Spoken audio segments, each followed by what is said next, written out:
Okay, is this live? Cool.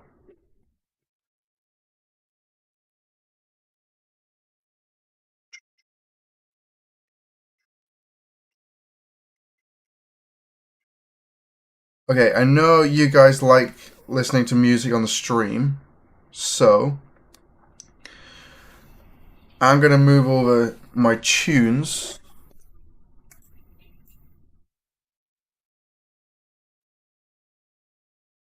to my other headset,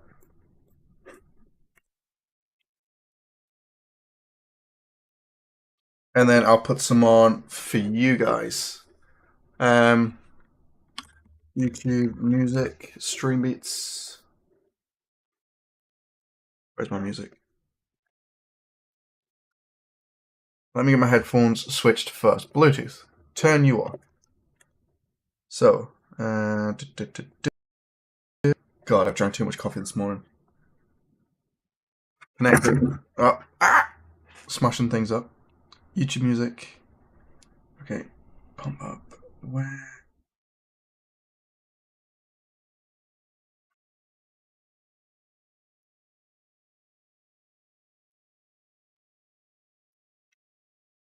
Okay, I've got music on blast, and then you guys like listening to stuff in the background, so let's find a stream beats.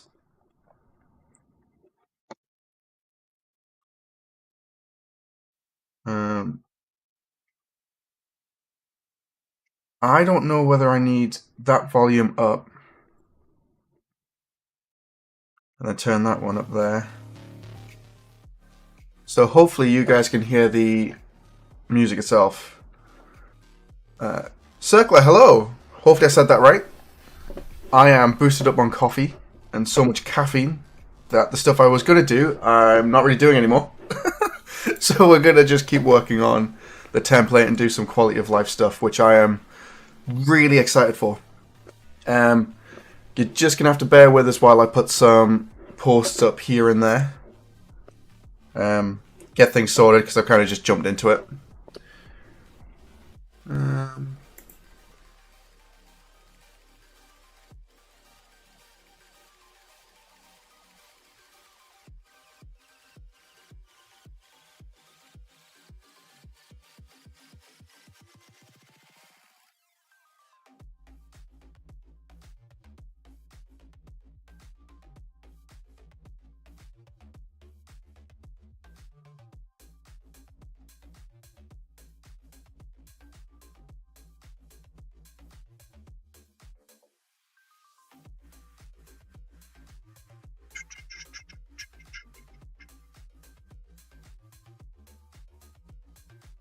move this over.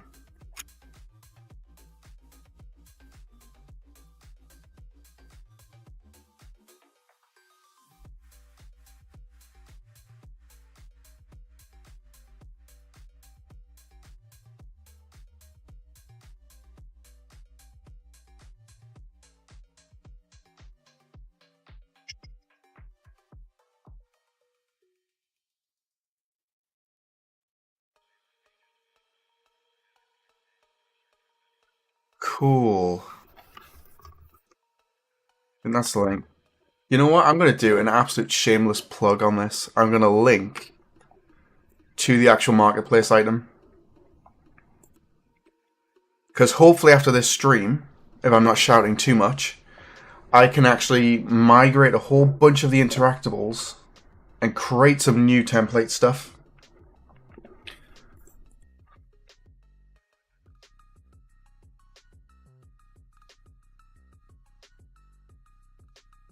Cool. Okay. That's on there. Then we'll take this one and we will do Patreon. I think YouTube members get notified when I go live anyway, so I always forget to let them know. Patreon, post, video.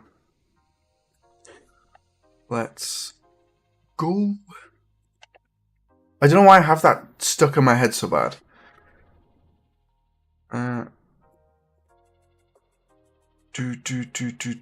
First link is up to there.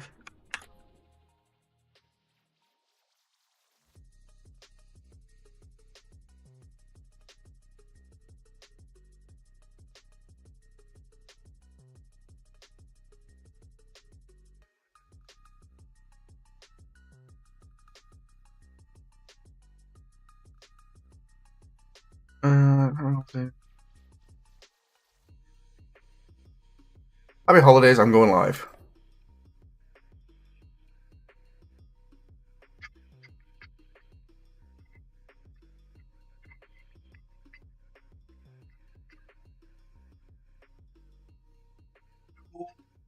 Oh my god, I've definitely had too much coffee this morning. Carl, good morning. Good morning to you as well. I am halfway through my first coffee and I am absolutely freaking buzzing. So hope you're all having a good day or a good morning. Yusuf, hello and good morning. Good morning to you as well. We've got a few people in here, so I've told Discord, Patreon. Let's do LinkedIn. I don't have many people on LinkedIn from the Discord and stuff like that, but it is normally pretty good to post on here. I get quite a bit. Oh, that should not be on there. Okay, post. That is not the right thing. Wait, where are we going? What are we doing? This, and let's go copy you. How lazy can you be before getting started? Okay, and then we want to dock that one. We want the live stream. We got to get the shared link. Come on, where are you? What did I do with you? I just lost you.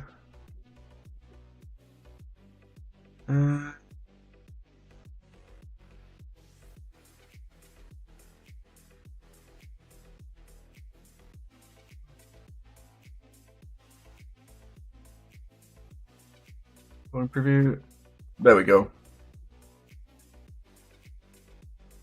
Ah, screw it, I can't be asked with hashtags. Just want to get it. Just want to get started. Okay.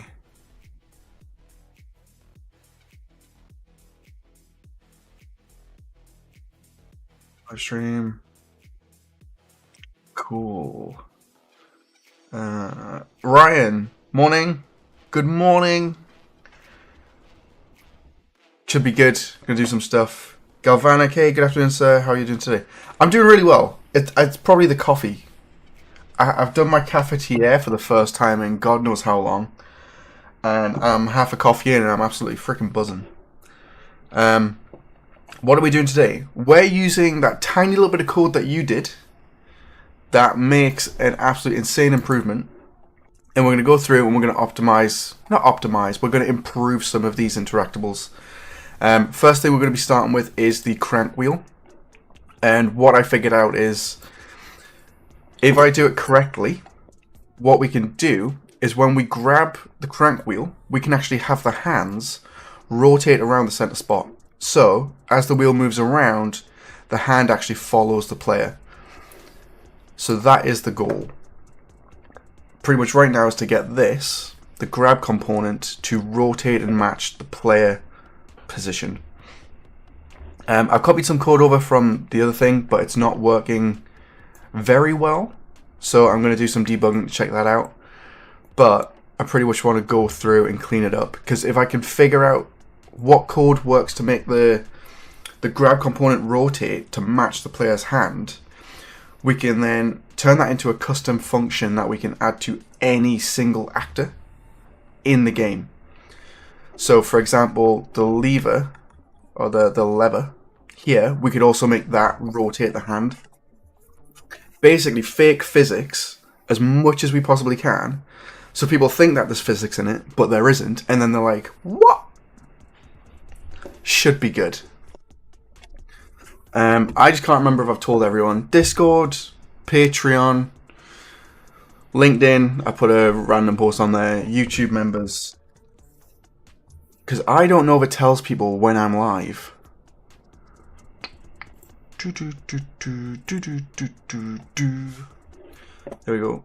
YouTube members, all channel members, video, live. I love it when YouTube's like, you've only got one viewer. I'm like, I'm pretty sure I've got more.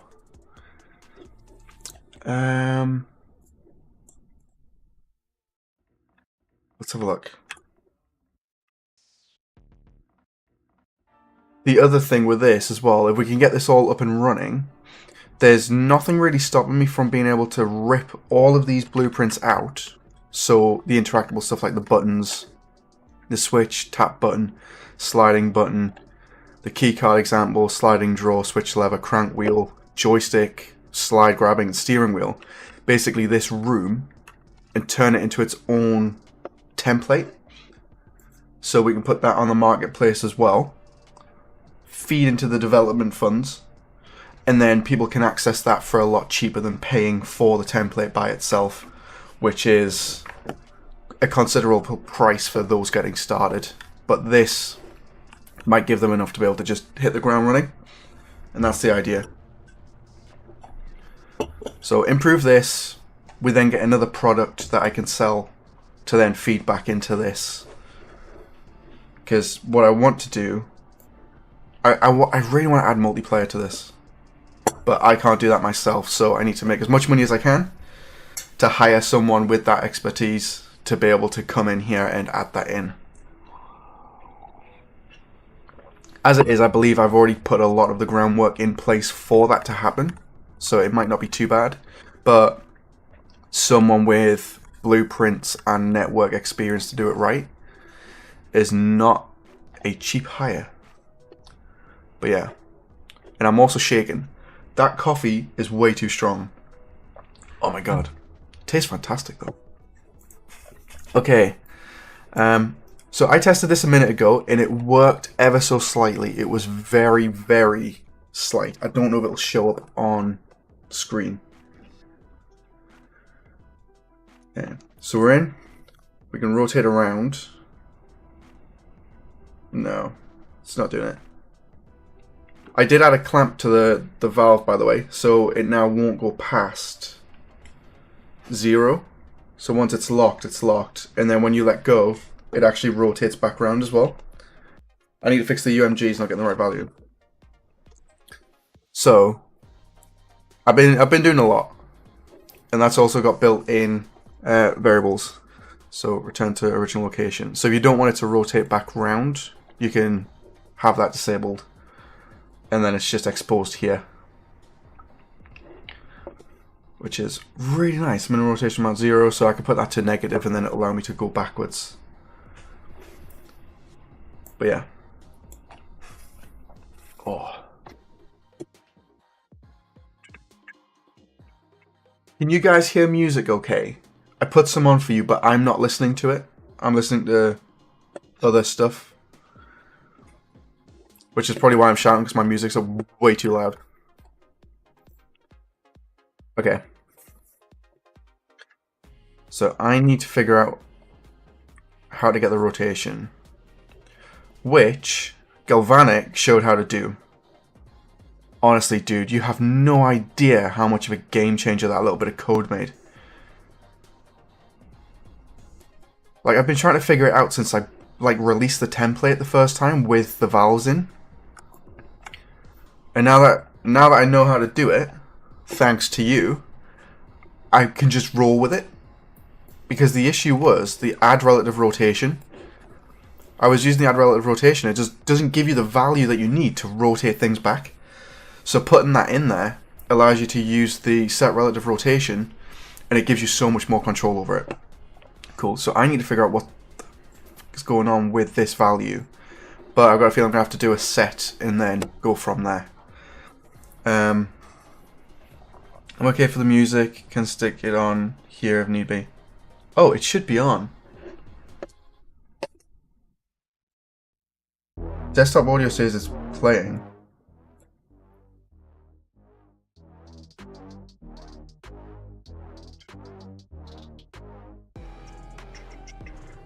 Cool. Fine without the music, as I would rather hear you speak.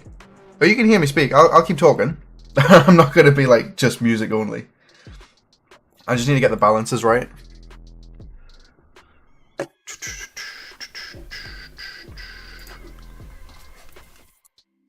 Okay.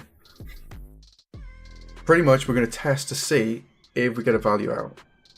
So we get a value, but it's between 0 minus 9 and then 9. So it's wrong. I'm wondering whether we can use the same logic here. Basically duplicate this. Instead of update wheel rotation, we update the hand rotation.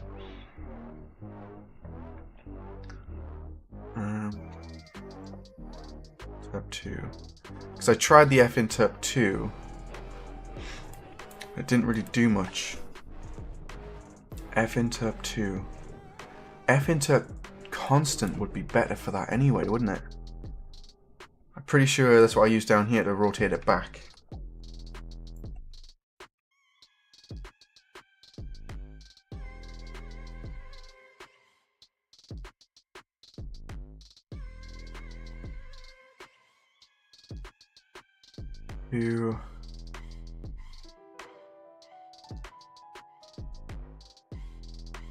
We do constant, it gives us more control. What I want to do as well, I want to add a print string into here, into this blueprint, to see if it's actually going back to 0 on release. Because for some reason, when I release the valve, the UMG goes back to false. Not false, it's empty. Let's remove that quickly.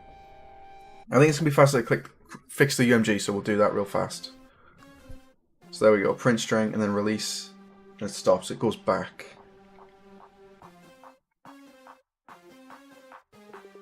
So as soon as I release, it vanishes, but we're not talking to the UMG at all when we release the hand. So the question is, why does it reset back? Is it because of the current rotation? If I change this to that, but I don't think the current rotation should be it.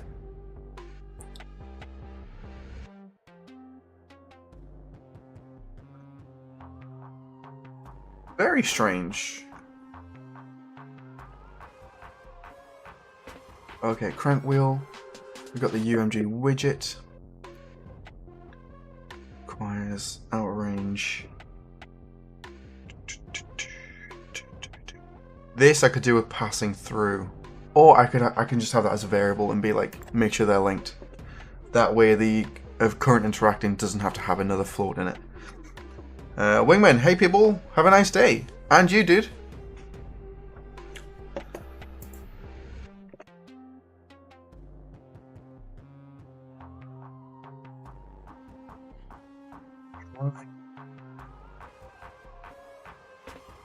Okay, so we're getting the rotation through it, and then it stops.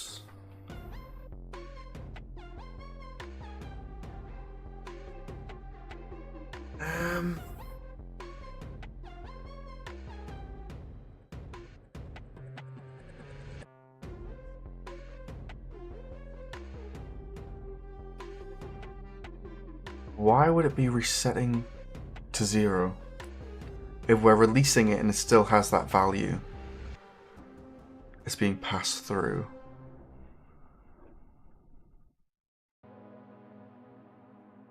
I need to remove that print string from the player controller to see which one we're doing. VR character controller. Then we were in hand snap, and then I added it there. Cool. Cool. Mikhail, I wish there was a way to simulate an editor without wearing the headset, so I don't have to put it on 500 times a day, like emulate the headset. There is. Are you in the Discord? Because I've spoke about that this morning. If you go to the Discord and then you go to UVRT, there's a plugin by Meta called the MetaXR Simulator.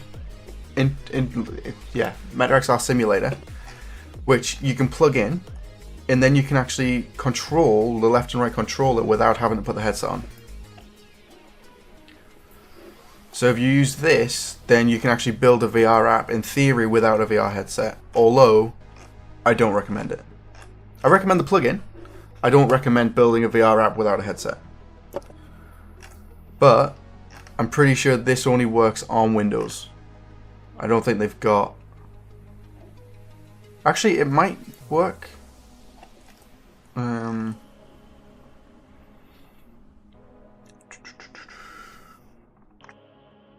Yeah, I know that's what I was talking about in the Discord this morning. Somebody asking about using it on Windows, on iOS, sorry. But yes, you can do it. But if you're working on a Mac, I think you've already lost the fight.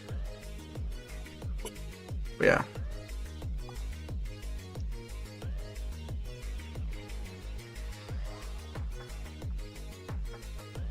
Yeah. Oh my god, yes I am. I will search for it. I need to do it a few times, of course. Thank you. No worries. But yeah, you might need... I rarely use it. I don't like it. I find it easier to just put the headset on. So when you use the MetaXR simulator, I don't know if you need the MetaXR plugins installed as well. But if you do, you just need the MetaXR plugin and then the simulator plugin. And if you're targeting OpenXR, you can just disable the meta plugins when you go to build your project. Just make sure when you're building your content, if you're not targeting Oculus, specifically for the meta store, make sure you do not use any of their specific features.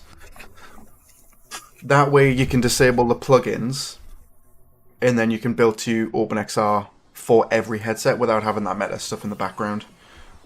If that makes sense. That way you can simulate and test it all in the editor, but you can also target every other headset and you don't have to worry about it. Why is this going straight to 0? The UMG. What have I done in the UMG that goes to 0? It didn't before. It's only gone to 0 now that I've added this code in. Actually, if I delete this, does it do it? Set timer, that's fine. This is a good way of debugging it. If it's the rotation to go backwards. No. Okay. So U is not the cause. This is the cause. Current rotation. Current rotation. Why would it go to 0?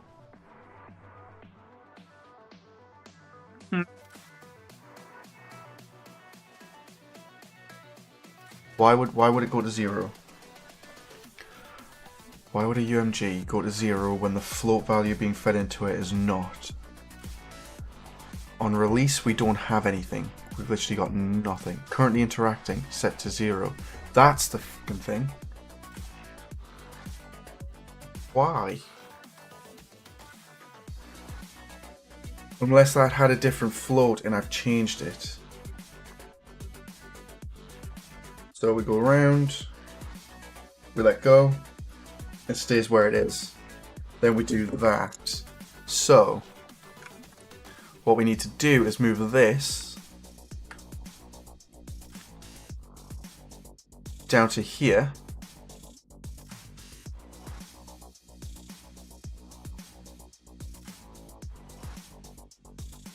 So what you'll have to do after this is put your back out, or put your shoulder out, trying to crank up that wheel to get the correct rotation. So we go around. I ramped up the value, so it's got to go to like 5,000. So there we go. And then we let go, and it goes back down. We can grab it, and then keep going.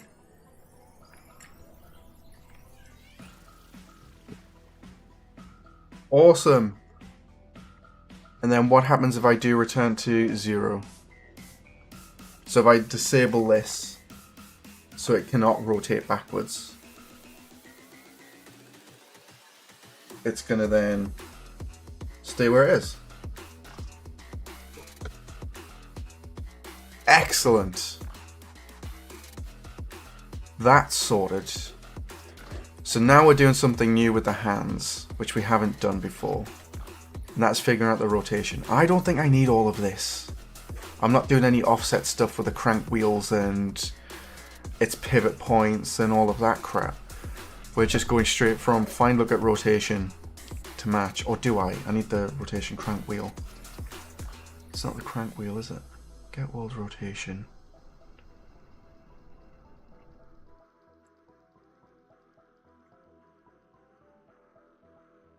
Hate the math.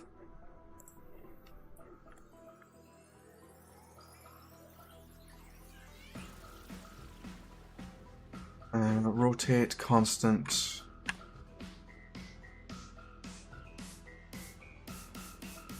Current value into there. Target.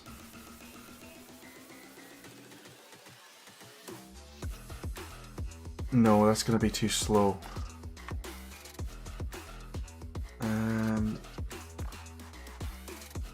I know it's the X that we're doing.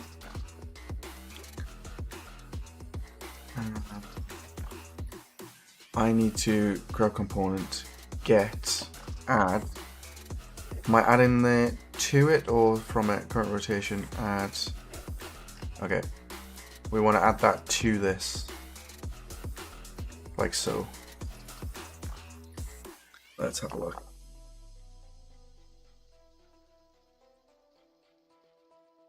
Oh.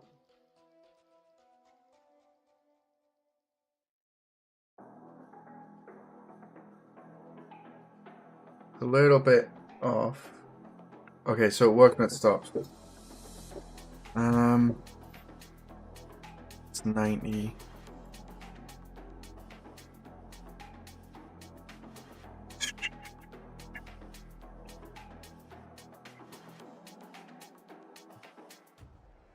Get.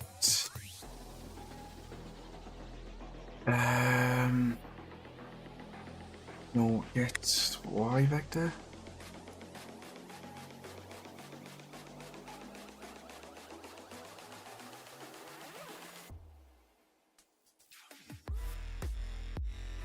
Right vector? Maybe? We're almost on the right track.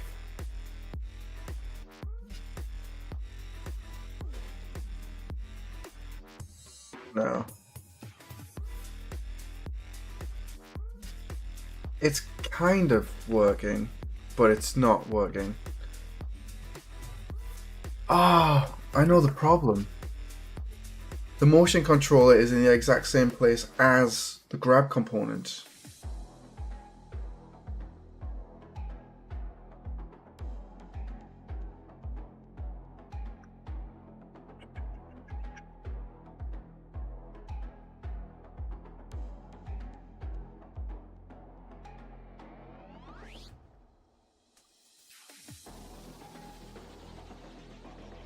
Okay, how do I do this? Raging Gaming! Hey, nice! Cool, making some progress. So if that's the case, the motion controller is in the same place as the grab component. But we need them to look at each other so we can rotate the hands on the correct axis. I'd recommend to rotate the grab component. That's what we're doing. So we're rotating just the grab component. But it's the vector that I'm passing through. This value is whereabouts we look at. That's the thing. Because the way that I'm understanding it is we have the grab component. Let's say my UNSC Halo Wars coaster that I've had for God knows how many years now. This is the grab component. When we grab it, they're basically on top of each other. So we're not rotating. In my head, I was like, it's off, the grab component's there, and then this is here, and then we rotate around. But it's not really doing that.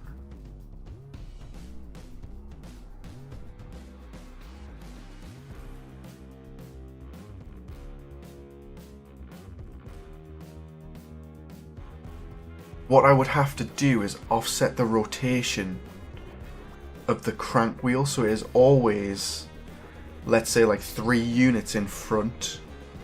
So when I'm grabbing it, it's always offset.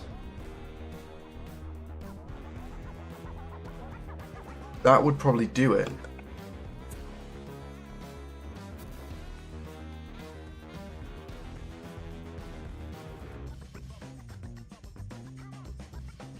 So it's kind of always being pushed forward.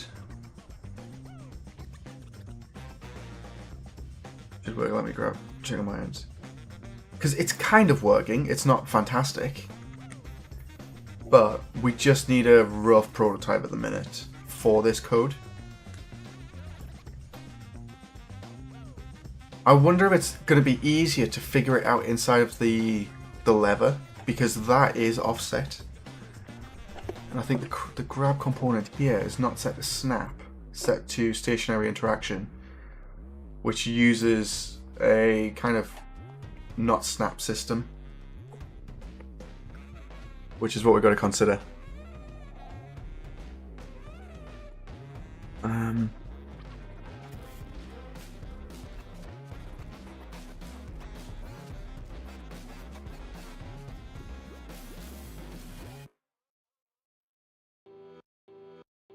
Do we figure out in the hardest blueprint first and then go to the easier one, or do we do it the other way around?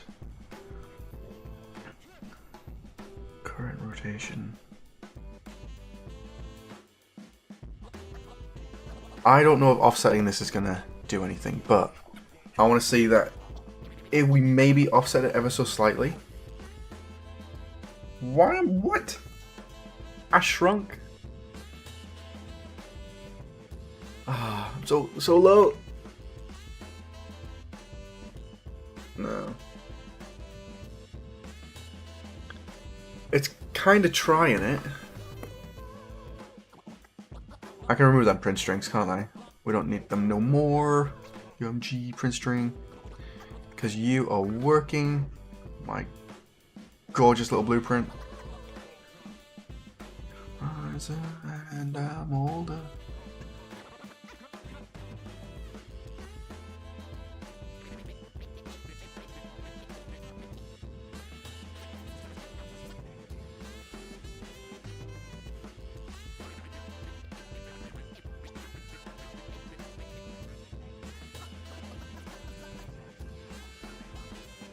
Do I add it? I don't want to add an offset, do I? That's not going to work very well. Maybe when I grab it. I'm not even sure whereabouts I would add the offset. Let's see if we can figure out if we can add an offset to the wheel so it moves it further in front of the controller. And whereabouts that would go, because I don't really know. It's embarrassing, isn't it? I write all the math, and then I don't understand how it actually works. Aha, okay, so that did an offset of 10.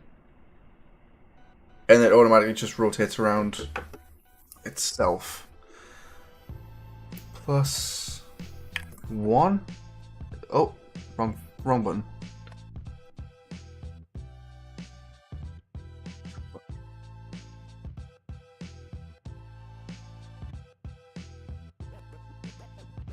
So I want to be able to grab it from about here and have it offset. Because right now it follows behind the motion controller. We need it to be in front of the motion controller. If we can do that, then we're on the right track. Because that would naturally give us an offset to make it look at the controller from behind.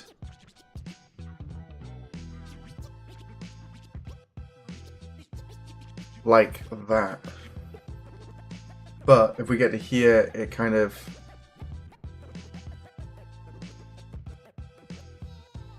still works really well.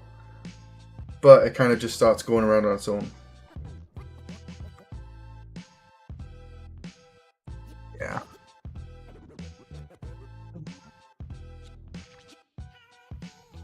I'm going to keep this here.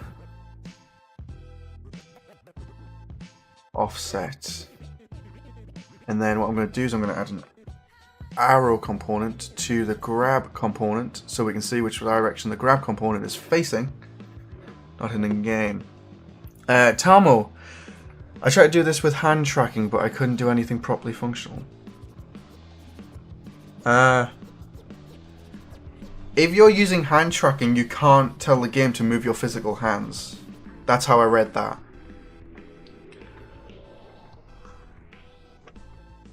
But I'm not too sure what you mean.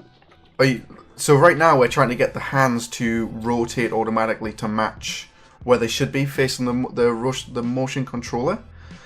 So that's how I'm seeing it. Or do you mean doing something like the valve? Like the valve wheel?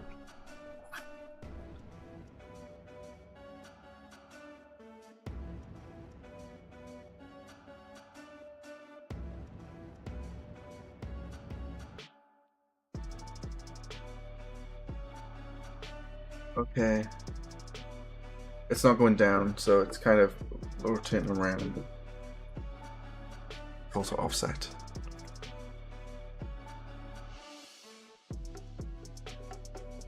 But if anybody's watching this and they like what they see, you can go to this link here and download the current build, which is not the one that I'm working on. This will be coming out soon.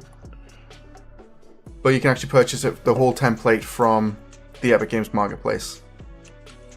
So, the whole thing, once it's updated, and that's what we're trying to fix now. We're trying to just fix some little quality of life improvements. All the blueprints themselves, as long as you've got a background in blueprints and you understand how they work, should very, very easily be translated to different projects, including mixed reality. But I haven't tested it yet. I don't like hand tracking in mixed reality, so I try not to use it.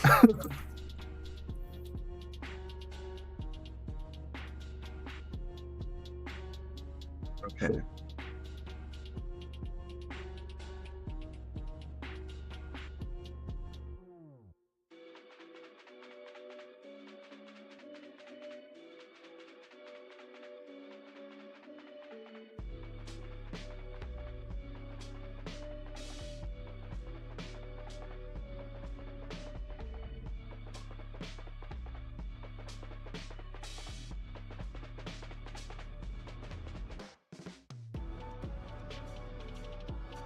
It's not even working.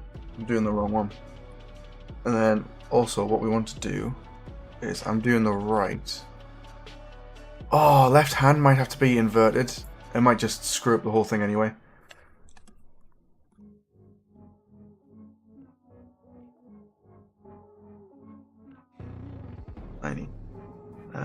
Galvanic, yo, I'm back. Cool.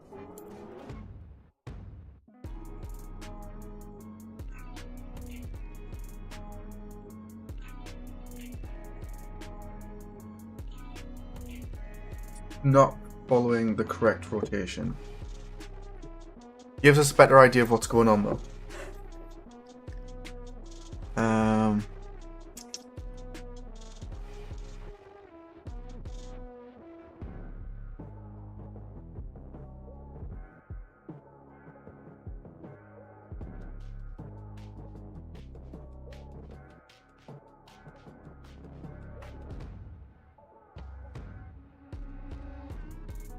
Kind of works. Until the hand rotates around.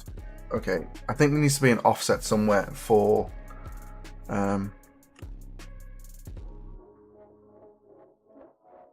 90 on the X. Add that in there. Galvanic, yo, I'm back. Cool, Carl, looking forward to having a play. Won't we will assist in understanding the blooming thing. Getting there slowly. I thought you meant for bloom for a second. I was like, that's not supported. But alright. Electricity just went out, joined from my phone. Damn, hope it comes back soon.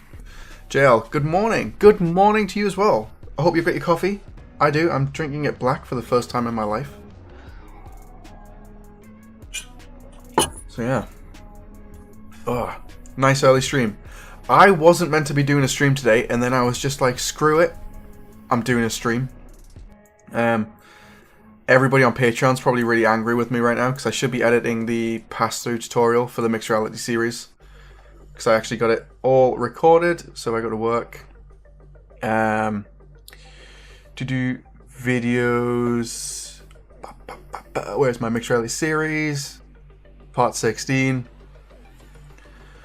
Is this the right one? So yeah, I've got it all. That's not right. Why did it put it in the wrong folder from the other stream? So yeah, I got it all set up so when I jump in. So if you remember, this will be coming out tomorrow. Where is it? But yeah, if you're a YouTube member and you're on Patreon as well, you'll be able to check this video out.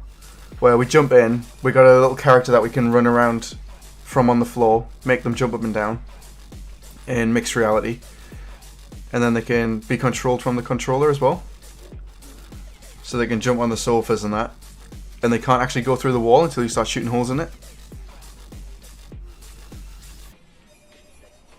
And then once you've shot enough holes in the wall and the space is big enough, they can go and jump out into the virtual world. So hopefully this almost 30-minute tutorial makes up for the lack of having a tutorial in recent days. But yeah, if you are a Patreon or a YouTube member, you can get access to all of these videos. This entire 15-part series so far. Let's not get distracted. I've added 90 to it to see if it offsets the rotation. Because Doomsday. Thanks to early tell yet on this most sacred of American holidays. But yeah. Hopefully everybody has a good holiday, like. I know I'm wrapping up early today. Woo! Okay. I'll be wrapping up at about 3 o'clock, I think it is. Be wrapping up at about 3 o'clock so I can take... We've got to go vote. It's voting day today. So I'll be going to vote, and then after that I'm taking my daughter to a dad and daughter hairdressing thing for a few hours so I can learn to do her hair. I have done it once and it was a great event. So go down there, have some food, chat to other dads. Pretty much fight her to do her hair, which she won't let me do anyway. But we'll see how it goes. Cool. By the way, what's today? By holiday, do you mean? Because it's American Independence, isn't it? What's maybe change the grab pose to one where you grab the wheel with a fist, where your thumb is facing the wheel. If that makes sense. That way you would do it in real life. You wouldn't need to rotate it. You would need to rotate it, because when you grab a wheel in real life, your hand naturally stays kind of in the same direction. So that's what we need to do. Right now the hand rotates around the wheel. So if I show you, if we disconnect this, let me plug it in. But for hand animations, I'm not concerned about those at all. They are so easy to add in. But here, so you can see that as we go round, the hand goes upside down. So it's upside down here when we're not using it. So that's what we're trying to rotate the grab component to give us that natural feel of the hand staying in the correct rotation and orientation.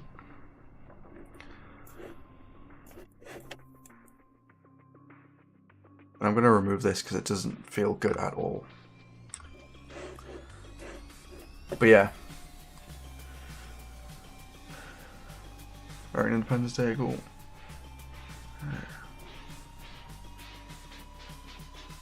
Jill, isn't that how hands work normally? No, your hand, if you're grabbing something, your hand normally slides on the surface. So it stays straight, so it goes around. Whereas this, your hand goes upside down, which you can't do that naturally. So that's what we're trying to sort out.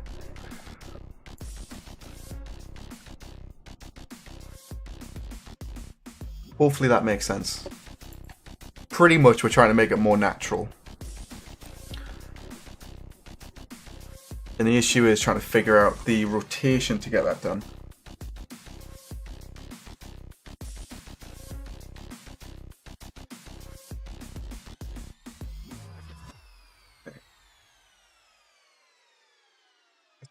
It's offset. Which way is it offset? Feels like it's inverted. Ah, friggin' hand tracking switched.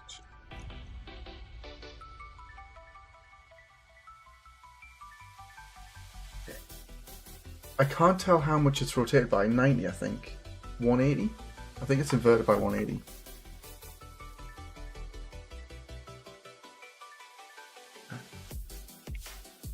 Raging, I think he means like a thumb and index finger grab, like holding a sword. Not sure.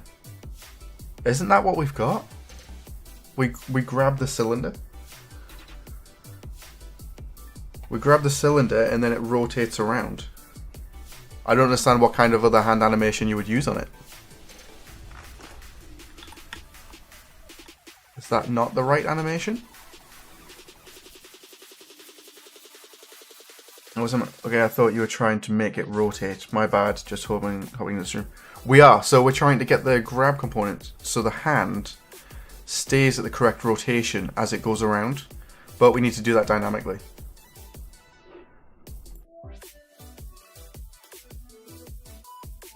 But the issue is, pretty sure it's inverting. Get rotation vector. Don't think adding here is going to be the right one. Get world location, get world location. If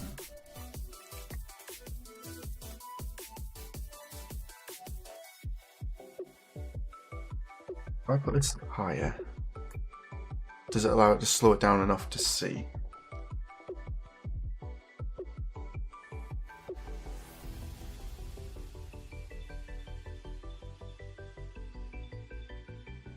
There's only about there, it's kind of right. Okay, we're going the right way, but it's like offset by 180.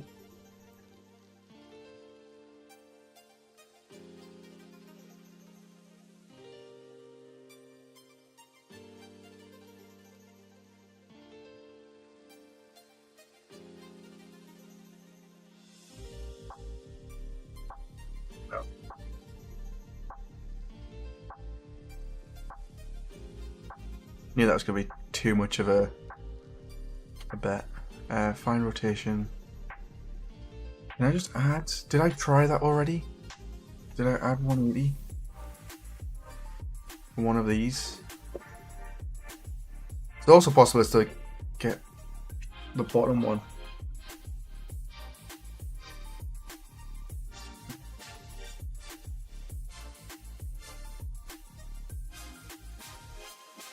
Get right vector. I need to add 180, I think. And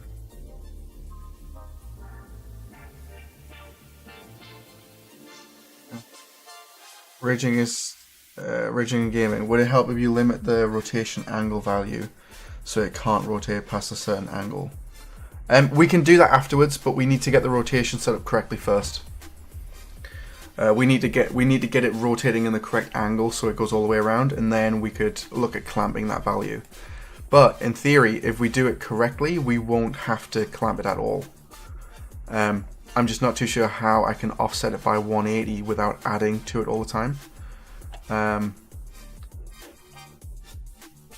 Just doing the get relative rotation. Maybe subtract 180.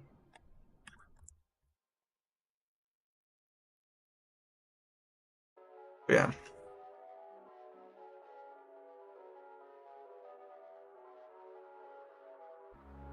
Okay. Almost.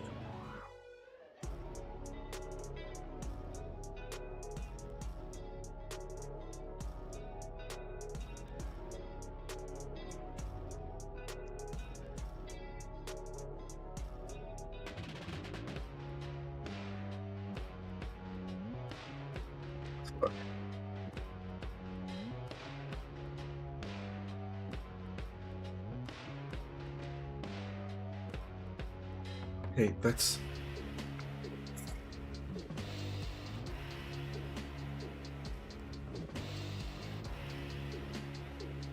Hey, we're following the rotation of the controller, that's fine.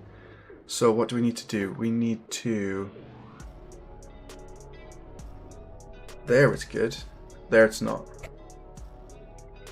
If I stand sideways... What's that? The hell? The X12, my graphics card.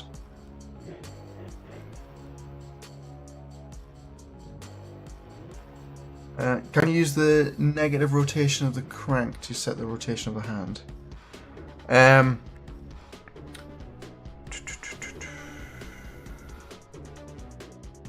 Possibly, but I'm not too sure how well it's going to match up. Because the main issue is we need the motion controller is always changing its direction, so that's what we're trying to keep up with. That's the main problem. So this 90 is working, and then we added 180. Then we go in there.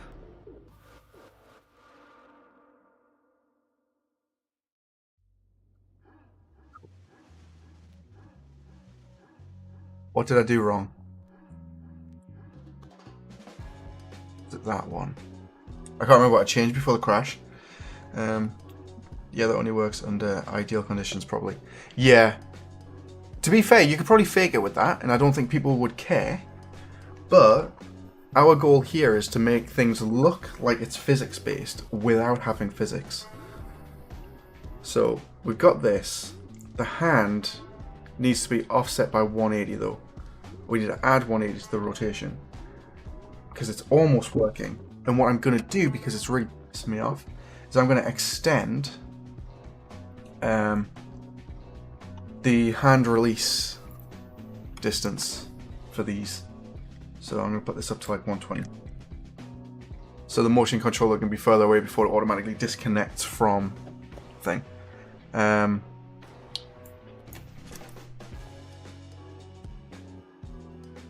Yeah. Yo Game, hello. Welcome to the stream.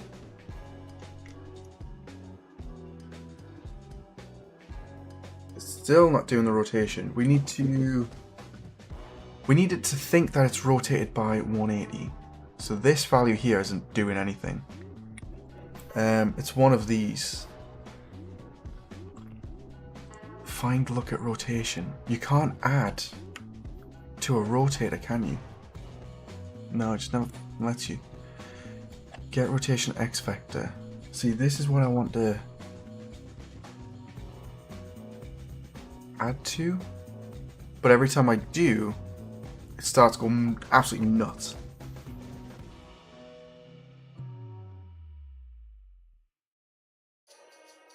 It kind of, no, it's not kind of doing anything at all. It's doing the wrong one.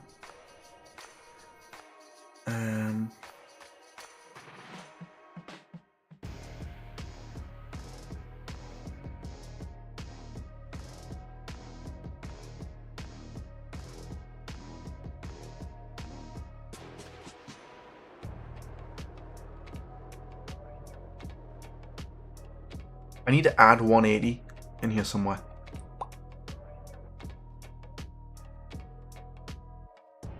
It thinks it's the wrong way. What thinks it's the wrong way? The grab component, the motion controller, or the... Okay, so we're pointing at the motion controller as it goes around, which is great. But it's just inverted. So that's what it should look like, really.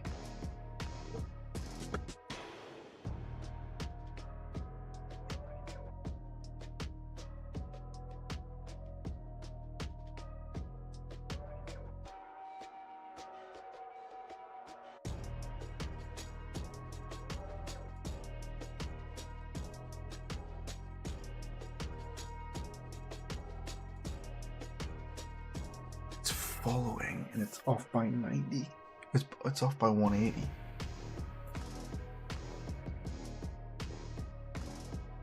Oh, put that back to 90. 90. That arrow is always going to point at the motion controller now.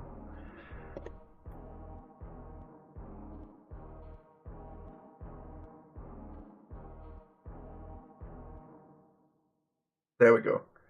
So the arrow points at the motion controller.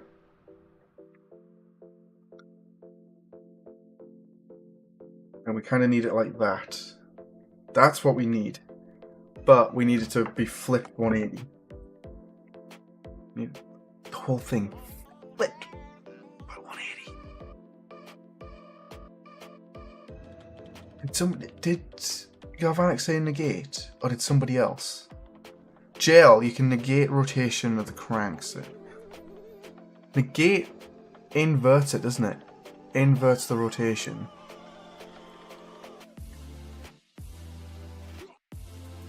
Can we just do that? So it thinks it's the other way? Whoa. There we go. I thought something was really broke. No. Can't negate.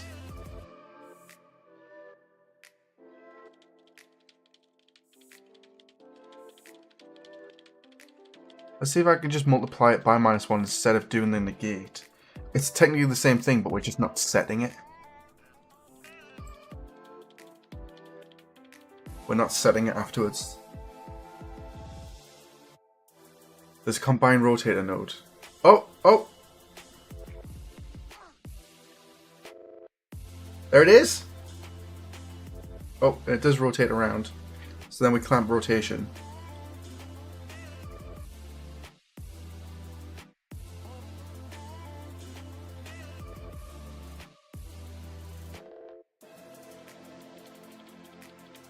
Whoa.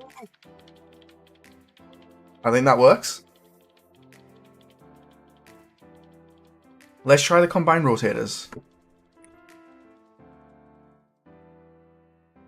So the rotator we got, find look at rotation, is this one. We want to add 180 and then plug that back in there. Plug this in here and see if that does it without the multiply.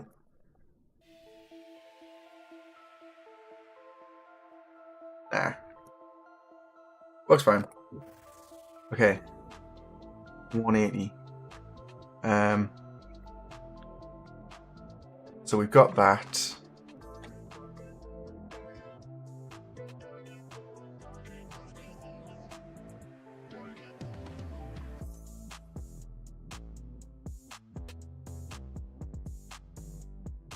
We need an idea of what range to clamp it in. Let's have a little visualize.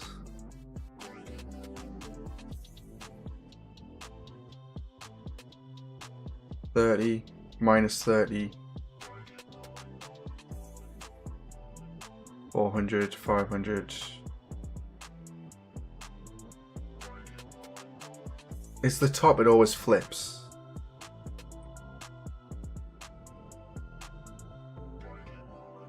If you have your motion controller hand at the right place, I still need to add to it. I need to add an offset.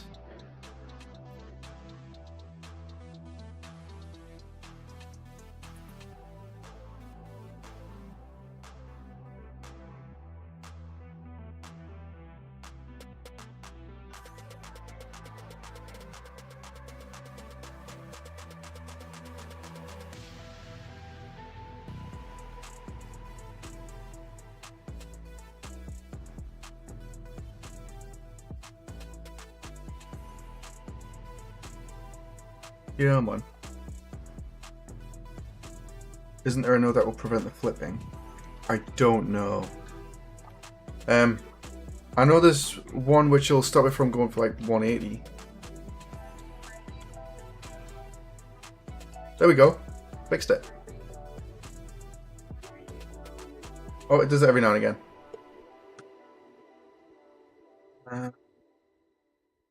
So that's a quick fix. UE5, stop rotation, flipping.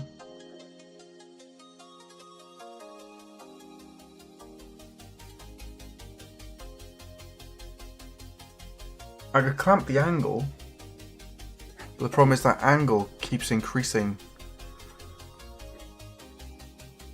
over time.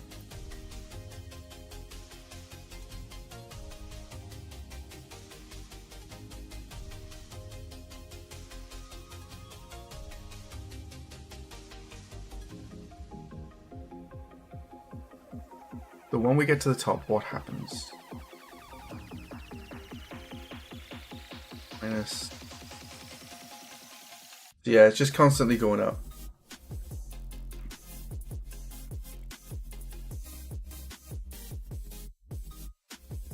Oh, it's such a shame it does that little flip. It's also kind of doing it itself. If I hold the thing in the middle.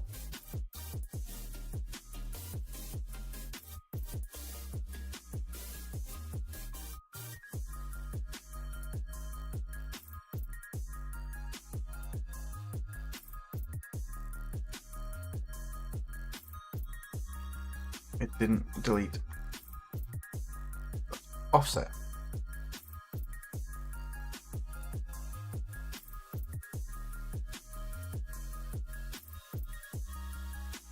That's I can't remember right at the moment, but I feel like there is. Raging. It seems like it only does it when you go fast. Yeah. Well, that offset was automatically rotating it as well, so if we test it now, we might be lucky.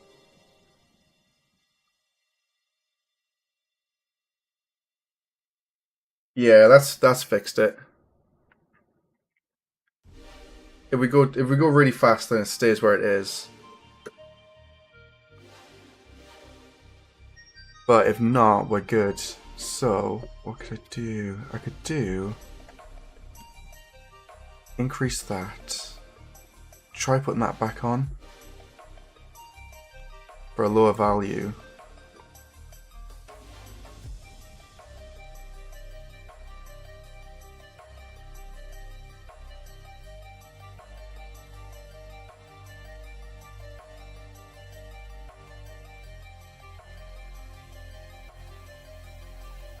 There we go. Doing it a little bit, but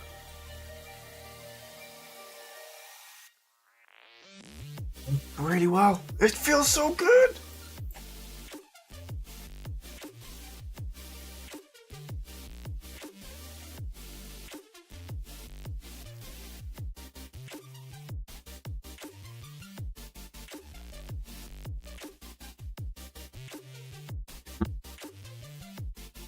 I'm happy with that. I am very happy with that.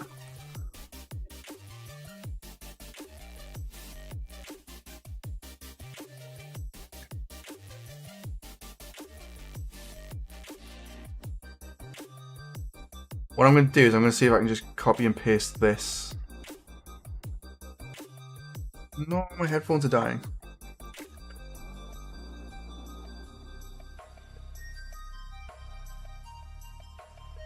You gonna charge? Or are you completely dead? My right ear is completely dead.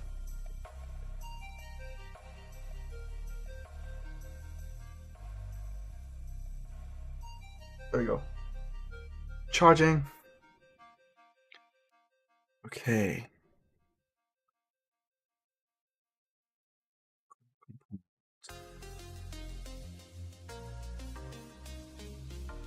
We'll see. See if we can do this.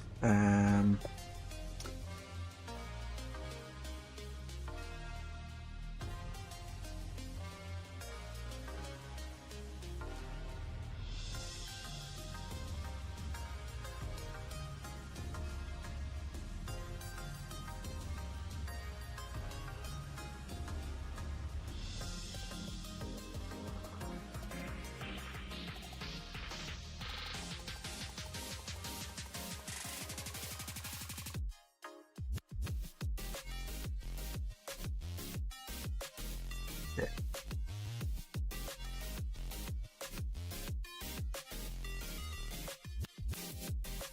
Try this.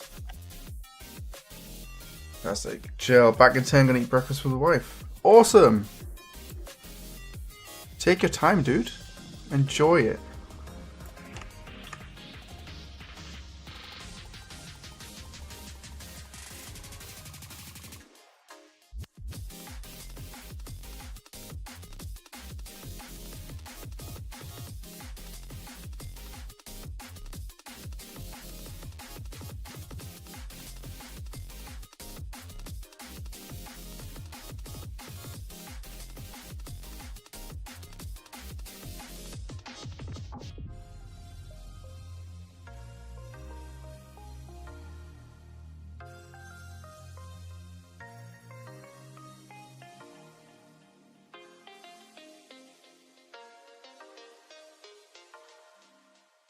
Hopefully this should still work.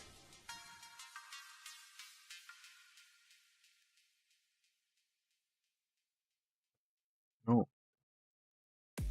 Wow.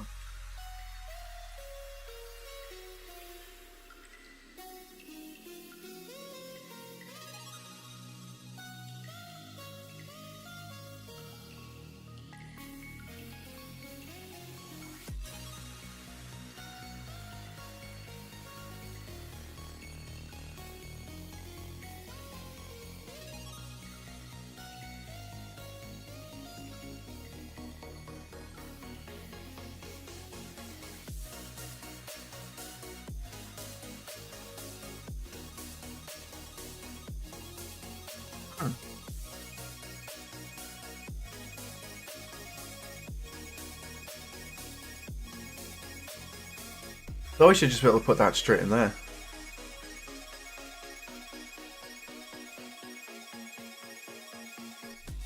Kind of working. Gobby also voting time. Yeah, I'm going to do mine later on.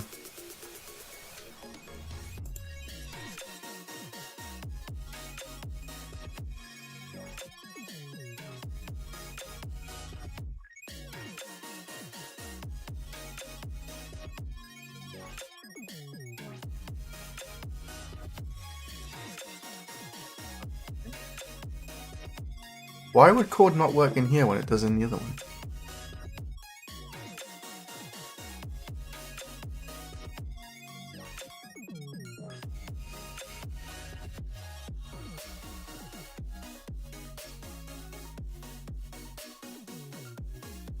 Should be fine.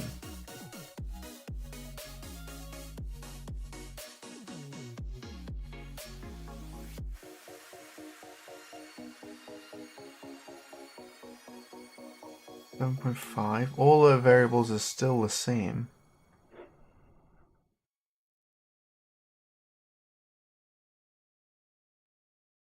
This should work fine. Why? What's the difference?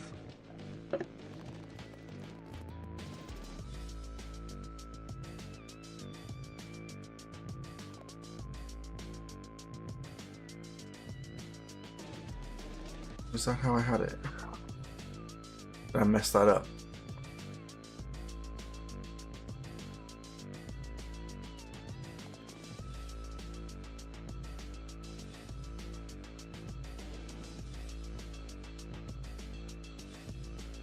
Our component motion controller. Oh. It's the same logic.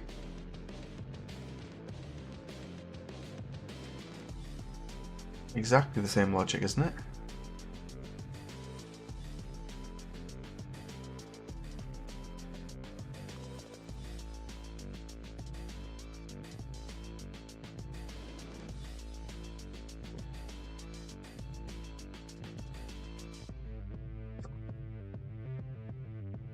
Grab component. So we're getting the right grab component. So if I disconnect this, plug this back in,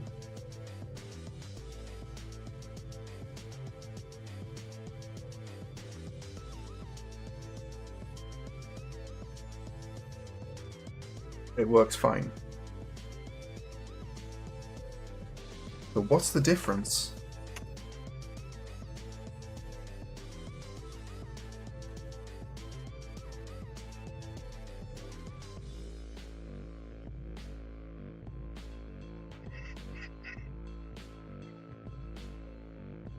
Do I need to promote this to a variable first?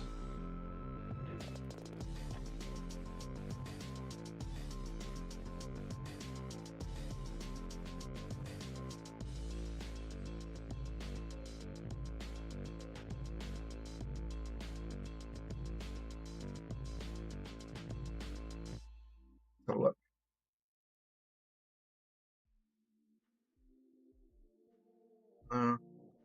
It's kind of working, but it's not doing it as often as it was.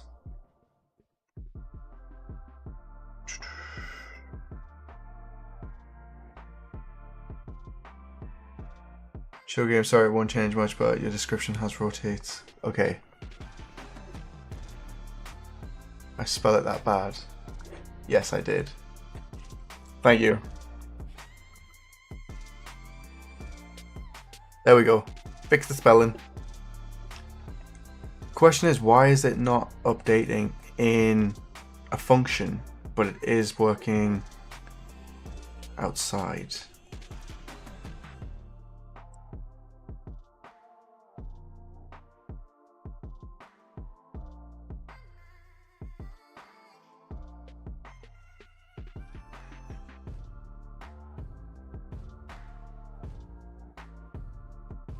This is more out of intrigue now.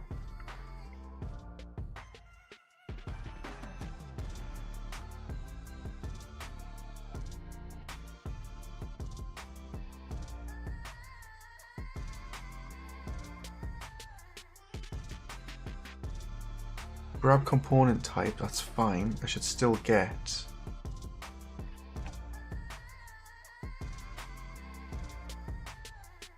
correct thing.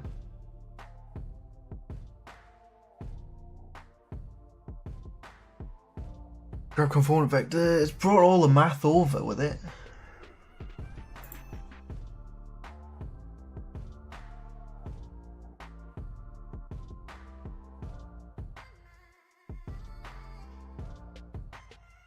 I might just leave this, I might just copy it over manually. Yeah, screw it. I can't be bothered to waste the time on it.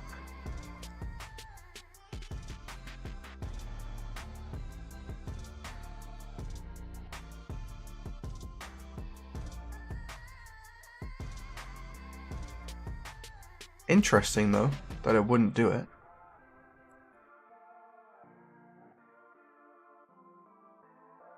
Now I should be able to just copy this.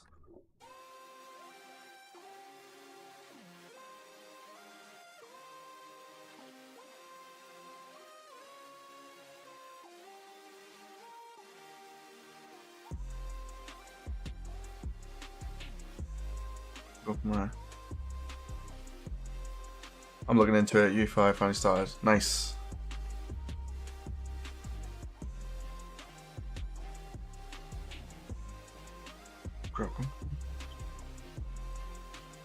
Oh, this will be interesting because I think the grab component is on a different axis. I think I have it. Be interesting whether it flips it. Yeah.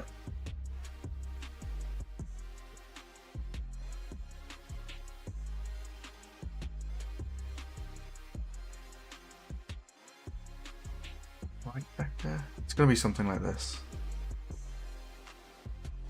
Actually, no. I need to undo that. Get the grab component, figure out which axis it's rotating on. In this case, it's the Y.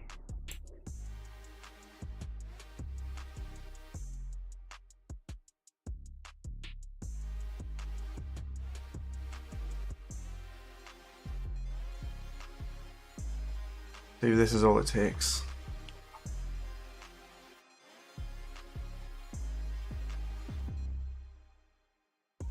There we go.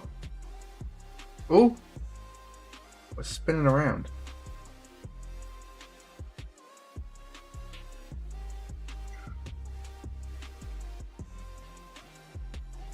Huh.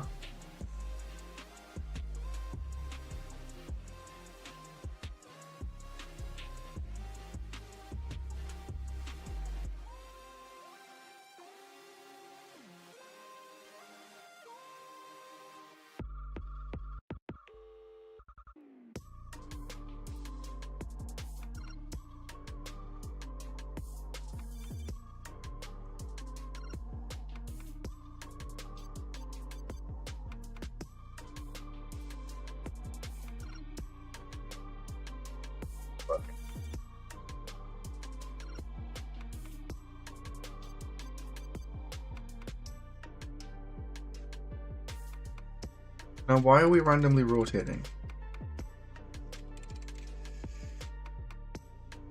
Doesn't do it on the lever. On the...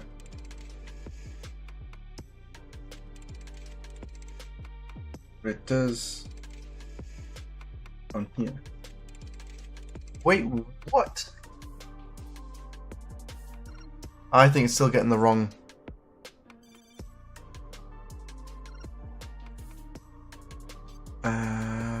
I don't know if it's going to be forward or something else.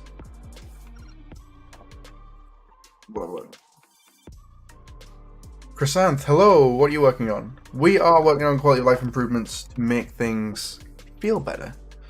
So we're going through the interactables that we have in the scene.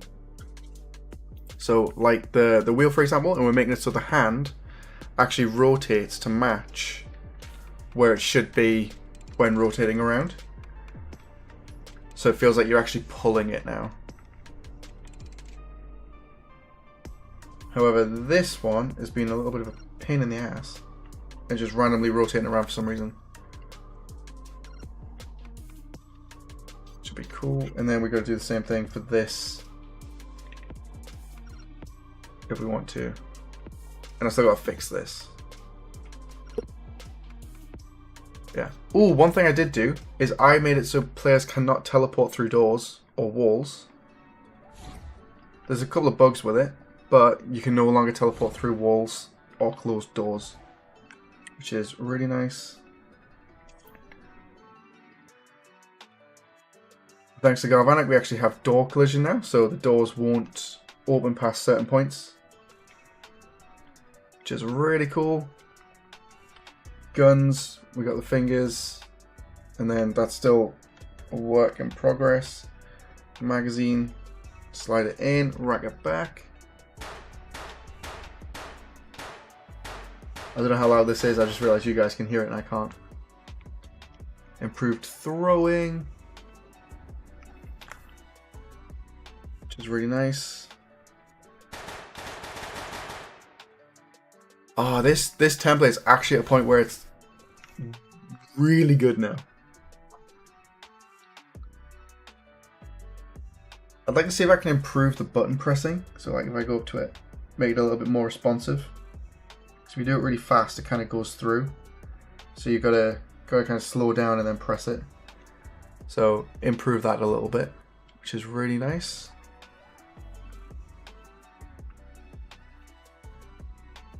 This one would be cool as well if we do it from the bottom up. So instead of going down and having it flick, you can actually like...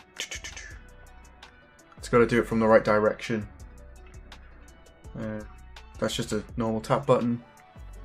Sliding button, that's the same as the one out there. But it's still just not responsive enough. I need it to be faster.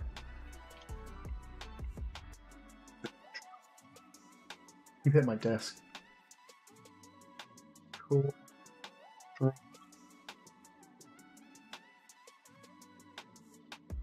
Need to fix this one, stop it from rotating around.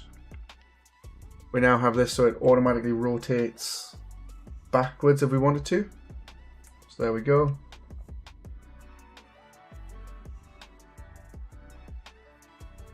Which is quite nice. Yeah. Quality of life.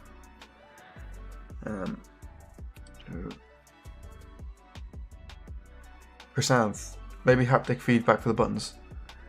That's super easy to do. If you want haptic feedback, all you need to do is find an actor that already has it. So let's say the gun, which has when you pull the trigger, we play haptic feedback. Grab component type, and then in here, you select the button,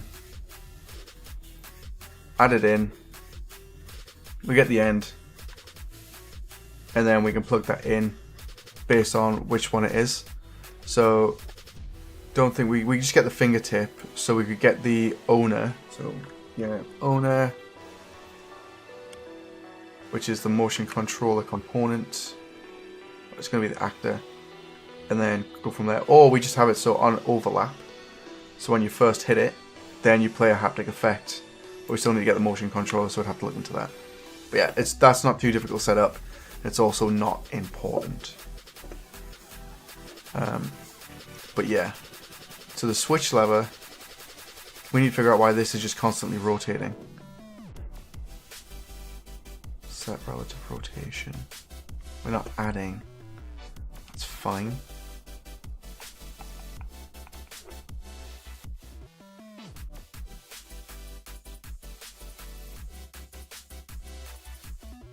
But yeah. So yeah, just quality of life stuff. Make everything feel better. Oh, I keep wanting to say better than it is, but it is very good. And I'm actually really proud of it. More coffee. Let's go.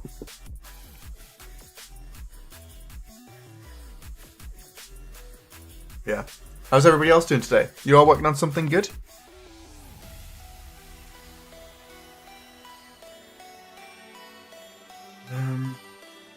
Crank wheel.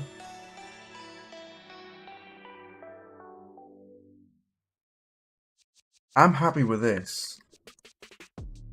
So I might leave it as it is.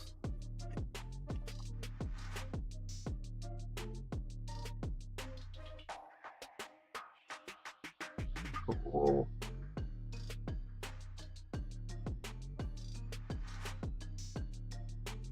Kind of flips around, but obviously it's necessary, I think.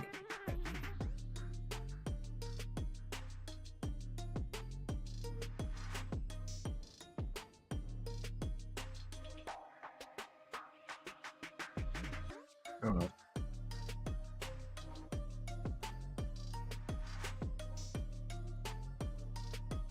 Rotate hand around. Ground grab component. Cool.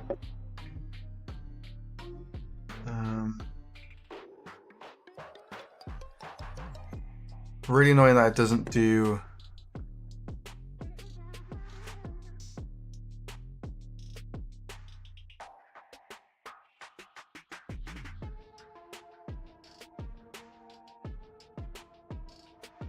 Why does the switch lever not do it?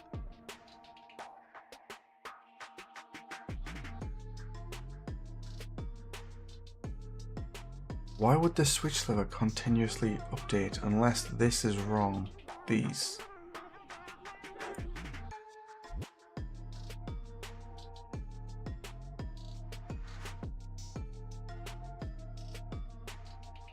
Do I even need all of this?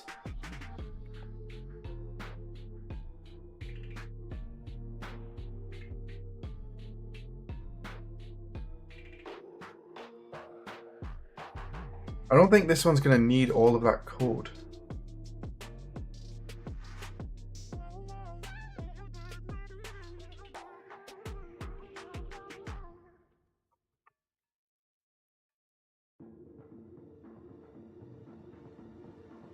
Wait, did that not get past the line?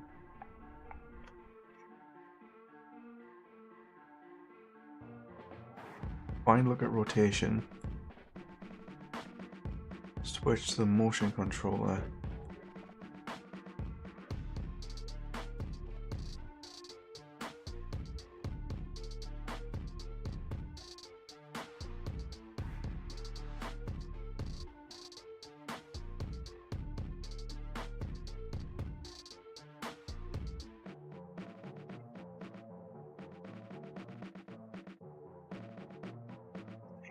Typically because we add to it.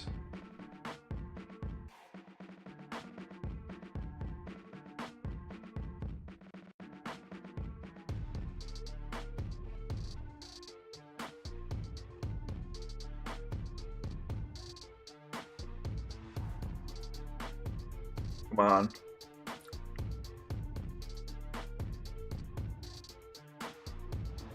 There we go. It's kind of doing it.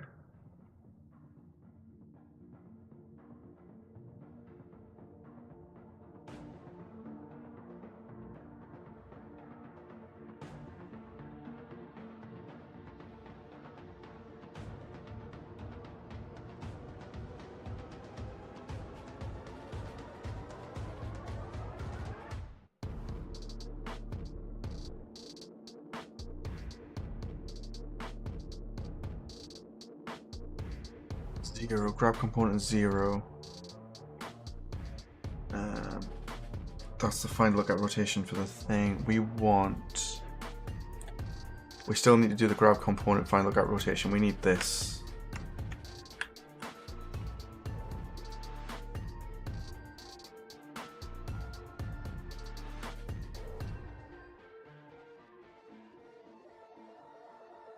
I'm doing it on Y, aren't I? Yeah. Let's have a look. See if we can get this rotating around. I also need to move the player so I don't have to go back and forth.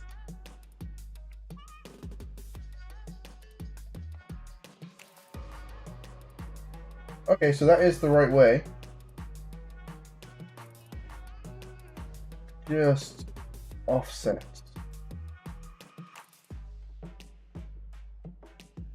So when it goes to the top, it goes back to 0.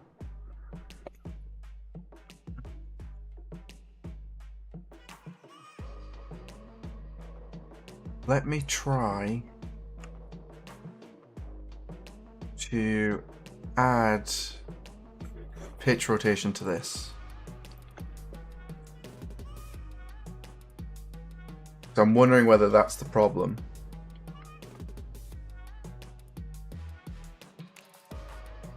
No, that's a bit too much.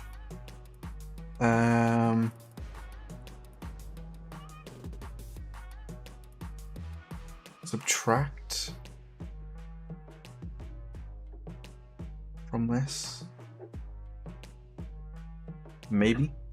If we subtract it, it'll go the other direction.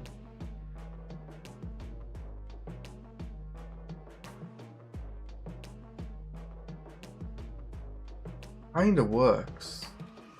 It is a little bit off.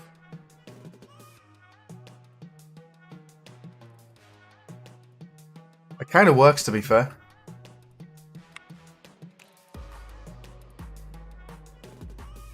Not fantastic. But it's not bad. What do you think?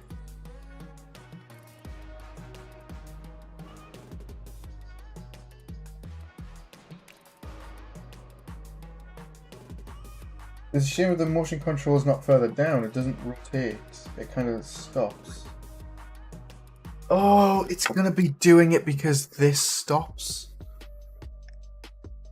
If it's equal to a certain amount, I'm pretty sure we pause the timer. I think. Is it timer? No, we only pause the timer if it's doing that. Okay. We're on the right track. God, I hate math. I need it on a t-shirt. Just says I hate vector math.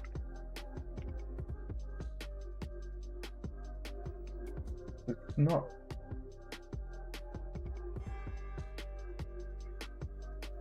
Yeah, it's kind of working, but it's kind of not. Ah.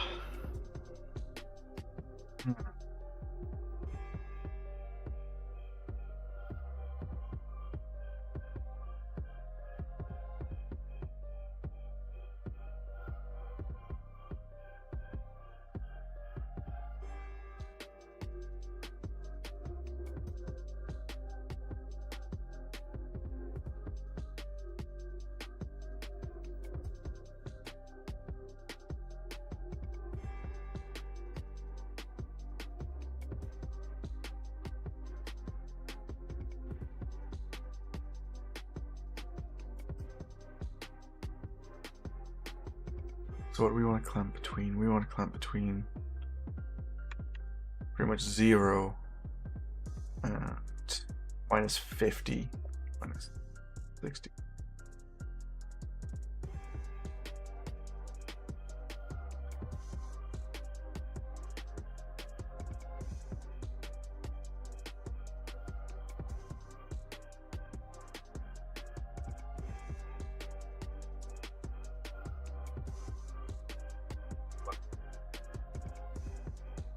Getting busy in here. That's really nice. Everybody just watching me flail around with the math. Almost there. This one still works great.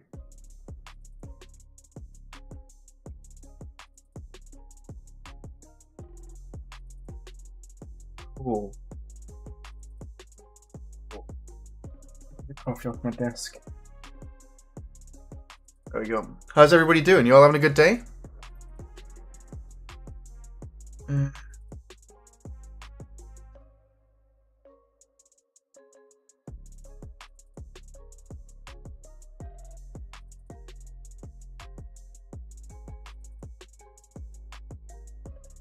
Oh, that was having fun.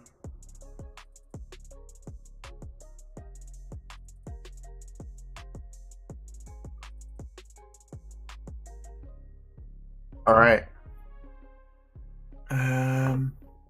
Show game. Surprise face.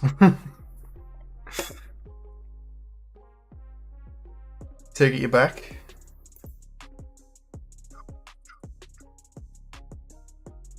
Cool.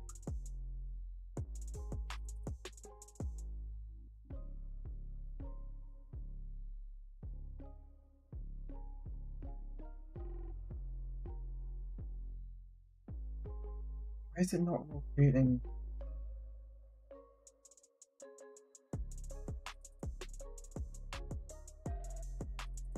Not being it.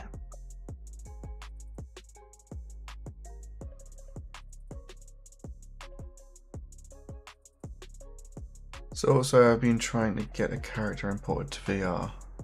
It's a lot easier in non-VR. Trying to get a character imported to VR. It's a lot easier. It's easier to import characters to VR if they're designed for VR. If you're trying to import a metahuman, let's say, to a non-VR project, then you're going to have a lot of issues because deferred rendering isn't enabled. So that's the stuff you got to consider.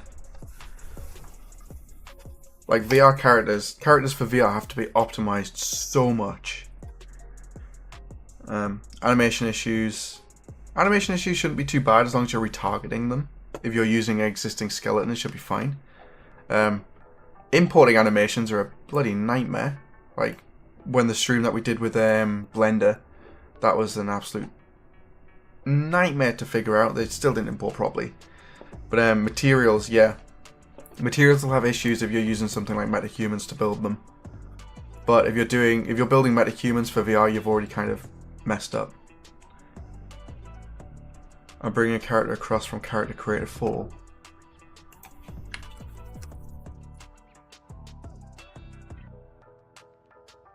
Let's have a look. Yeah, if that's the default, you're kind of screwed. Like, characters for VR have to be incredibly optimized. You want as few bones in that rig as possible. You need the materials to be as basic as possible. Everything that I'm seeing here is really kind of high. This one would work with the hair and stuff, as long as it's genuinely just a simple rig as what's shown in the thumbnail. But yeah.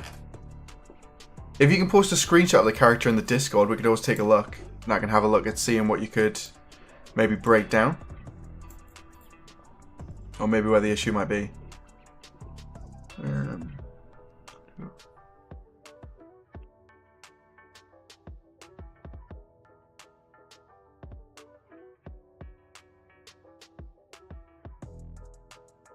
Nice. Glad they figured that out. But yeah. You could use a low LOD metahuman. Yeah, but they still look like crap. Character for mobile VR. I don't know if anybody... Ooh, ArtStation might have some good examples.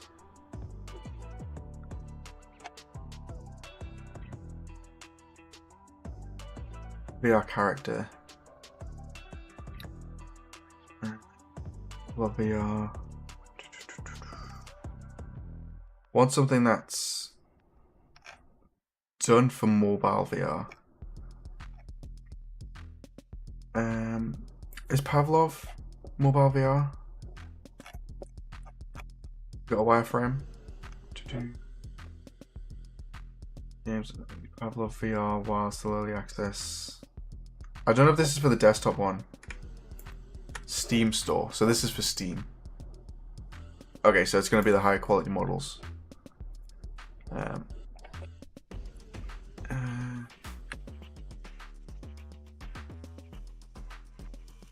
Character VR mobile. So this is what we see a lot of, is people doing robots or humanoid stuff because they don't actually have to rig it as much, which is really cool. Like if you cover the face, you immediately have to remove all the bones and morph targets. You don't need any of those. So you get to save a lot on performance. Because typically if you play a VR game and you see a character in it that you can interact with, they're typically the only ones on the screen in most situations.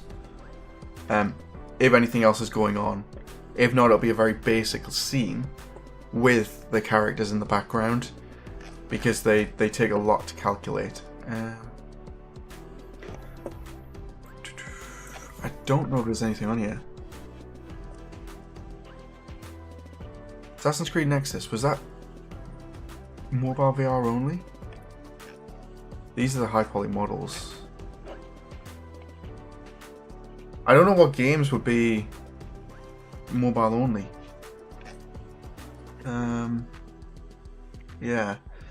The export settings don't work as well as expected. Character Creator 4 character work for standard Unreal using a game character that is rigged and works with custom animations. It's causing me issues at the moment. A lot of trial and error. So really you need the original, the default character from Unreal. Yeah.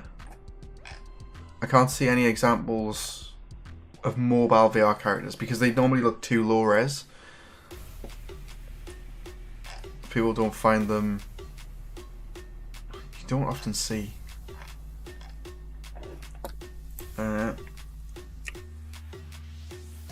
Just do mobile VR. This character, this is concept art.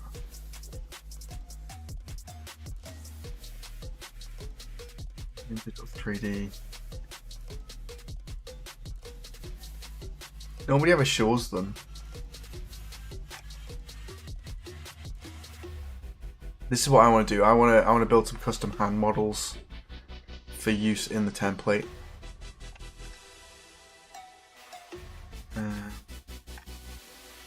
Oh, you know what's a really good example?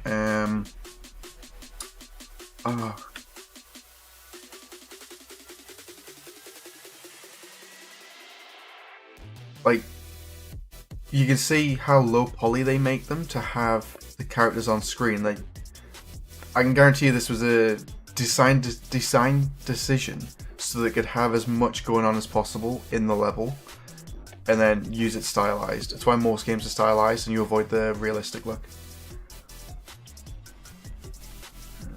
Nexus was Assassin's Creed Nexus was mobile only.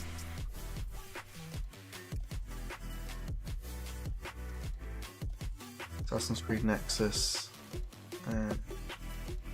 We want characters in game.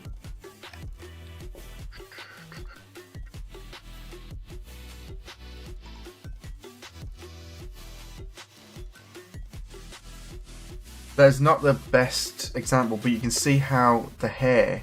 Oh, it's really not a good example, is it? I don't think you guys can see it. Spartan Agile concept, Spartan Agile character, variety of 2D and 3D crystal used. Yeah, so they're going to have this and then big it right down. Nobody's going to show the low poly models, I don't think. They're just going to show the high poly because that's where the job market is at. I just need a screenshot of a character in there. There we go. So they're really good, but we can see that there's only 2 characters on screen at the same time as well. Got a couple here. The LODs will be really low, and I'm trying to find a good example to break it down.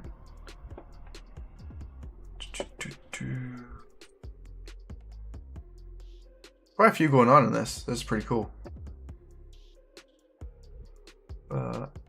One thing I can also guarantee is that they don't have, the characters in the background don't have normal maps. It's just all painted detail. And then it's basically, nobody shows a good example of it. That's the problem. Alright, get distracted. Finish my, Mikhail, finishing my inventory for weapons. Wanted to do it like Pavlov so you can drop your weapon. But at the end was easier doing it like contractors. Just reattach the gun back to inventory of dropping it. Okay, I don't know what Pavlov does if you drop your weapon.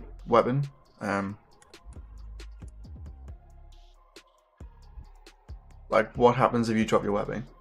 Drop your weapon in Pavlov. Out of intrigue.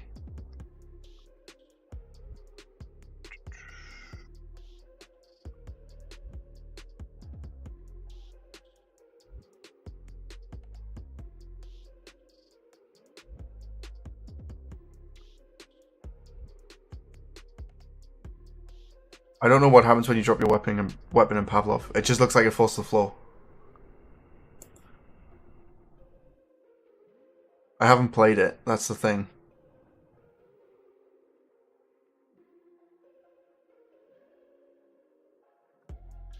I'm assuming the physics based as well.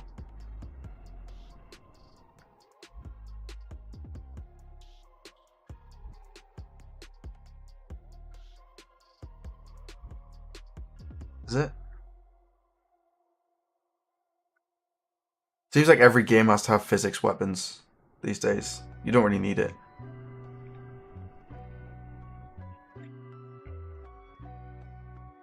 I don't know what it does.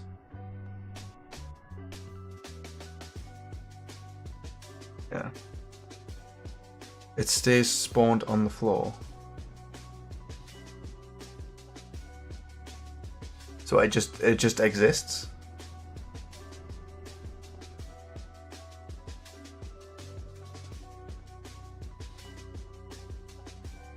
What do you mean by stays spawned on the floor? If it stays spawned on the floor, it just means you've dropped it and it just exists on the floor. In Pavlov, you can drop your weapon or put it in your inventory, but in contractors, you cannot drop them. It will always go back to your inventory. Okay. That doesn't seem like a feature. It just seems like dropping your weapon.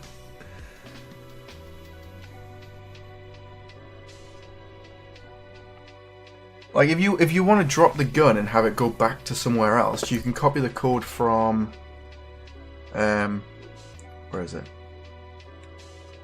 The Oculus Hand sample, gameplay main.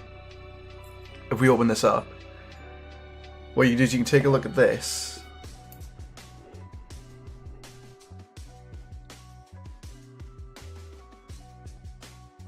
Because they have some code in here that when you drop an actor, it checks the velocity and then puts it back to its original spawn point, which you could use for yours. That way, if you drop an item and the velocity hits 0, then it can be told to do something like spawn into your inventory or just be destroyed.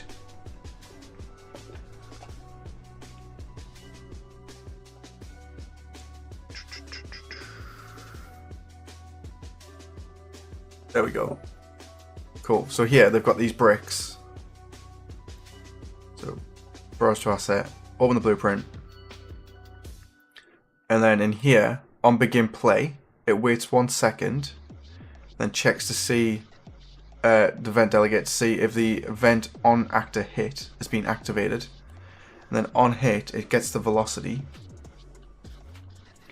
Gets the velocity, checks the vector length to see if it's moving, and then activates it. But we also have a respawn from floor component. So if I go to this, and we have a look, basically says on begin play, when this component is created, we get the owner and the actor transform for its initial location. So as soon as we press play, it stores the location of the brick in the scene. And then on respawn, which in the brick, if it hits an object and the velocity goes to 0, it respawns back to the original transform. Sets the actor back to the original transform. So after this, you would be like, okay, velocity's hit 0. You could do I'll do a custom event, for example. Just, oh, it's not going to do a custom event. But basically, you can have a function, say spawn, spawn actor or add to inventory code after this. You go from there. Should be good. Nice background music, by the way. Cool, it's just stream beats. So nothing special with it. I'm not listening to it. It's only you guys that are listening to it. I'm listening to other stuff on my phone. That way I stop going crazy. But yeah, you don't need much code to detect whether something hits the floor. You just need to check if it's actually hit the floor, and if it does, tell it to do something. Yeah. Hope that helps. Definitely check these out. One cool thing about this scene that blows everybody's mind, that nobody ever really looks at, is that all of the materials in this scene are currently set to unlit. Every single material in the game, apart from the interactable stuff, is set to unlit. So if I go to here, select this massive mesh,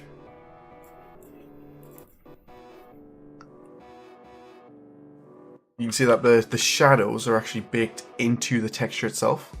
So if I open up the material, we can actually have a look in here. We can see that the shading model is currently set to unlit.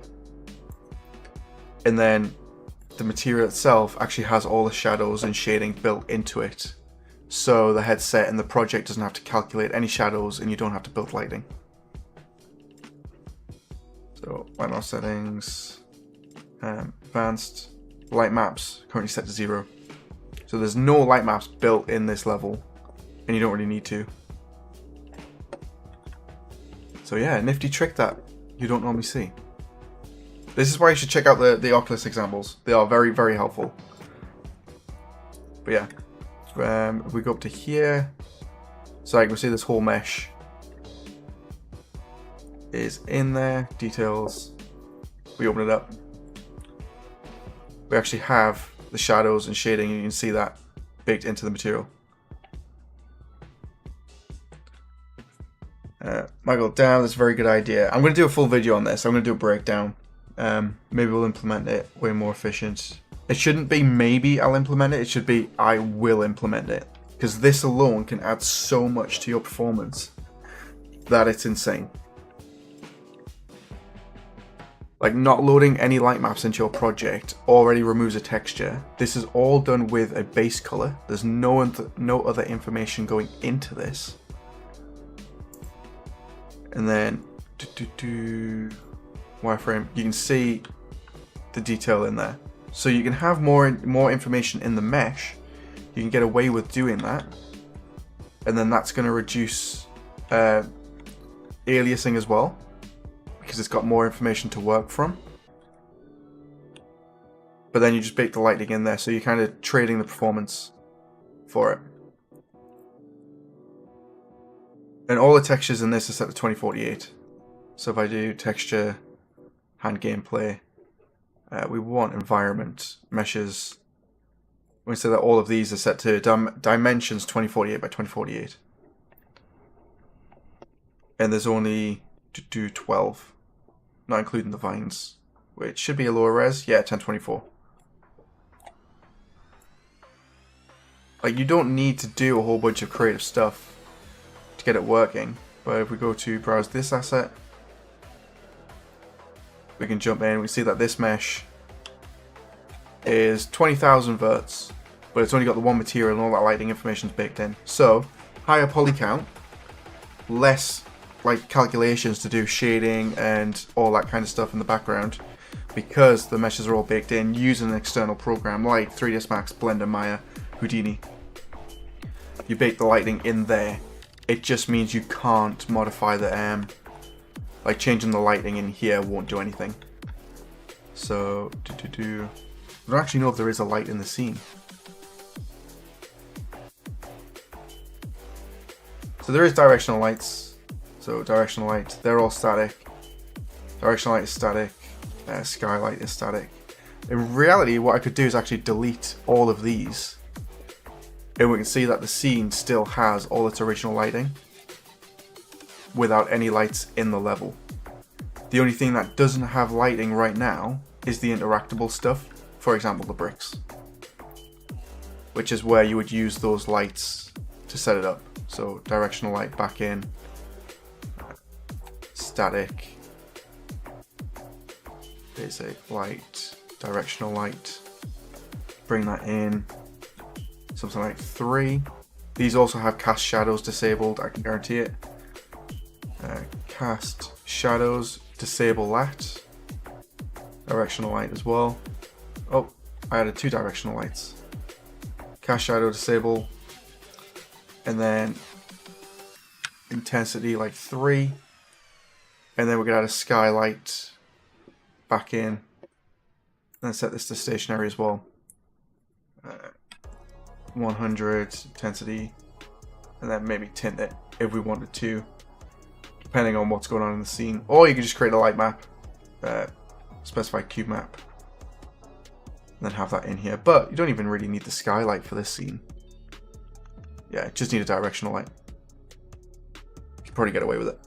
But yeah, there's a lot of things you can do. I want to do a video on it. I want to do some tutorials in Blender and how to bake those lighting out. But what I'm going to do is I'm going to get the template sorted first, and then do a full environment build inside of this, in this format. So when people boot it up, they're like, how does it look so good? And it's only got base colors. But it takes a bit of work, but it is totally worth it. So there we can see the main environment all in one texture. It has all its lighting built. A lot more work, but the quality and the level of the content you can get out of it far exceeds anything to do with just building a normal level in Unreal, kind of like I have here. But yeah, I hope that little tangent was helpful for people watching. But if you want to see a full breakdown of stuff like that, then definitely let me know.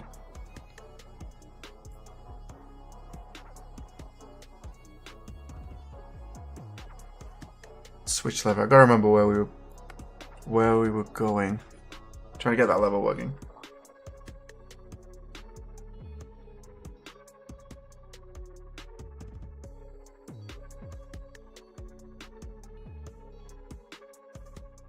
When I'm at the top, it works. But when I get to the bottom, it stops. Yeah. Show game.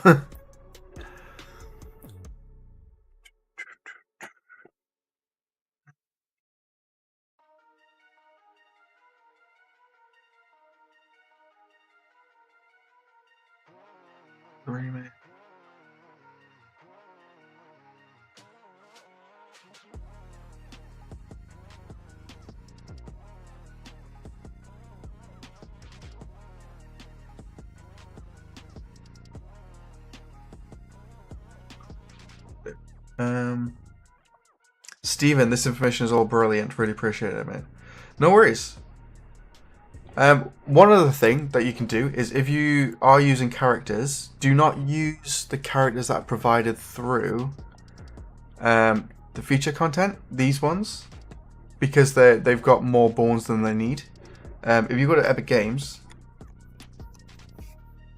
Launcher, and then I want to adjust my glasses. I'm not even wearing any. Cold coffee. Marketplace. Then in there they have a mobile character by Epic. Free. Where is it? Free Epic Games content.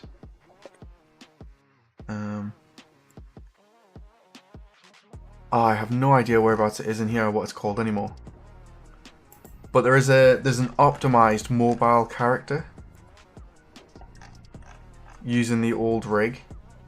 I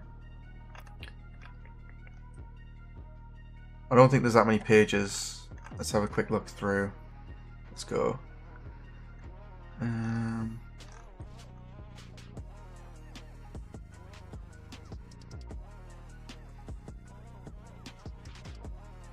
mannequin. There it is. So UE4 mannequin for mobile.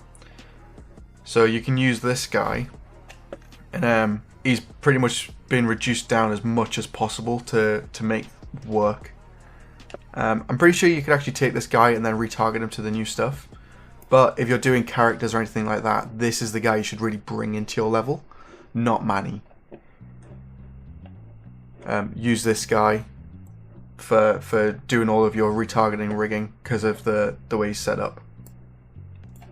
He's got as few bones as possible to get what you need done. Works really well. Definitely check it out.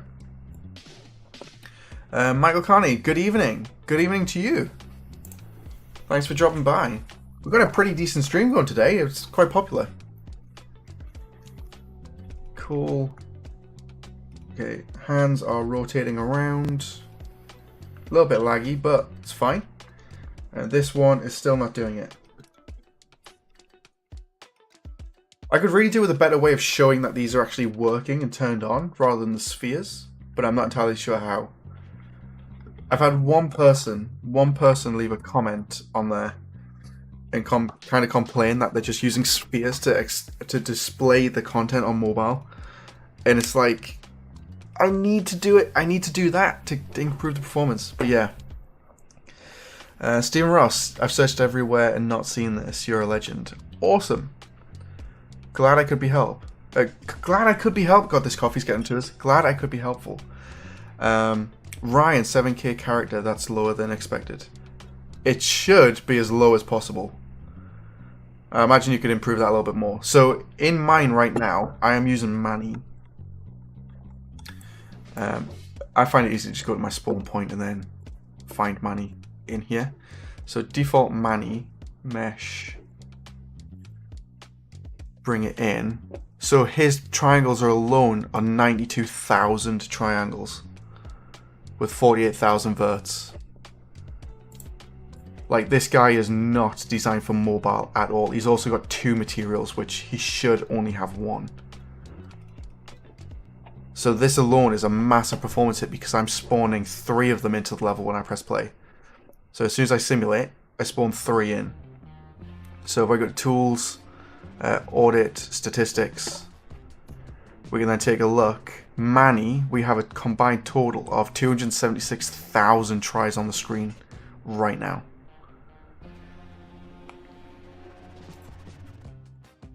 Go through there.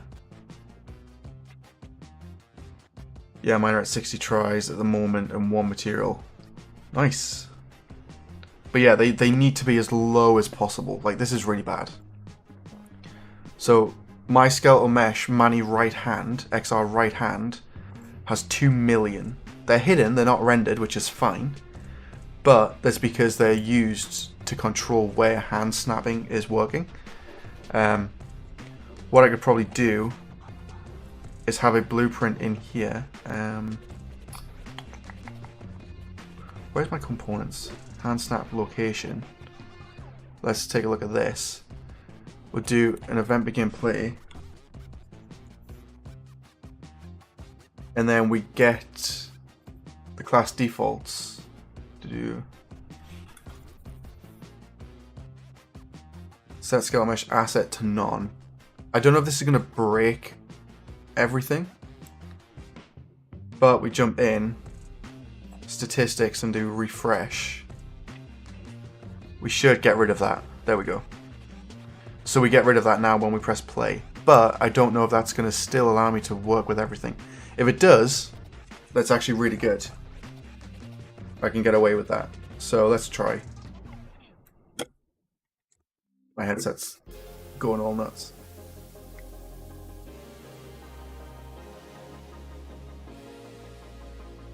So there we go, we jump in, try it, now we'll see if it actually works. So yeah, it still works. So I don't actually need them variables in there, so that's a really good thing to like improve performance when I jump into a project. I should be able to teleport through that door. Okay, fix that. Yeah. So there, everything's still working as required. I can't grab it because my table's in the way.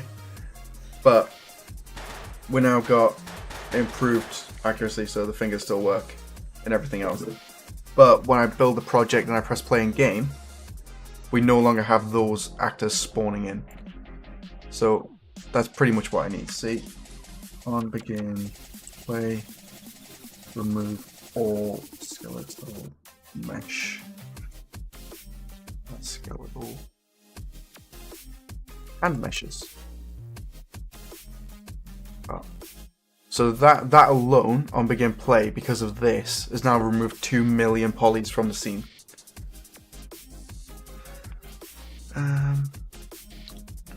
Good to know that the Manny works in VR as I need realistic. If you need realistic, you won't be using Manny anyway. You'll just be swapping him out. But it's only going to work if you're focusing on desktop VR. You don't want to use him ideally in mobile, although it does work. Like I can build this APK out and it works fine on mobile devices. Symphonic, hello mate. Hope it's all going well. It is. Hope you're doing well as well. It's been quite a while. I've been seeing your stuff over on LinkedIn. It's really cool.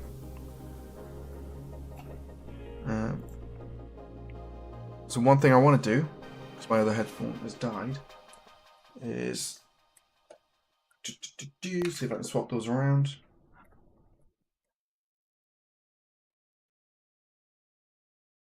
Get my music back up and running.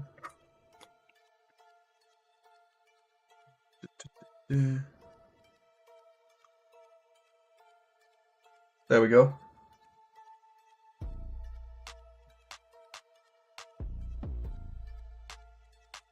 And then we can kind of go back through and do some more optimization in here. So audit statistics again. So we want to make sure that we're actually seeing the stuff in the level.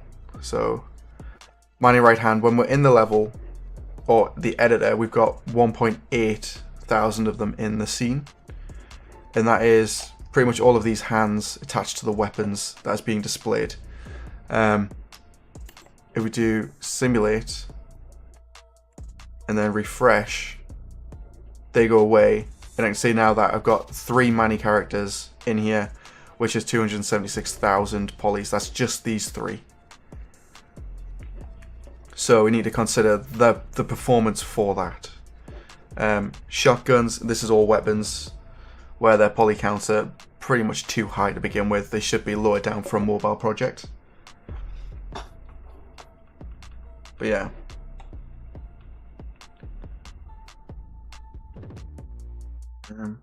Safaric, broken ankles, plenty of time to do some art. Damn, hope it heals soon. Good to hear, things are looking interesting. Things are looking really good. Currently going over some optimization tips and tricks, which is what I wasn't originally planning on doing, but kind of cover some stuff. Joe, sure? Am I saying that right? You gotta tell me if I'm saying it wrong. Wow, when you stream, it's nice to see you working. Very motivating to work beside you. Awesome. It's good to hear. I'm glad I can boost some people into it. We'll be doing another couple of hours and then probably wrapping up, because I gotta go vote, and then I'm going to a hairdressing class with my daughter, which will be very fun.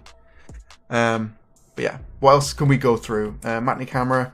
This is working here, so we've got this spawning in. For example, what we can do, this Matinee camera is used specifically on the spectator camera here. So we know that. We could probably remove that mesh. We could take this really, really far and optimize the living crap out of it. So that mesh is still technically in the scene, the Matinee camera, because we're using it for these grab components, but they're not actually required in-game. So let's say if I open this up, I could go into here. We've got this camera, we've got this mesh, so scene capture component. I think what I can do, I think I can actually change that mesh. I could do another begin play to destroy that mesh, so it's not done in the scene.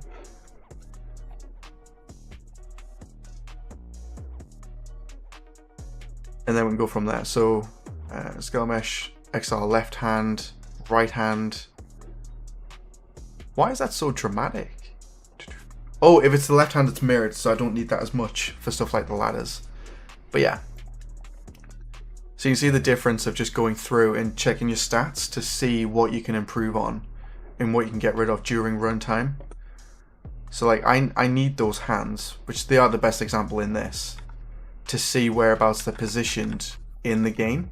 So when I'm like developing it, but as soon as we press play and we build it, they aren't needed anymore. So we could refresh this now, and we see that those hands are removed. Basically, that alone has removed like 3 million polys from the game. Whereas before they were left in there. So if I go back to it,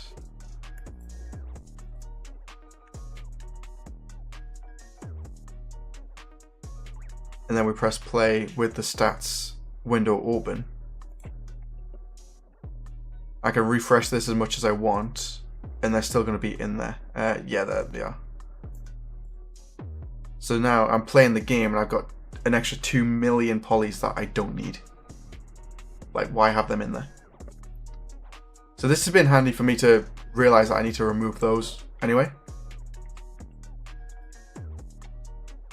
But yeah, hopefully that trick helps you out quite a bit. Consider the stuff that the player doesn't see that is even set to hidden that you don't need in your level. Can you do a begin play to destroy that content?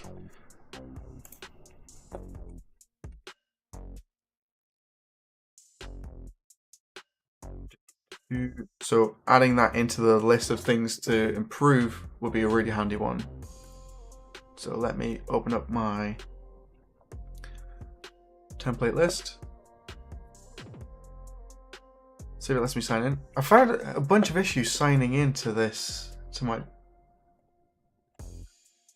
document, to be able to edit it. And I don't know why. It just doesn't seem to like me for some reason.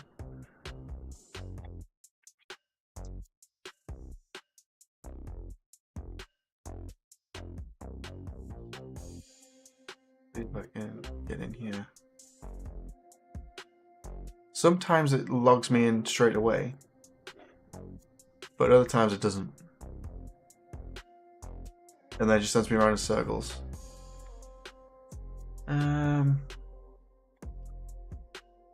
Come on, just log me in. Let me go straight to my documentation.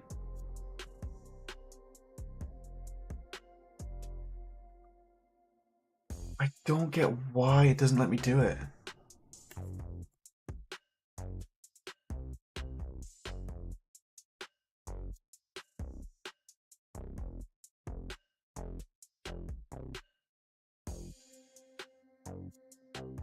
Sign in.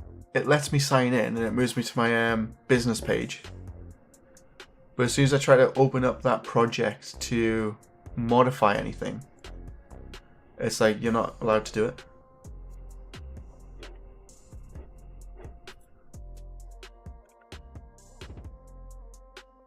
Come on, sign in.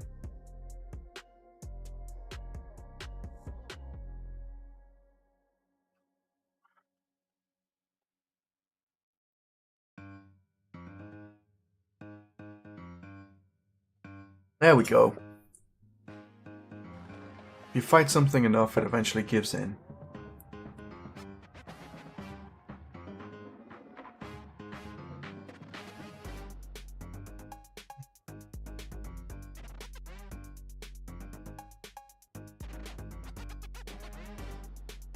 I always try editing the wrong one.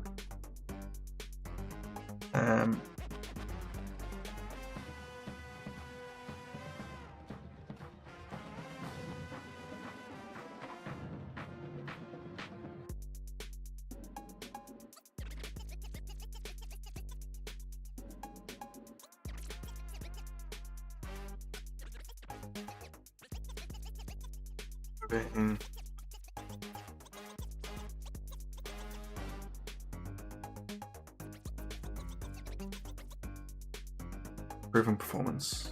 Cool. Save. Additions.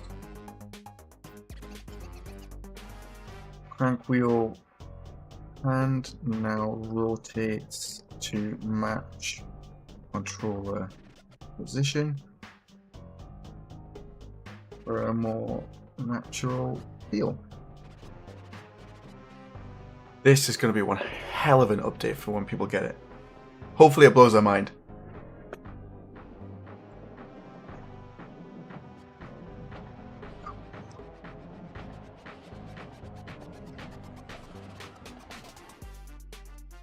Some Taylor Swift, why not?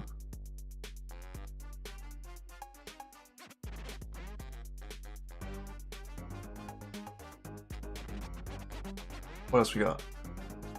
We got quite a few people watching, that's really cool. Should we get back into doing some coding? That's probably going to be pretty helpful, isn't it? Okay. We'll move this guy to the right place, browse to asset, switch lever. Let's close some of these windows down.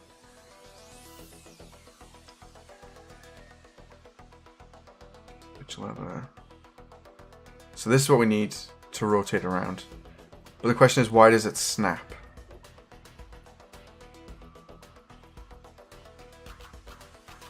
Grab component looks at the motion controller and then it rotates around that page. We clamp the value between 0 and 50 so it can't go too far. And then we use that to plug into here to update the rotation. Oh.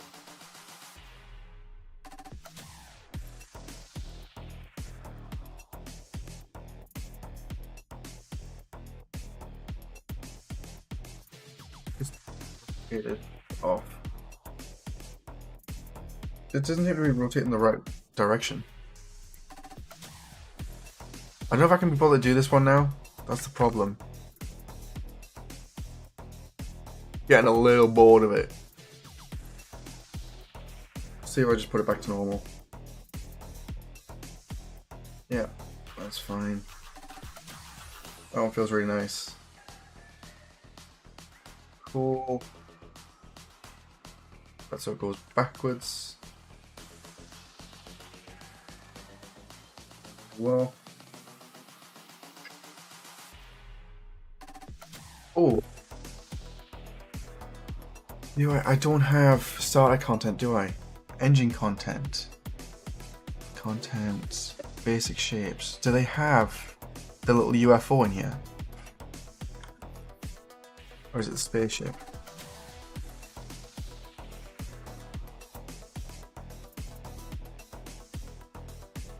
No, I'd have to add starter content. Okay, I don't want to do that. Damn, I could have put the little spaceship on there. So then fly it through. It would look really nice. Steering wheel I need to fix.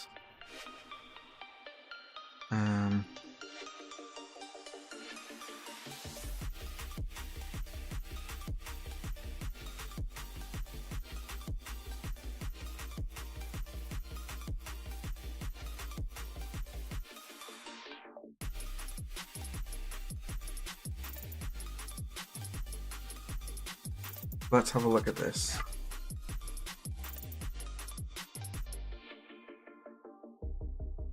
Why is my screen just black? There we go. Why am I really small? There we go. Wait, what?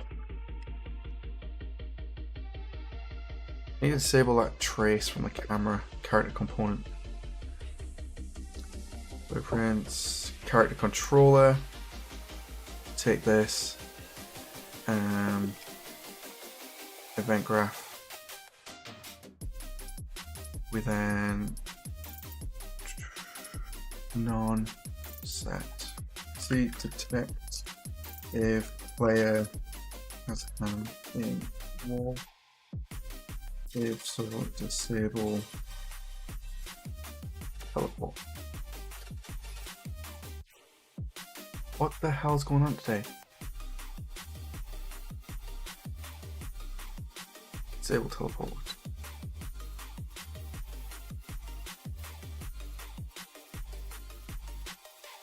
Cool. If player spawns actors.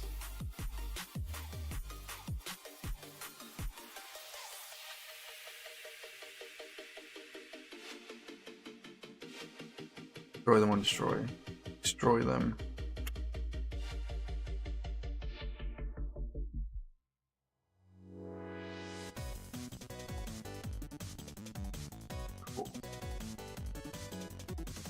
What do you do with changing that code, I think?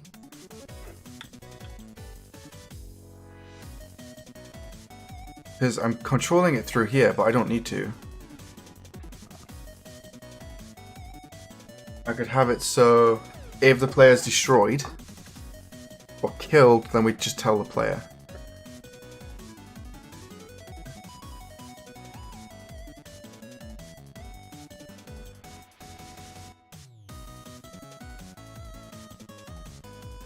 We can create an event called destroy player. And then we could call destroy player event, update destroy player, and then we could use this to destroy the player from here.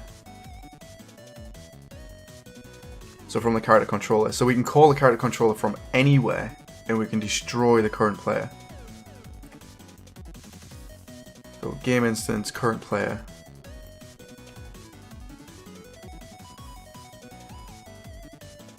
I've got a reference to it in here. Possess character. Get. We could do the destroy actor. We could call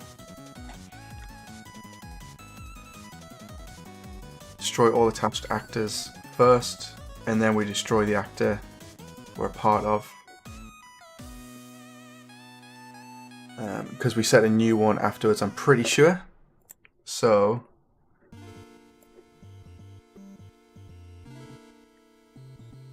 try this. We want to get current player. Oh, get controller.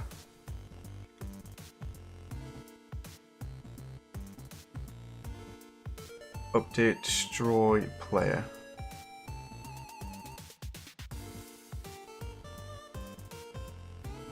So we bypass this. It should still work the same way, hopefully. And now it means any actor in our game has the ability to destroy the player. Ooh, headset battery low. Okay.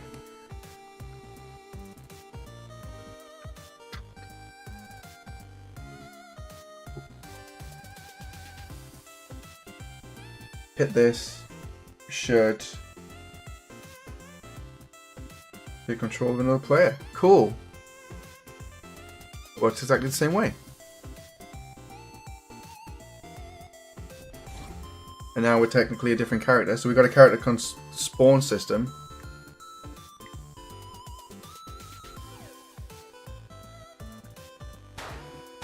Which works really nice. Cool.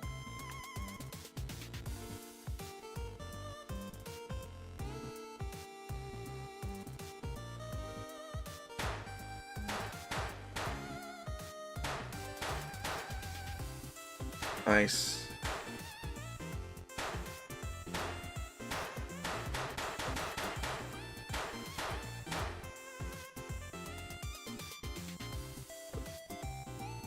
Excellent. Awesome. Chat's got pretty quiet. Everyone doing alright? Is everybody gone for lunch?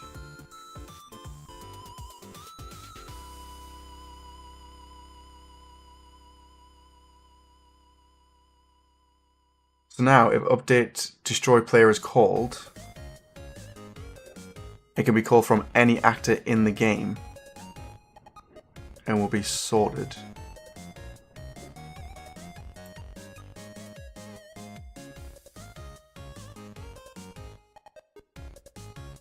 And then we can have the logic inside the character controller control what we want to do. So see.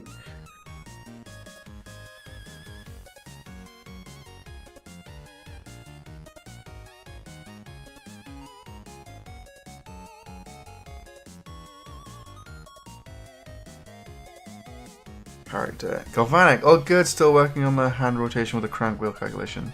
Okay, show game zoned in. Just working on some hinges for my tank. Nice. Yeah, zoning as well. That's the thing. It's so cool when he gets like into the zone. Sorry for distracting you all. Jury not yet, but it looks very nice. Cool.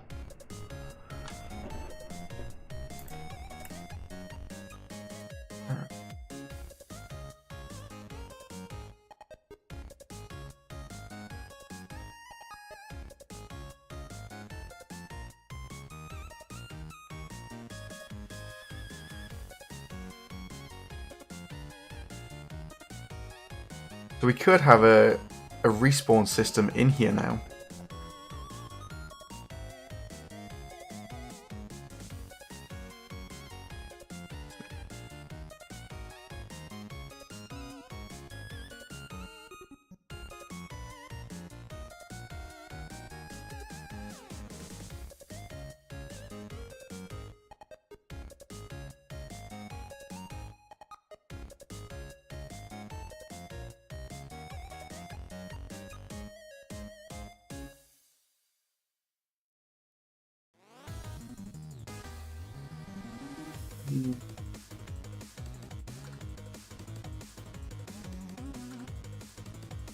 Yeah, they've been destroyed.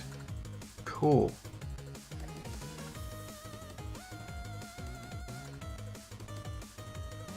So annoying that you can't click comments behind other comments.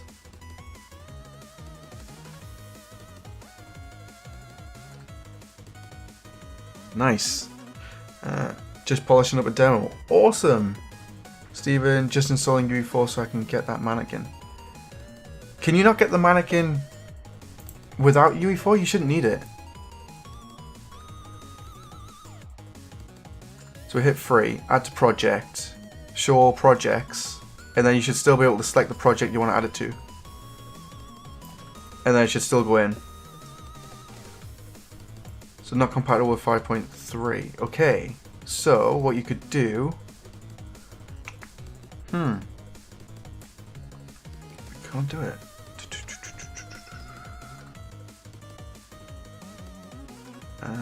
Show game, that's fine. It feels like I'm working with a team, but I'm actually in my basement, all alone. I'm in the sitting room all alone at the minute. Stephen, I'm in the attic. Oh, that's not too bad.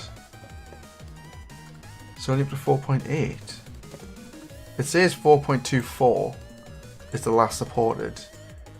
But you should still be able to add it to a project.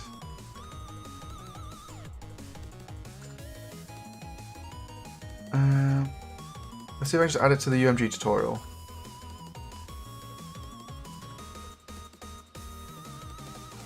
Add to project.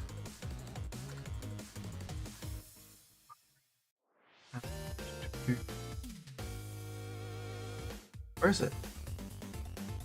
UMG tutorial. Load this. It should still be in there. Like, the project's still on 5.3.2, but just setting it to a version number should allow you to add them in without having to download a brand new version of the engine. Should still work. Let's have a look.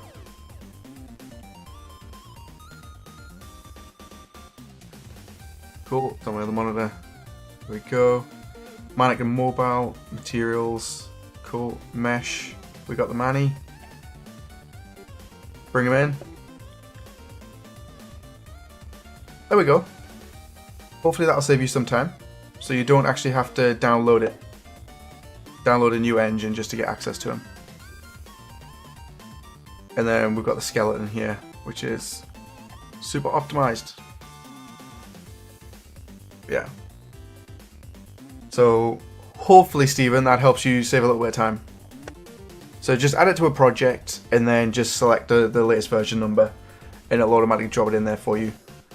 And then you can go in and still access it as you normally would.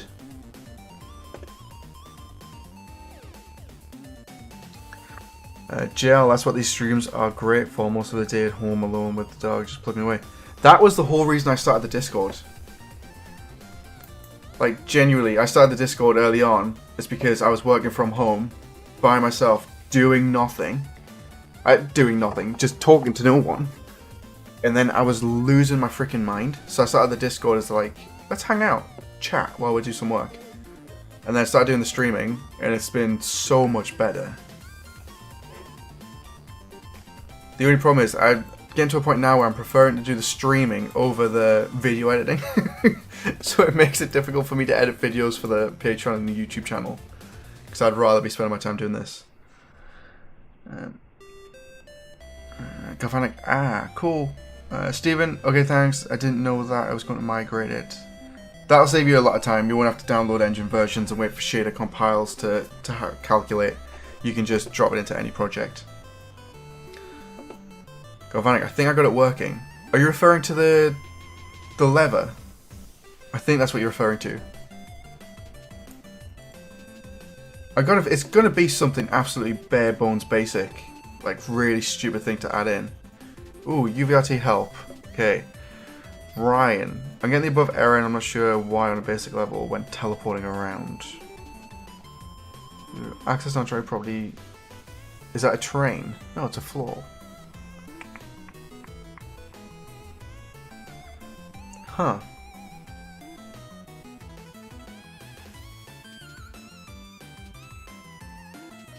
I'm not entirely sure why that would be.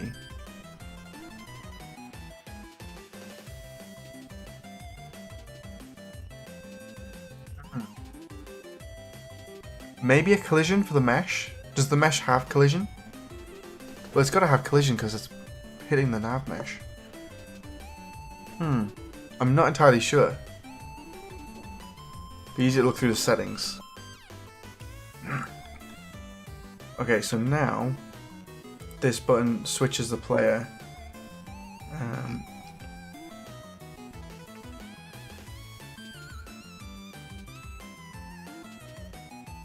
Additions.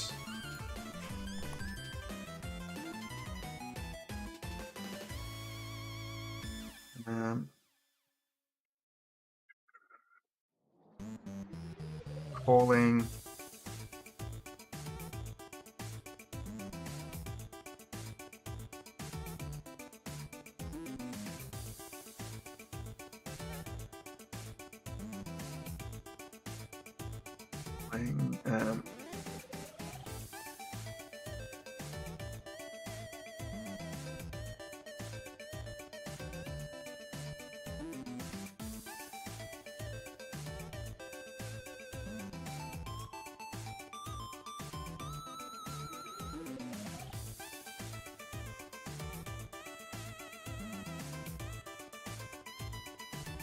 Cool.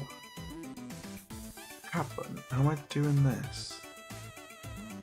Game instance fade in. So this shouldn't even need to care about it.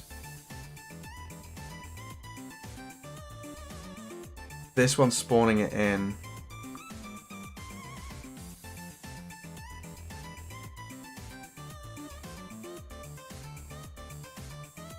This one we're getting it to do it.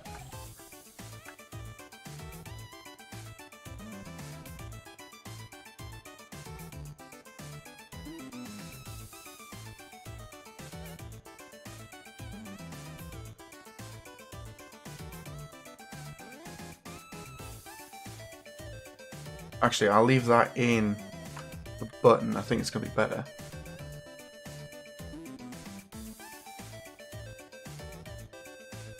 Makes a little bit more sense. Be handy if I put this back on the monitor so you guys can see it. But yeah. Okay, I thought about putting it inside of the character controller.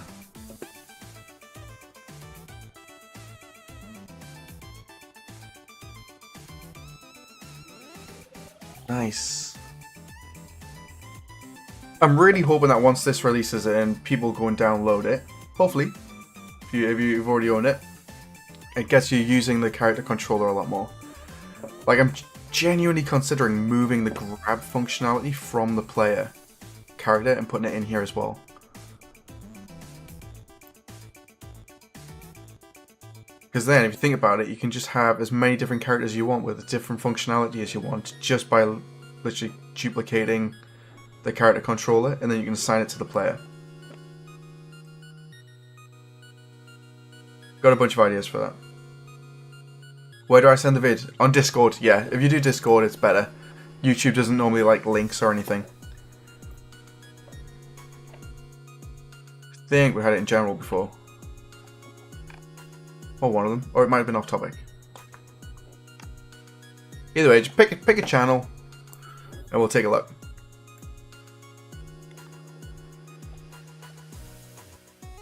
I know there was a bug on the teleport that somebody got really annoyed with. Like, somebody was like spamming me to fix it. But I was like, it was only thrown in there as a quick example.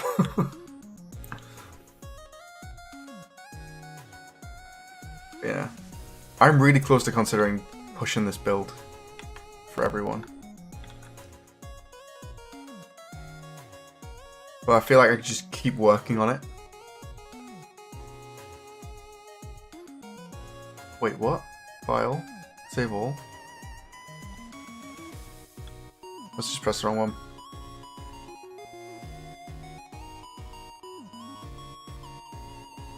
Check general. Cool. Let's have a look. That's what I've got for you.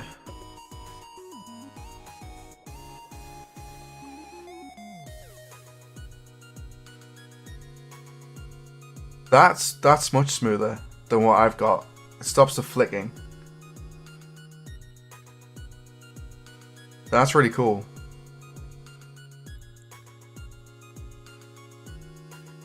Is it going to be something absolute super simple again?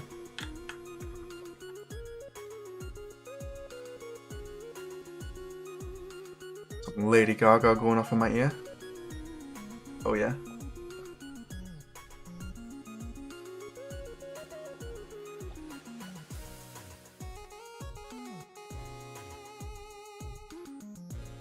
Ah, it's cold coffee's not good anymore. Oh. Jeez, that's bad. Yeah, it's very simple. It always is. I'm pretty sure I'm overcomplicating everything I do in this. We'll send a screenshot. Awesome. We'll get it in, we'll take a look.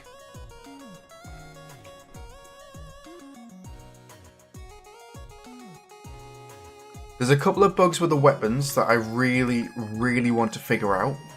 And then I think from there I could probably upload this without unique hand animations and people will be able to just roll with it.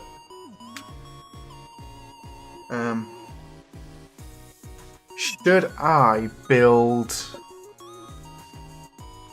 a file out? That way you guys can test it.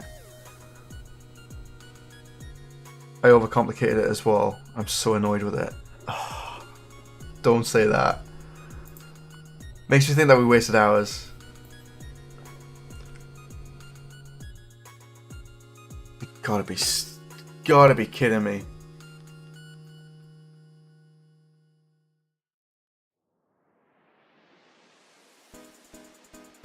Set world rotation.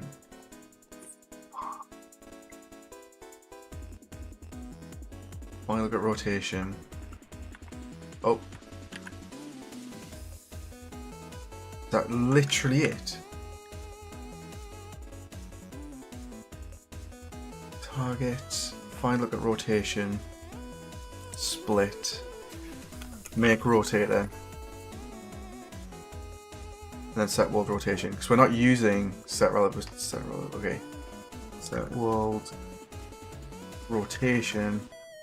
And then, oh, you're rotating the motion controller and the grab component. Interesting. What happens if we just rotate the grab component?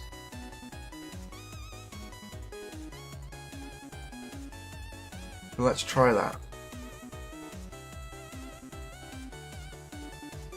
Ah, my headset's died. Oh no! Black screen. Okay, let's just throw that one over there. Hopefully, this is actually charged up. If not, we're a bit screwed. Okay, full battery. Are the controllers actually going to work this time? Controller update in progress, left and right. Okay, so they've got full battery. Oh my god, as soon as you go to test it. Throw. Access not trying to probably. Oh, that's fine. It's because it's players not detected.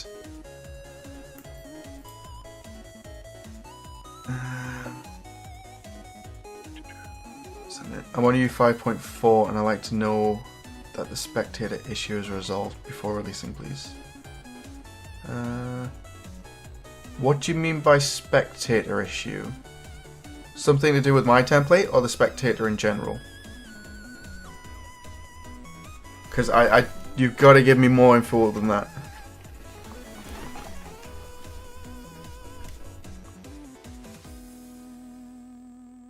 Because I'm not using 5.4 yet, I'm only in 5.3.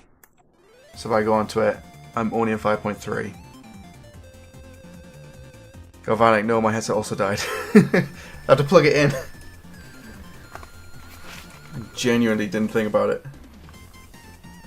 55% controllers are on. So we'll wait for that and then we'll test it out.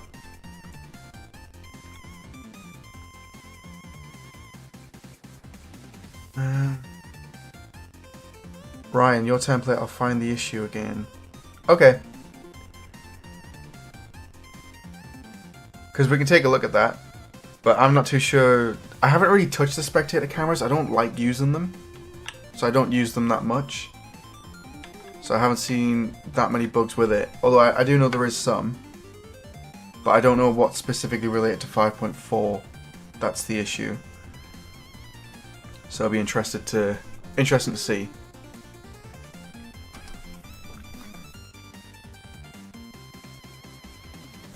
We done 98, 92, come on.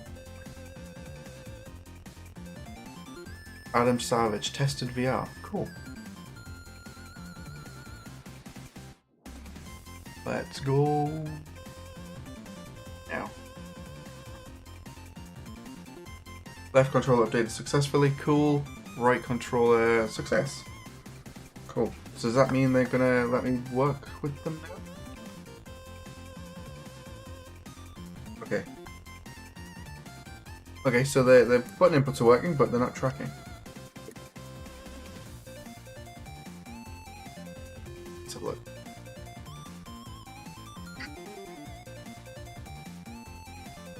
Have I got hand tracking on?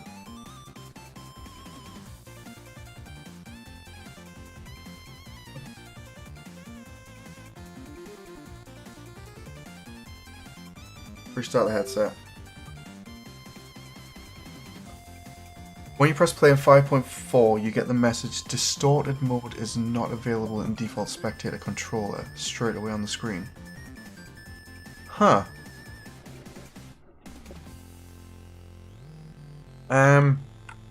Does it happen if you delete the spectator cam, or do you need it? Because the thing that controls that is inside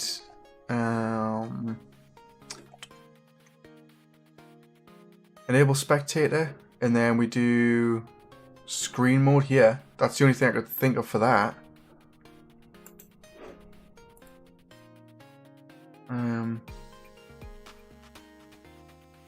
I have no idea about distorted mode is not available. Default spectator.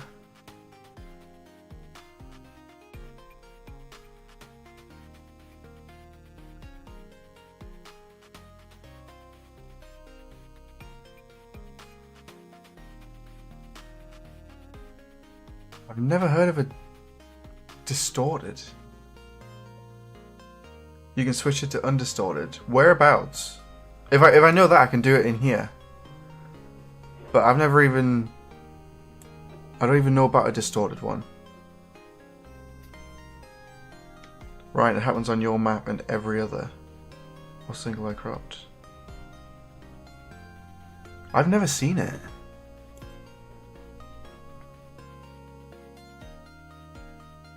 Like that's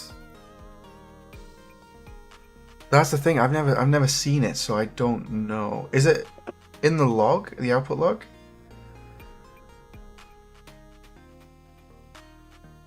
Show game or single eye cropped. I thought they were both set to that.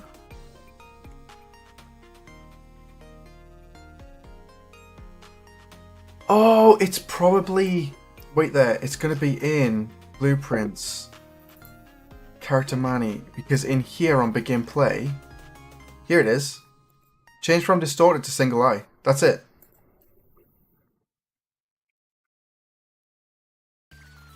Go to the character and change that. That's what I was looking for in the... Because you said it was the spectator. That's what I thought of. But it's just this node here.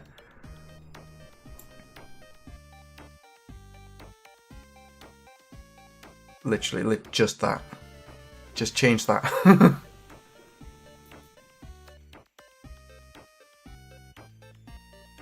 Okay, so let's add that. Make this list look a little bit longer. Bug fixes.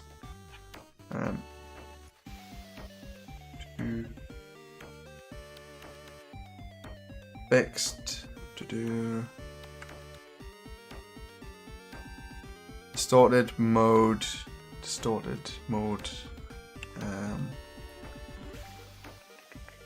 Is not available. Default.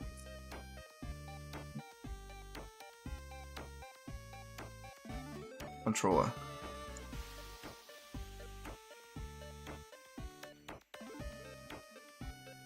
Okay. There you go. Yeah, give that a shot. Flick through some of these and then try it out. So if we press play now, once I can get my actual controllers to track in my freaking headset.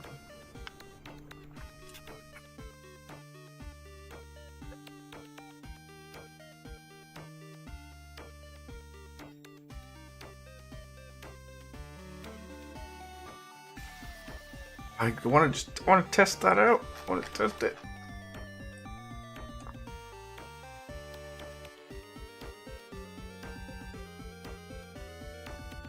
Are we back on yet? 100% battery, I know. Turn on. Turn on. There we go. Okay. Alright guys, I'm gonna go see if I've got anything to snack on. Oh.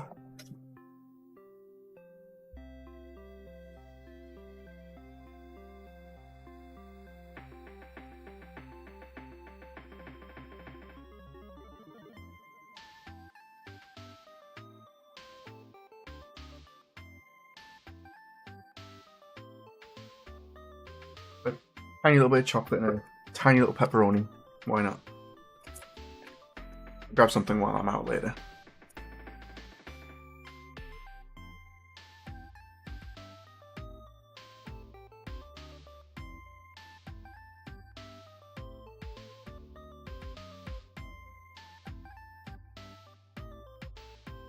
There we go.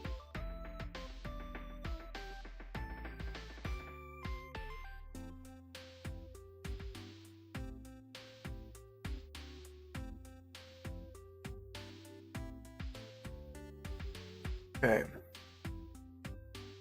Let's have a look. Oh. Much better, but I plugged it into the wrong one. Oh, we can actually check the pistols to see if it's my touch haptics. I'm so used to being able to teleport through the doors that now I've fixed it. It keeps screwing me up.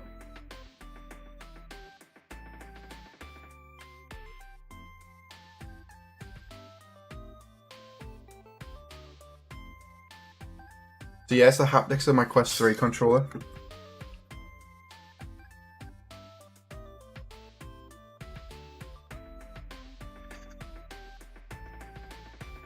Cool. After multiple tests, what worked best for my project is single eye cropped to fill, but my project is PSVR 2, so it may be different to you. See, I can change that so it's defaulted. I don't mind doing that. So single eye cropped to fill.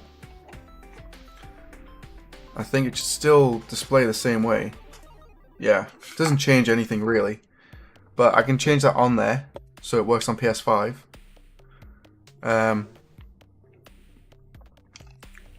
Changes. I keep getting there about the changes section down here. I might have to move some stuff around in a bit.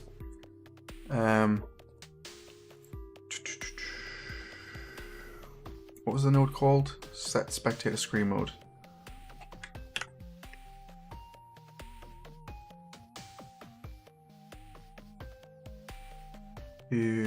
Which one we got? Single eye.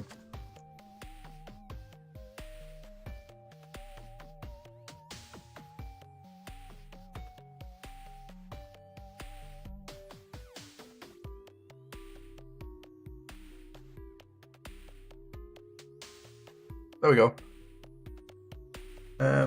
Symphotic had a bit of good news. Got a job interview next week for an electrical engineering company for CAD design. Nice! CAD design is very different to 3D modeling design, so just keep that in mind. I got another message, but unsure if that is normal. I posted it on Discord. Let's have a look.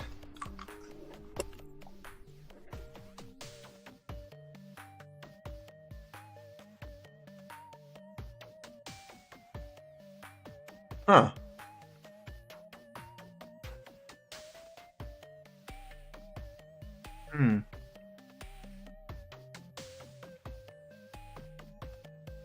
See, I can't really test this until I change to 5.2. 5.4, sorry. The best thing you can do, Ryan, is go through those different types of stereo spectator screen modes and then see which one works without the error, without the warning. But also remember that you can ignore the warning. You can disable on-screen messages if you really need to. So if it's just in the way, I can't remember where it is.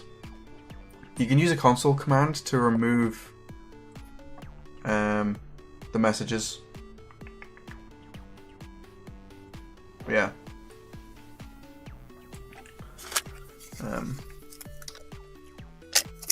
Sephotic is very different, but they don't mind training people for people who do game art, etc. for CAD. It's apparently make really good CAD artists. Yeah, as long as you're good with the math, it's fine. I did a course in CAD actually. I did a 10-week course and I got a certificate in it, so I'm actually qualified in CAD design using Autodesk. But yeah, it's really cool. One cool fact about CAD files is Halo, the latest game, or a lot of the latest games, they built all the Spartan armor using CAD files because of the accuracy.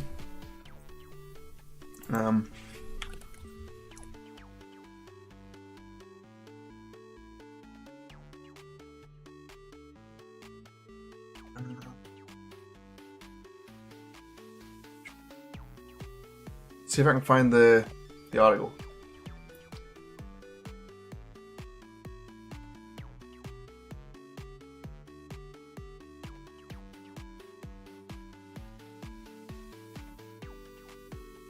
I can't remember where it was, but I'm pretty sure they did. They used CAD files to model the stuff for Halo at one point, specifically helmets, I think it was.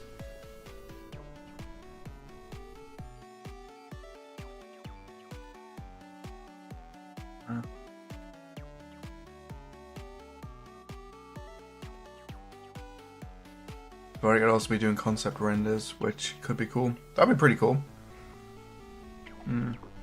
Alright, John, I forgot to make it within local bounds. We'll fix that and send you a solution. Give me 10 minutes. No worries. I need to fix the direction of the hand anyway. I messed that bit up.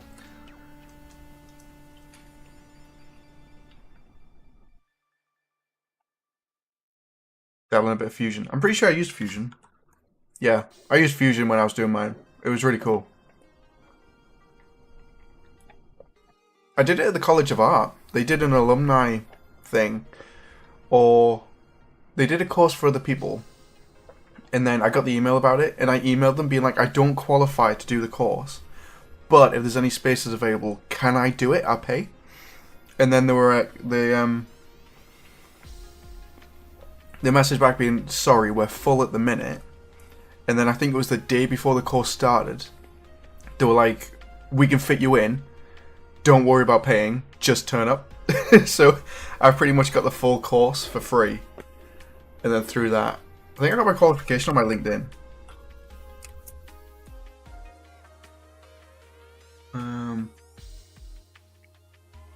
But honestly, your work keeps popping up on here. It's so cool. It's looking good. View profile. I can't remember what I got the qualification in.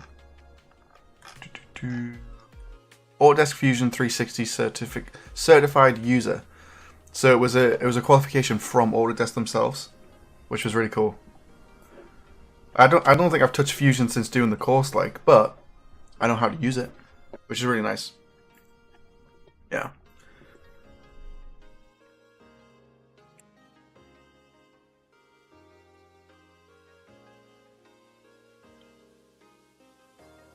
Which rotation did I do wrong? Was it off topic? Show off your work. Cool.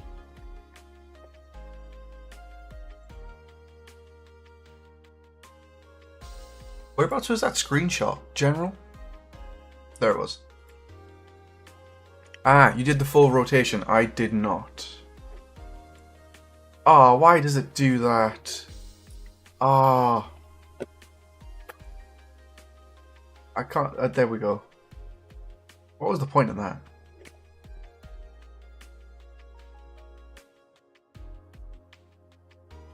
It's not working on your end. It's rotated the hand incorrectly, but I'm not doing it the same as yours. I'm getting a motion controller reference from the grab component, get world location, plug that in. Everything seems to be correct, but set world rotation. Yeah, I'm using set world rotation, but you were doing the motion controller as well. You're changing the rotation, which is what I'm not too sure about. Yeah, there it is. Rotated around the wrong axis, so you might have something different. Oh, you're using world, that's why. If I rotate this, let's say I take this around, put it on 90, I'm pretty sure it'll work then. Because you're using world rotation, that's why all the blueprints use relative for me. Because if you change it in the scene from the world location. What the hell's going on?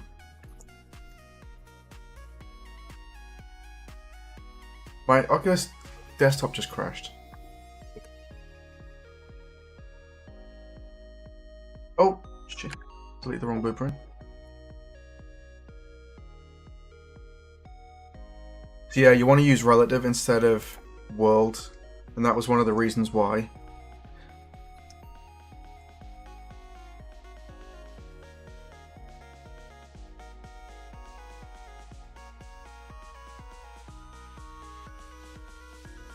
Oh, we've got 20 odd people in here. That's really cool.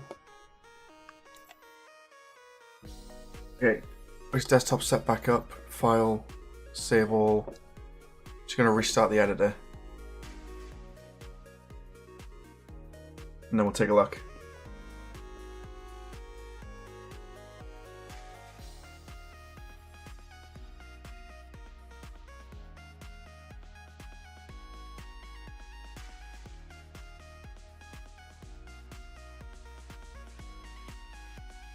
Have a look. Yeah, if I jump in, pretty sure the hand's going to work the right way. There we go. So it's still the wrong way, but it's because it's rotated. So you don't want to use get world or set world. You want to use the set relative.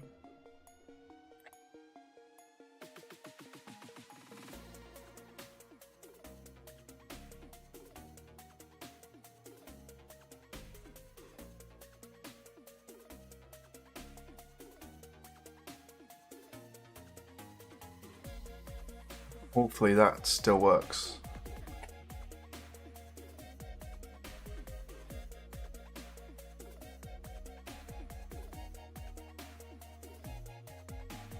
It's not rotating around now, which might be because using it.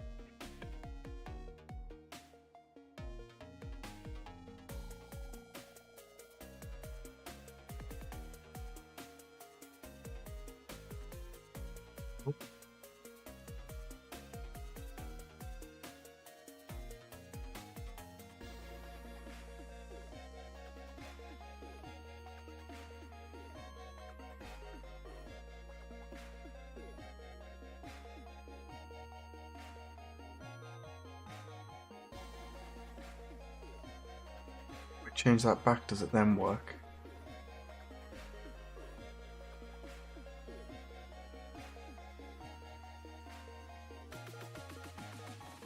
Be interesting if this one works.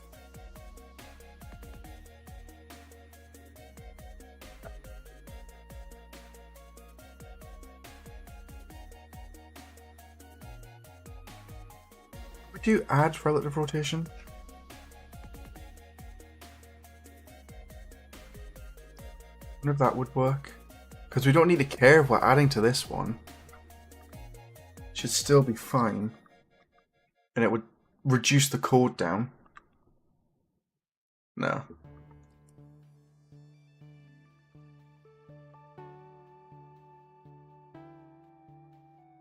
So yeah, it's not really the right one.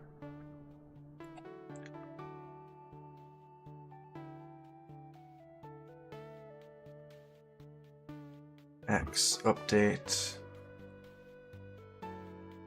Yeah.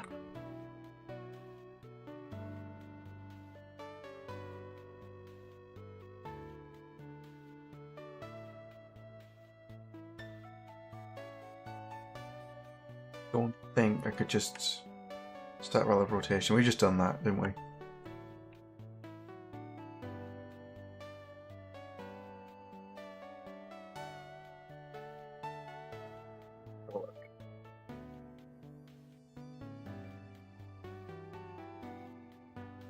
It's not working at all now.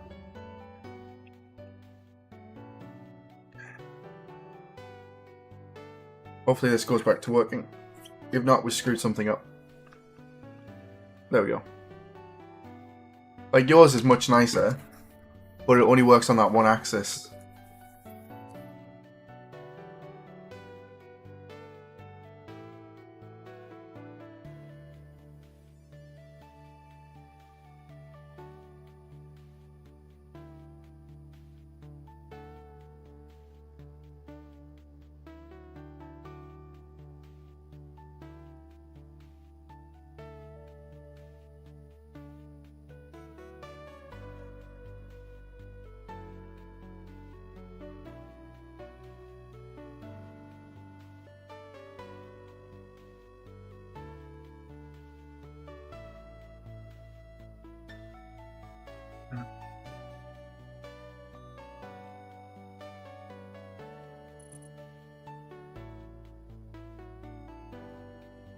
I'm wondering if I should change out Manny, you know,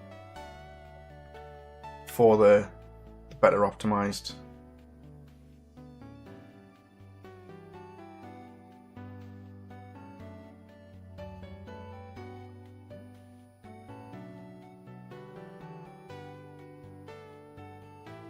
I'm not using them for anything else.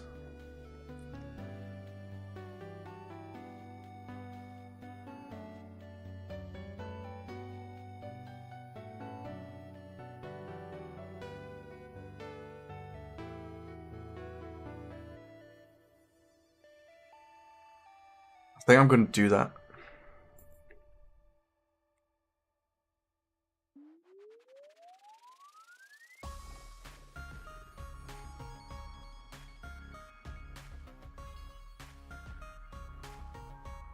Yeah.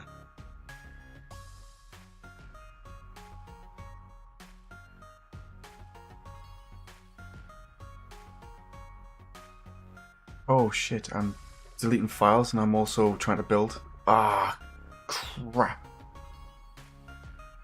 Fuck.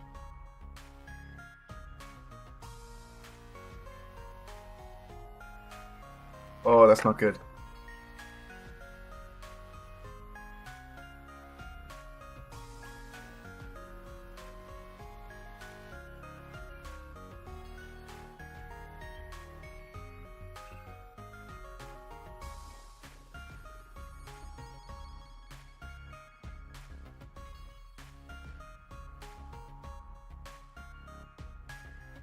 There we go.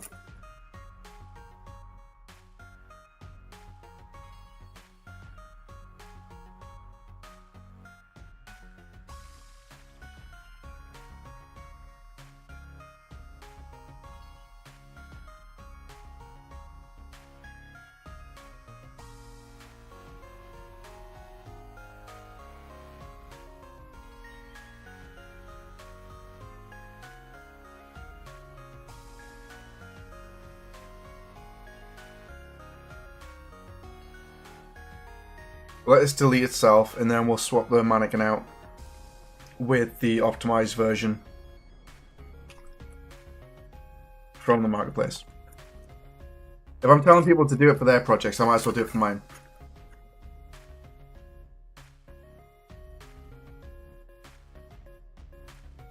Alright, while this is doing this thing, I'm going to go grab a drink. That is not cold coffee.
A glass of milk. The mobile character's arms are off center for me. I have no idea how you're doing your stuff, but they shouldn't be. I haven't really looked at it yet though.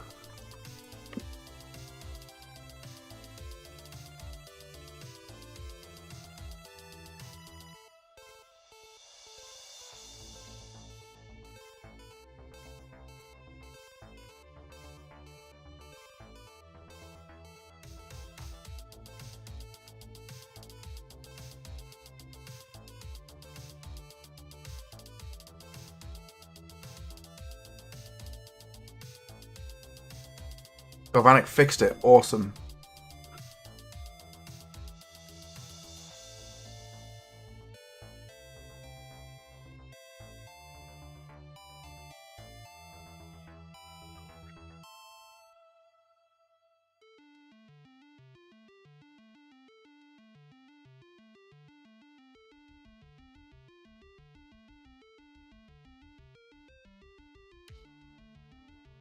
Can't beat a glass of cold milk, can you?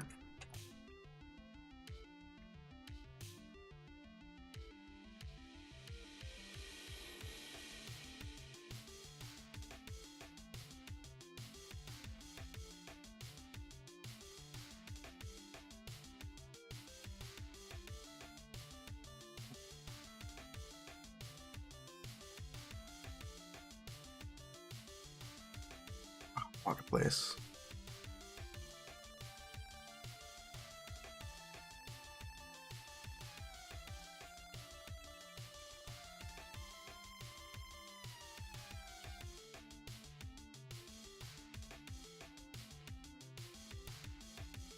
My god. Live. White Russian drink. I wish. Wish there was alcohol in it. There is not. I'm not allowed at the minute.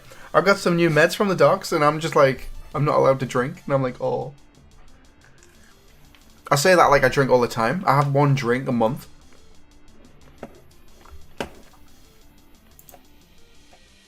Okay.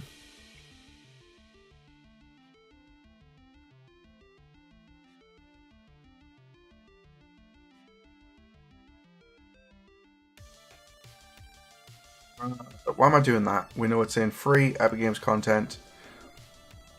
And it's on the last page.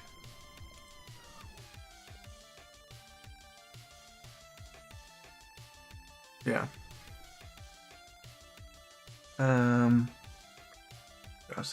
Just swapped the mannequins out. I was using the UE4 one and then just swapped it for the UE4 mobile.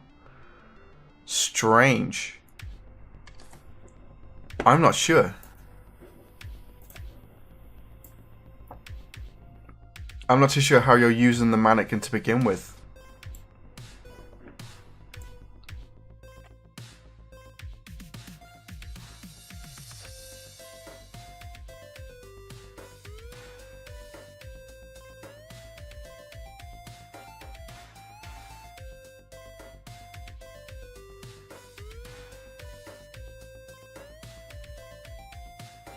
Go. Mannequin mobile. Mesh. We got them in there. Cool. So we can go to browse. AI. Manny, you should not be there. It's just a memory.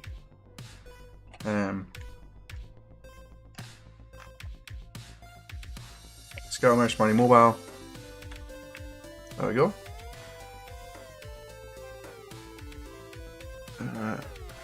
Sephotic, John, I've done something unholy to this tank. You gotta put it in the Discord, man. We gotta see it.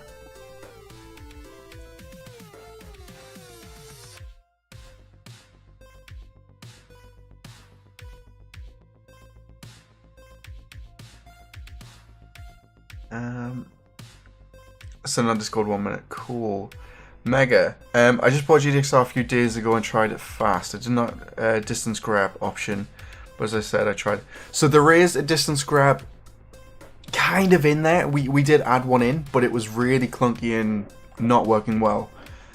So I did remove it out, but you can go into the blueprints components, grab from distance. And the code is in there for you to set back up and reuse if you really need it. But for now, I'd say probably implementing your own one is probably the best option for that specific thing. I don't think I updated the page to reflect that. But I'm hoping that all of the updates with the weapons and that makes up for what's not in there at the minute. Once this goes live. But yeah. Hopefully that helps. So now we should be able to jump in. You can see Manny.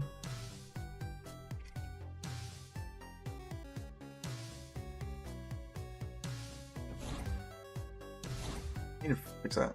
It's a little bit floating. I don't think I'll be able to shoot him. I don't know. Yeah, we can. Cool. So we just need to move him down a bit. Strange that he's so high up. We don't offset him or anything.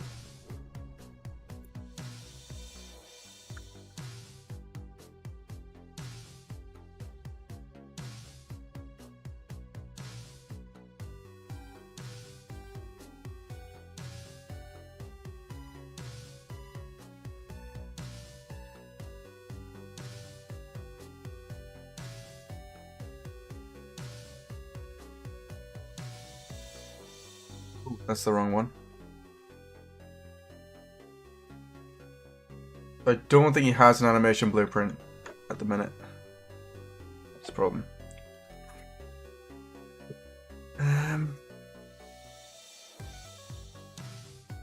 Hey, try that. Thank you. Explain. No worries.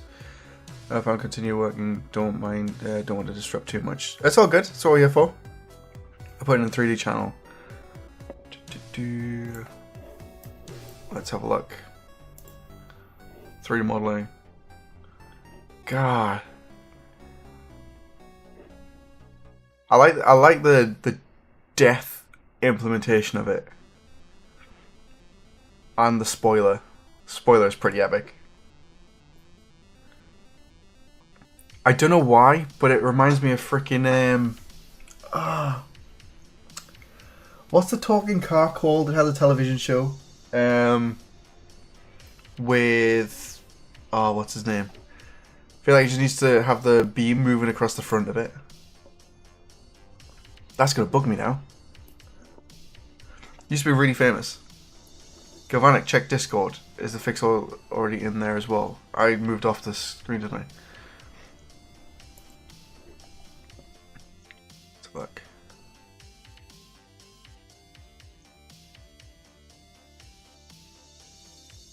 Nice.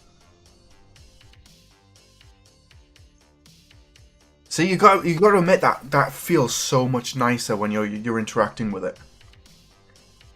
Knight Rider, that's the one. Kit. Why did I forget Knight Rider? But yeah, it's what it needs. It's a little red light going across the front of it. That's so much better. You gotta admit that feels nicer as well. Oh, we got the video.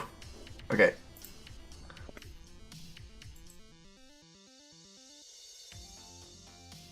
update. Let's have a look. We'll come back to this guy in a minute. We want to get this sorted first. Removing all of this code if it's unnecessary will be so much nicer to do. Alright, I can't see chat for just a second while I'm building this. So just keep that in mind. Set world rotation. Grab component. Do you need to set the motion controller? Oh, no, it's getting the motion controller right. That makes more sense. Grab component, motion controller reference. Copy U. Get relative location. Get relative location. Find, look at rotation. Plug you both in there. We split this.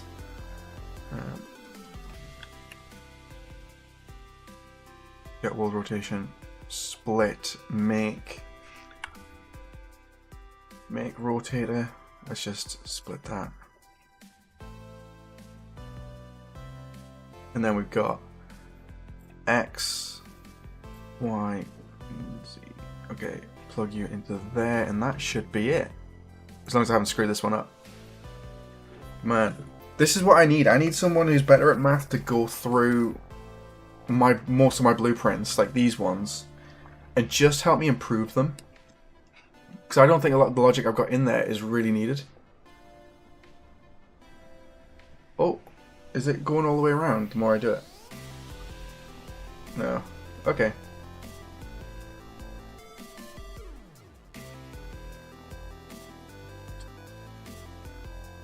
Doesn't seem to be rotating though. It's only staying in the same place. Which, to be fair, do I really need it to rotate around the hand? You don't, do you? It just needs to feel solid. I might leave this down here as like in there if needed.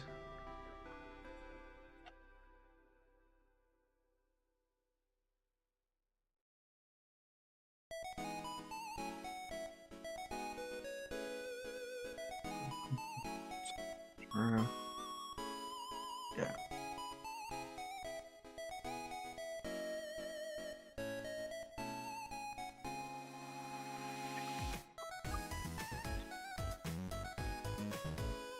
Yeah, I think that's working really well. Let's see.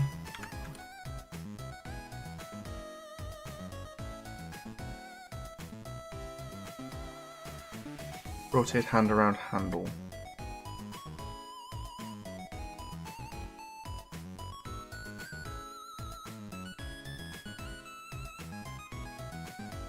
It does feel so much better, just so you comment on it.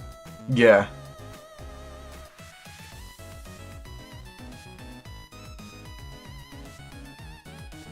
I was inspired by the Tiger Tank animation. Wasn't it? I don't think I've seen it.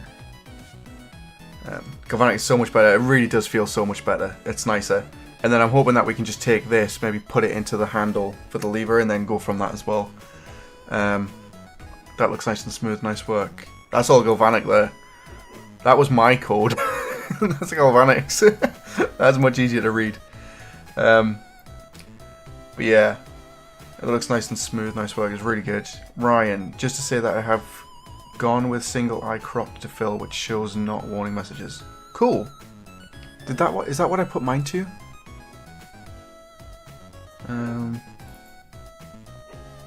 Single eye crop fill, yeah. We'll leave that as default then, so that's fixed. That's what worked for me. Cool. We have a slight give. But I think it's not that necessary. Yeah, I don't think it's necessary either. I think that's absolutely fine. What I'm going to do is I'm going to copy that though. And then we're going to hop over to this one. And then I've got a feeling all we need to do on this is modify which one we're using here to make the rotation. In this case, it is around the Y. So plug Y into there, that into there, and see if that works. Do we get lucky? Is it going to be this lucky? Oh. Why am I in the floor? Huh. Yeah. Well, it's kind of working. It needs to be offset though.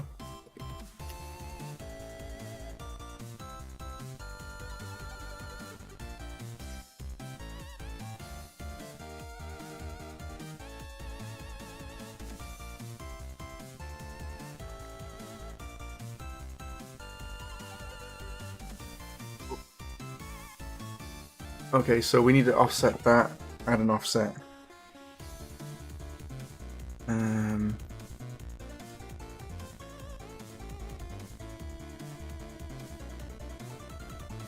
Is it gonna let me just do a plus 90? Or am I gonna have to combine rotators? Oh, nope, definitely not that one.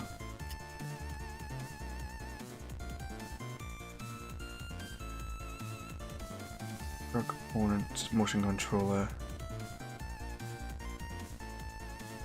It's gonna be one of these.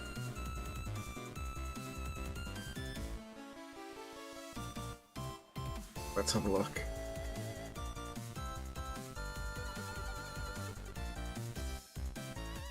No. Did that change anything?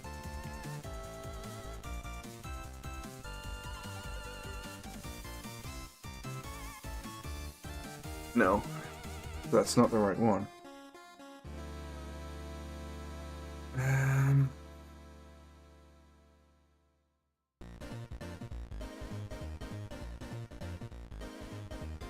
That's wrong.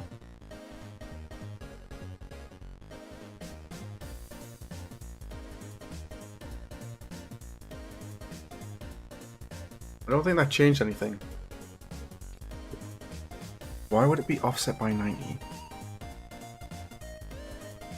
I don't think these are changing anything at all, are they?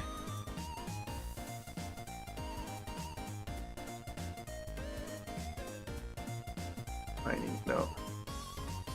Nope. Okay.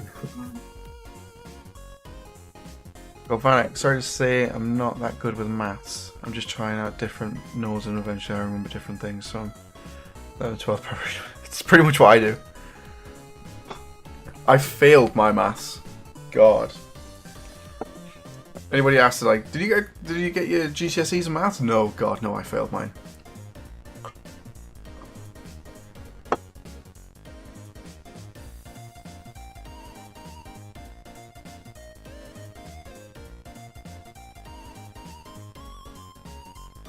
If I just rotate this like here, is it gonna work?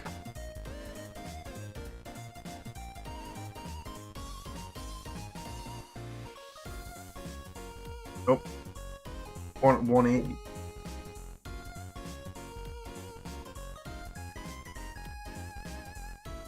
Wingman, hey Jonathan, I made static mesh out of pores and then used sockets at handle mesh.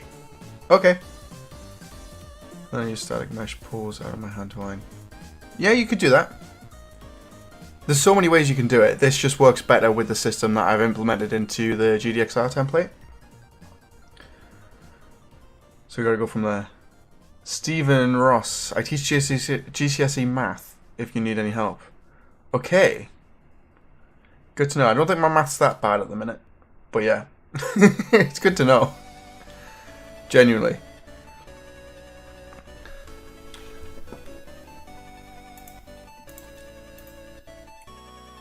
So, I flipped it 180. Why do we need to... I'm trying to figure out what happens if I rotate it in different ways. Whether it goes back to the same place.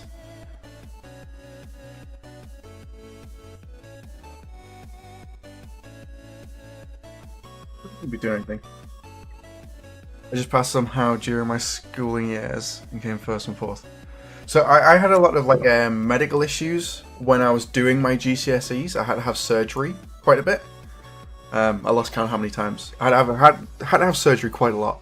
So basically I wasn't able to revise for my GCSEs. I've got dyslexia, and then I kind of just destroyed everything, really. Any chance I had of getting a decent grade. The only thing I got a decent grade in was IT and science, because I really enjoyed those. Maths I couldn't stand, so it made it more difficult to learn. But yeah. Why is this going that way? Do we need to negate the variable, or we need to invert it?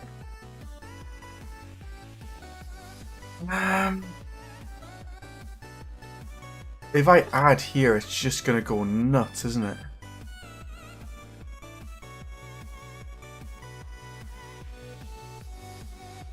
It's on the right track.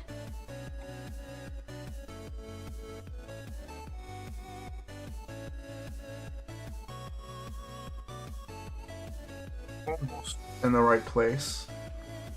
A little bit off, but it is flickering really fast, so it's definitely not the right value. But doing this gives me an idea of what the correct value might be for the offset. And we can kind of see it.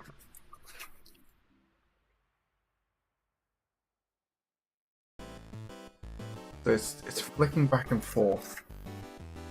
Why would it flick back and forth?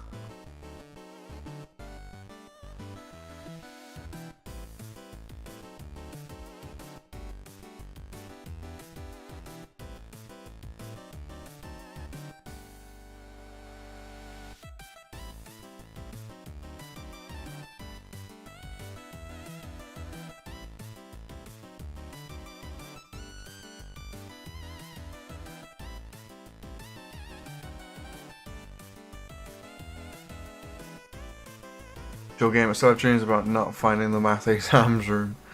Then wake up and realise I'm not a student anymore. That was 15 years ago. I've been quite lucky. I haven't had anything like that. But it would, God, the anxiety that would give me. Be ridiculous. The lever's moving. We're not controlling the lever in any way. Grab component, set world rotation. I don't think that's it. So how do we offset this without it flicking back and forth? We add 120, make rotator. Can we add to the rotator instead of like combine the rotators instead?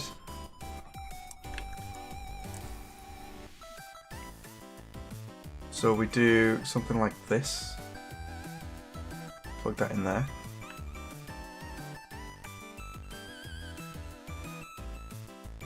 Up top, can the mixed-reality hand tracking have collision? I tried putting a collision sphere around it, but still couldn't get it to work. You should be able to have a collision on the hand. It's not going to move your physical hand, but there should be a way to have the collision on there. You might have to attach it to a bone, but I'm not entirely sure. Like I said in multiple streams before in posts, I don't really work with hand tracking all that much. I kind of hate it. I don't think it's worth the effort to put in, to be fair. Like, the amount of time it takes to set up hand tracking, you could build half your game using motion controllers and nobody will care. I don't think hand tracking's there yet. This is all personal. This is my opinion. Yeah, my opinion. Don't want people to be like, oh, I'm crapping all over it and it's just terrible and it's just me, but yeah. I just feel like the amount of effort you've got to put in to get hand tracking working, to get it feeling nice, isn't worth all the effort at all. Not at the minute. You've got more control over motion controllers, interactability, and what you can do with them. Whereas with the hand tracking, you're very, very restricted. Why is it offset? The question is, why is it offset? And the question is, how do we offset it? Because changing this rotation, I don't think is changing it at all.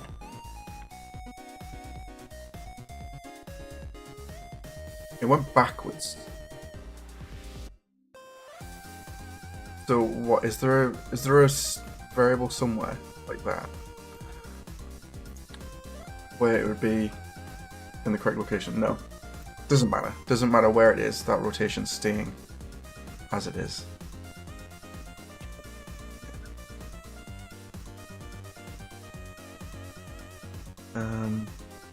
Combining on the 11th and 12th, I hated my maths teacher and eventually started hating the subject. Due to that, I just passed my 12th very bad percent. My thing is, I just couldn't get into math. I just kind of let it defeat us. We had a really good maths teacher, but I had no motivation for the subject, so it made it really difficult to learn. And my mental arithmetic skills is so terrible that I kind of just let it get to me. And it's not until I started doing game dev and architecture and 3D modeling that I was like, okay, I kind of enjoy this. And then that's where I've learned it. Michael, no, it's useless. Hand tracking, yeah, except for the game Piano Vision. Don't think I've seen it. Is that the? I think I've seen it. I know which one it.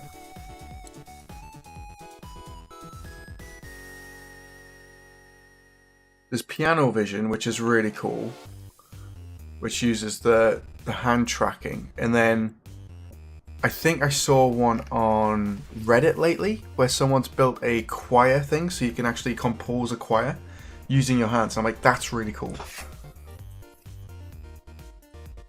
But anything that you have complex interactions for, you're kind of just screwed. I think it's why the Apple Vision Pro hasn't succeeded as well as it should have. Is because there's no controllers with it. JL, Piano Vision is best. Do you need a piano to use Piano Vision? That's the question. Because I think I haven't really looked into it, but I'd probably try it if you don't need one, because I don't have one. Why the fudge is this not working? When asked why is math useful, they should reply because Unreal Engine. I think they should ask the kids what they enjoy doing. Like, what hobby do they have outside of school? And then find where math is useful to that subject. If they did that, it would be a different game altogether.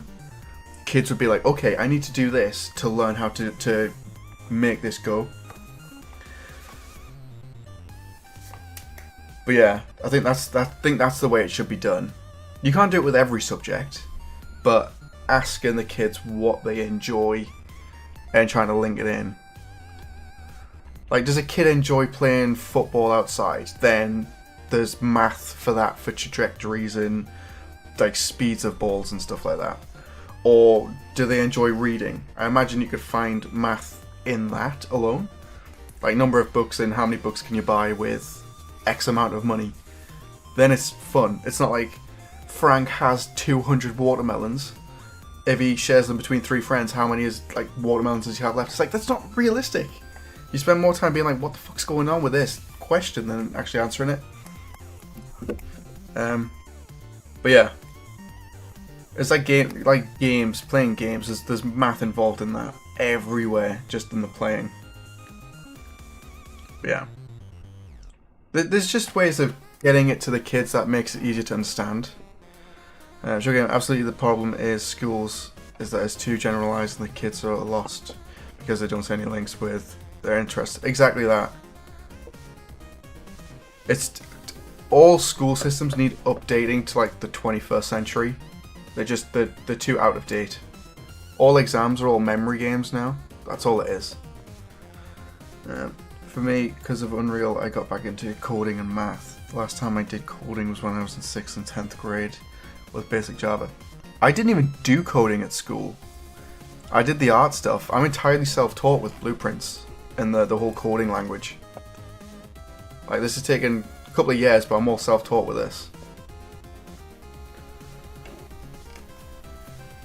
Yeah, me and Syphotic went to uni together. We did an art degree course, and even in there, they didn't really teach us Unreal. We pretty much just took the jump and decided to learn it ourselves. Grab component. Why would this not be rotating?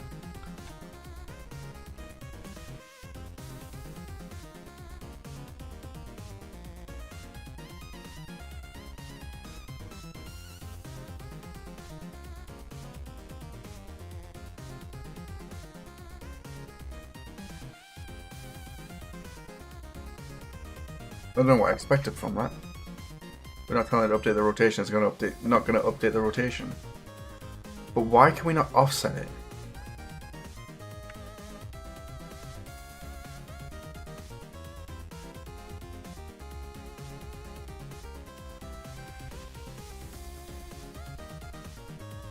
Really annoying me.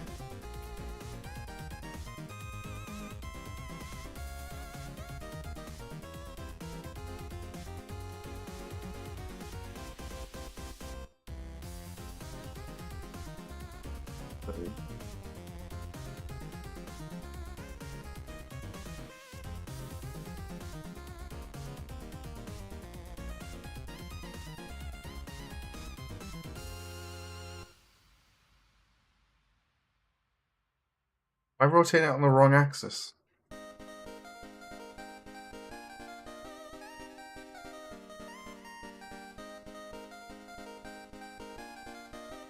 Oh, Vanek. In India we have a lot to learn. We have to learn a lot of shit. Because all the different competitive exams to get into college. Right now my little brother studies 12 to 13 hours a day. So he can get into a good one. Damn! I didn't study for shit. I was bad at it. Okay, I think that rotated it a bit.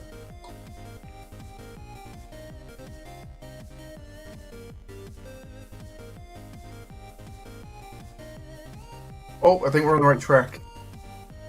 Okay. 900, no, we want 90.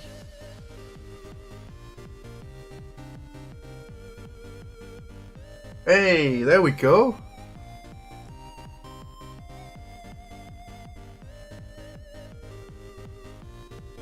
Was it literally just a combine that we needed?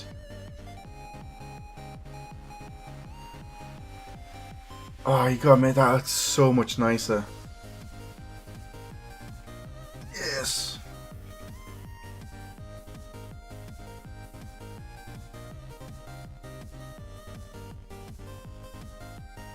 Okay. Yeah, I've got to remember what time I need to leave the house.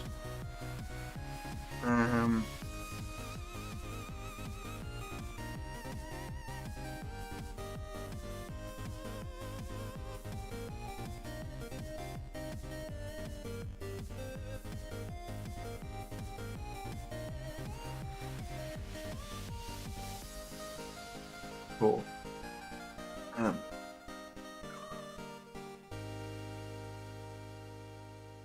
College to do school exams. Stupid.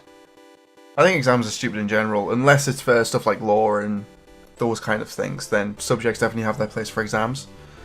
I think there's some stuff where it's just like, give the kid an essay to write, and then they can write about what they enjoy and make sure it's included. Show game. I didn't study for shit. Yeah. Honestly, I could have it on a t-shirt. Yeah.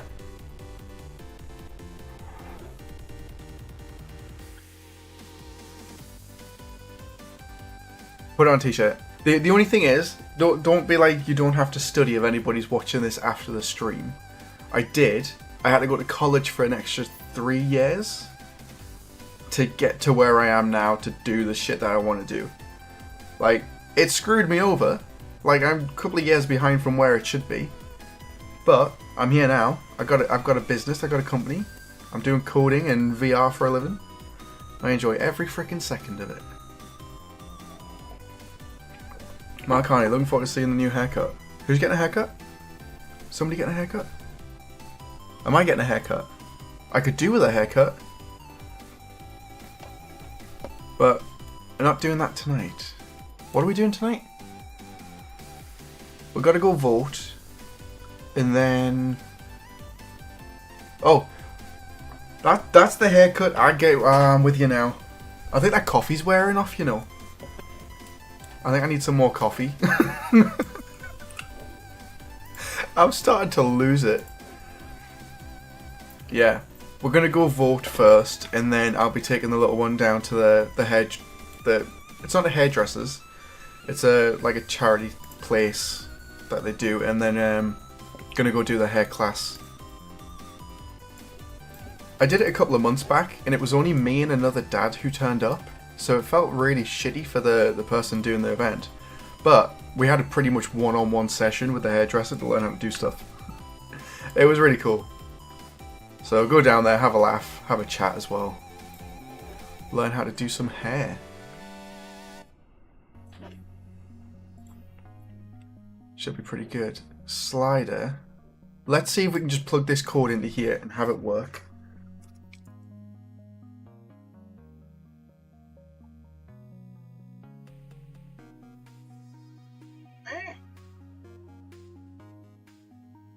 Not exactly. I knew it was too easy. It's because this one is also on a different freaking axis, isn't it? This is on the Y.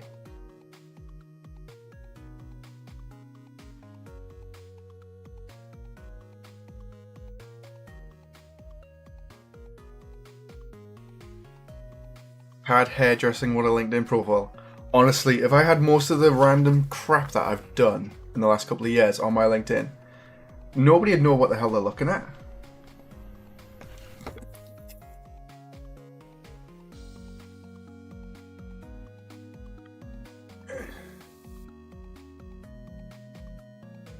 But honestly, it's all over the place. I'm going to be working with a client soon on a 12-week long project, which I'm really excited for. I can't talk about it though. And they asked me to do the sign up. They had to have a CV on file, and it took me like 2 days to figure out what the hell I was even putting in it. Okay, that works quite well.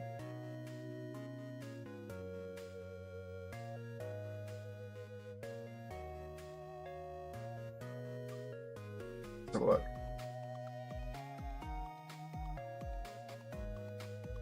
Why does it do that?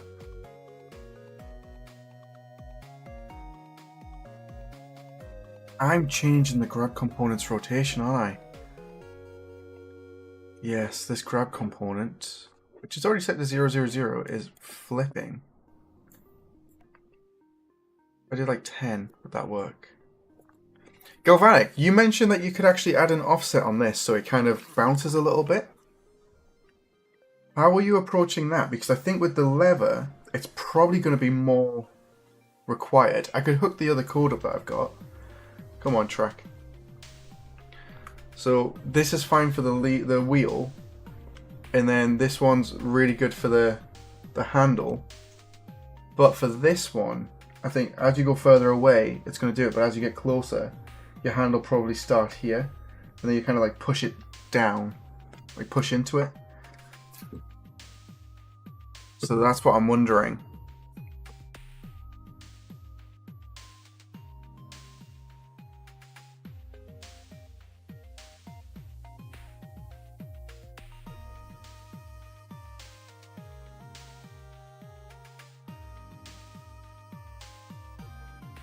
Be cool.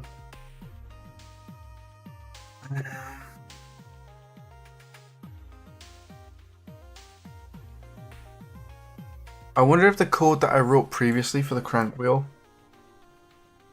like part of this, would work, but it seems a bit too much. Once this one's done, they're pretty much all sorted and updated with the new content. I'm not going to have this one rotate around. I think it's going to be a little bit too much. Although we can have a look at that. I also need to fix Manny, figure out why he's spawning so high in the air. Let's do hidden in game. Kind of bouncing around everything.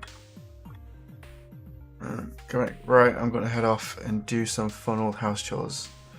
No worries, dude. I don't think I've got much longer to go anyway. I think I've got about half an hour and then I'll be wrapping up as well.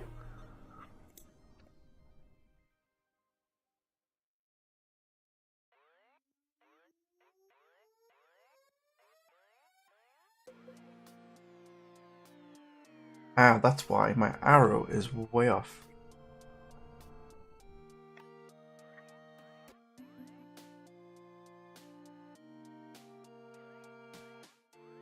There we go. That'll be cool. Demo content, mannequin, mesh. What we probably do is create animation blueprint. So he's got one, and then we can import some of the animations from this. I think for now I won't do that. Or do I? Animation starter pack.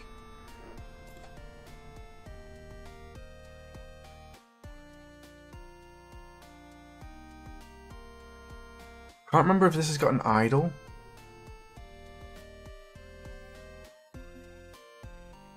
Because that's all I really need is an idle animation.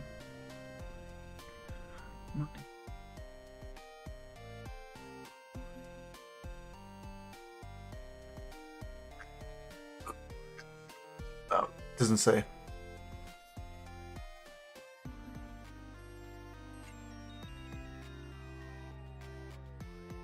Might add it in anyway, add project.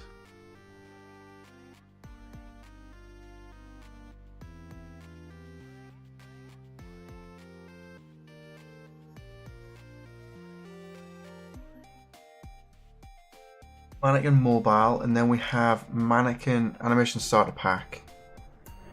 So we need to... Which way is it? Do I select all the animations and then retarget them to the other rig?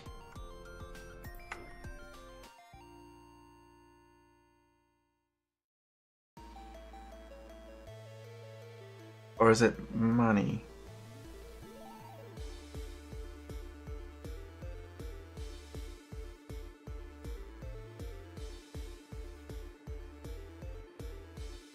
Can't use animations, can I? I can never remember how to do this.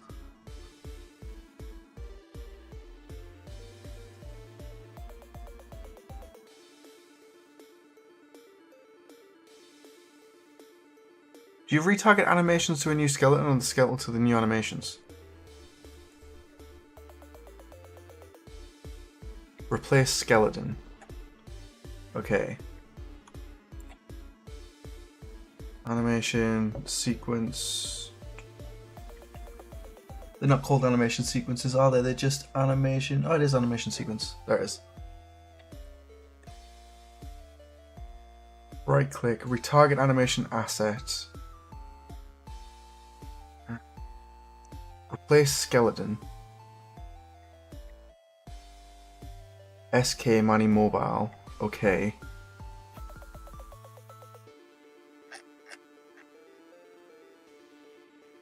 And then is that it?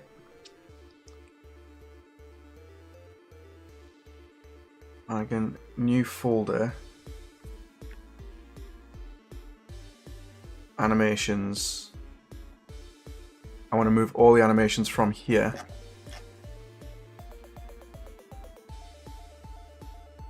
Move here. And then I can reuse these. I can delete this guy.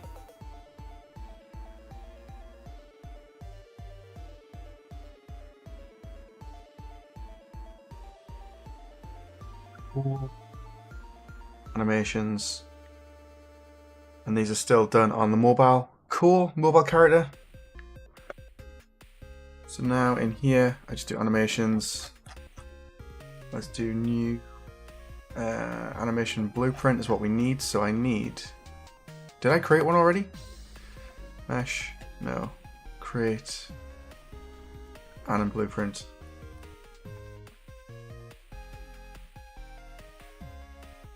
Oh, what do they call it normally? Anim blueprint, isn't it?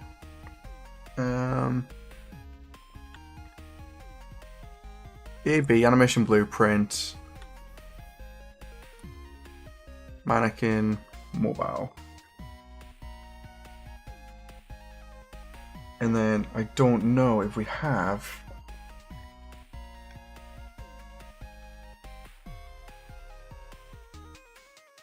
just a normal,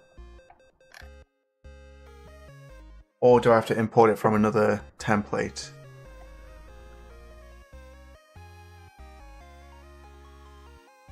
I I don't have a project with an idle animation to use.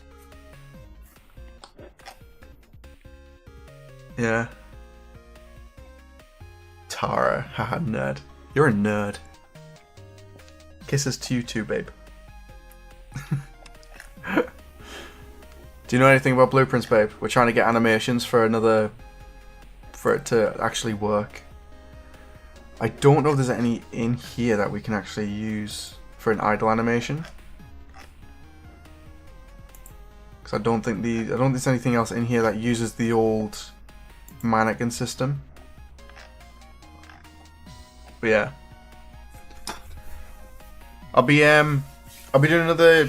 I'll be wrapping up at about 2:30, babe, and then we'll go from there. I can meet you at the place. But yeah. Also, stop bullying me. I didn't do anything wrong.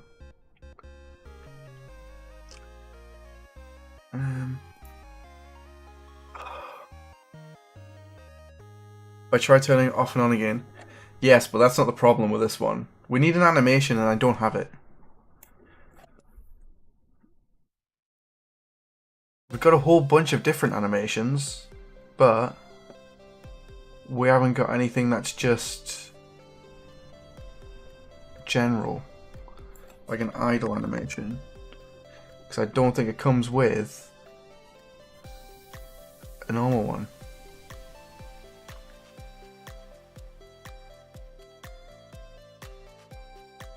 Just use idle rifle. Ooh. Oh, is that what you meant? Who was it that said the arms were offset? Someone in the chat mentioned that the arms were offset in the rig.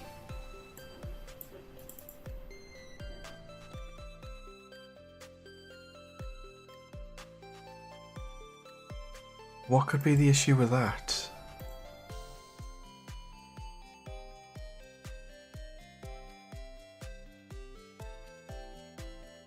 Huh.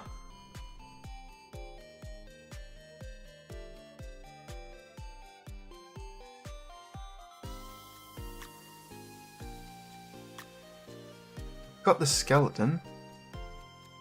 Show rig. Where's bones? I always lose the bones. I already used them. Bones. There we go.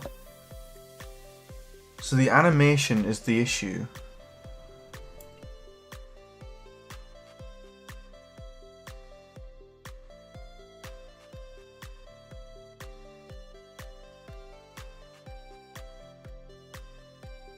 Use specific animation.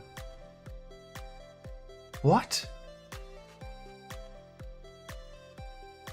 Right, Unreal Paragon have idle animations, I believe. I'm not too sure if they're mapped to the specific characters, though. I think back when Paragon assets were done, they didn't use the same rig. Pretty sure. The question is, why is the arms offset, as you said?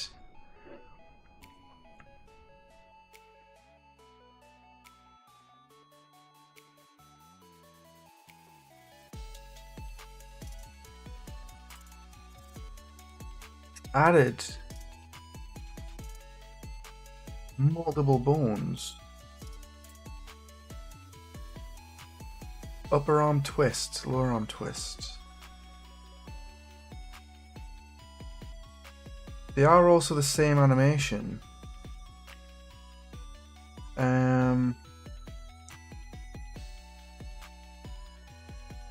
It's basically give it too many bones.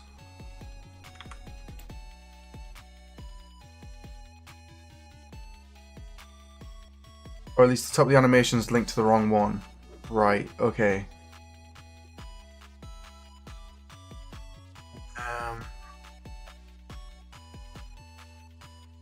This is quite annoying.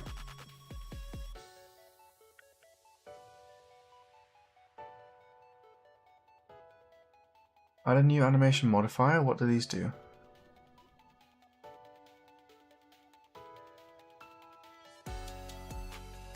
This is where I just start clicking on random crap and hoping it works. Nope. So the top of the mesh is applied to the wrong bone.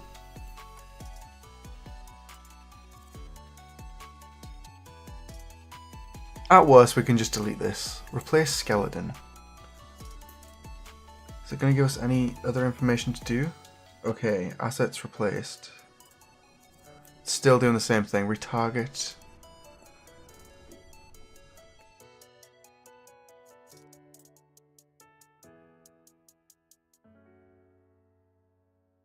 I've never really used the retargeter before.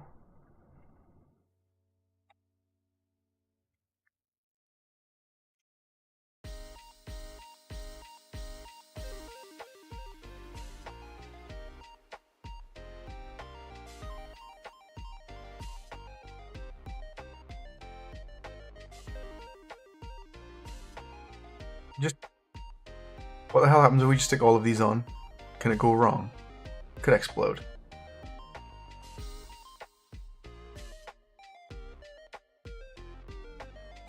Like, nah. Oh, it's making me go through all of them. Let's see how much we break this.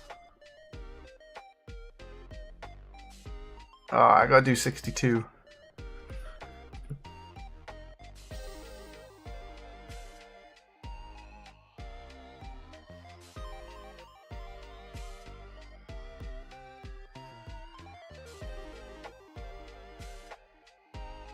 Did we do it? Nope. Okay, why is that doing its thing? Oh, what if... Let me delete all of these.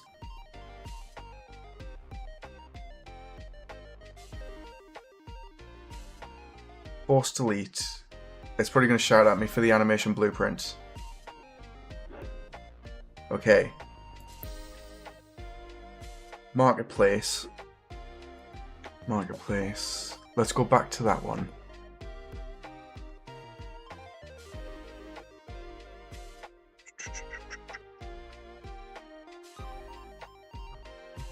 Games.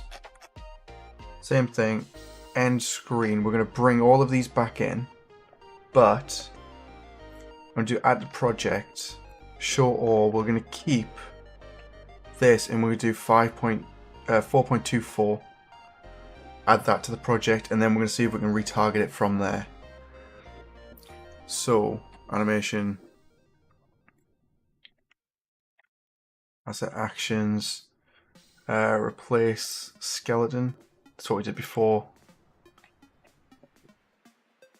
No, it's broke the bones again.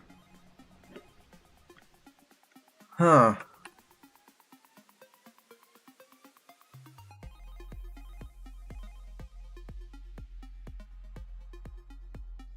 Okay. UE5 replacing animation skeleton wrong bones.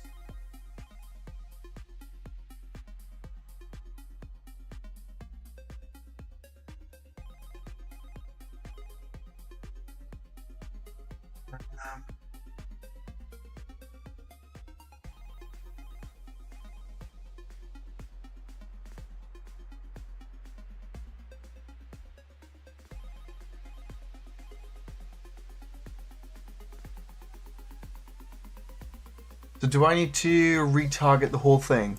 Is that what I'm looking at? You need a rig for the old one and one for the new skeleton if you want to retarget. You can create them. Yeah, I can create a new rig. It's what I was going to look at here.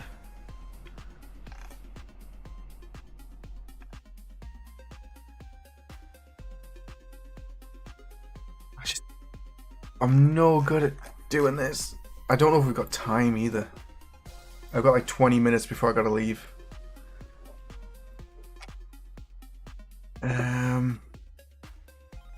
Let's leave that out for now. We won't overcomplicate it. I want to do like a basic, very, very basic AI at some point in the future anyway. So we can come back to this and rebuild it.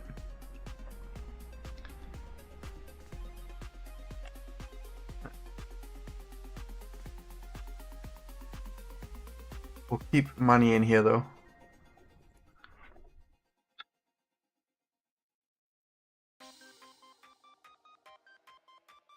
Blueprint failed. Yeah, that's fine. Compile money. We'll just give that the animation blueprint. Mannequin mobile. He can stay static. And that works fine. I don't know why he's not falling. Oh, I do. It's going to be... money.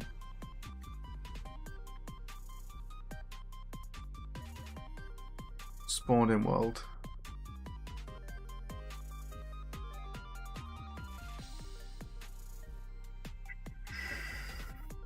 Might have to change this spawn point. There we go. Cool, so that spawn point doesn't really care whereabouts it is now. He's just always going to spawn in. Cool. Okay, we'll look at retargeting afterwards. Changes. Replaced Manny. Manny skeleton. Replaced / removed. Manny skeleton on project with optimized mobile mannequin. That should be alright. Cool. We can still destroy him, we can still shoot him, that's fine. It just doesn't have any idle animations. Go from there. We got this. The handle is working fine.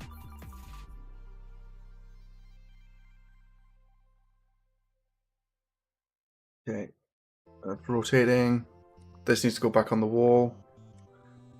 This one feels so much better. Oh. Oh, it keeps overshooting. I need to definitely reduce that a little bit. This one, I need to figure out how to do that offset. And this is just the steering wheel in general. Okay.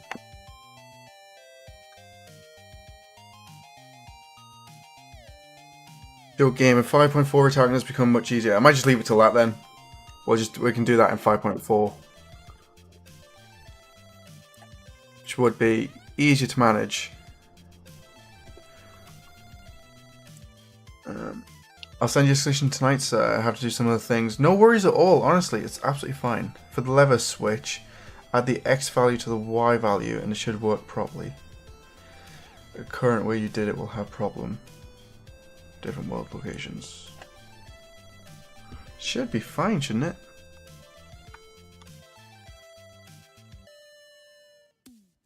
Let's have a look.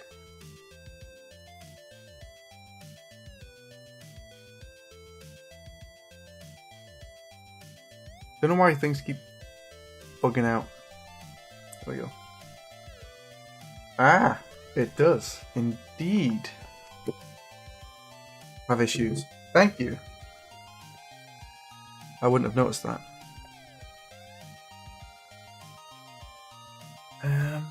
I'll send you a solution as but for the lever switch, add the X value to the Y value. Add the X value to the Y value. It should work properly. Let's have a look.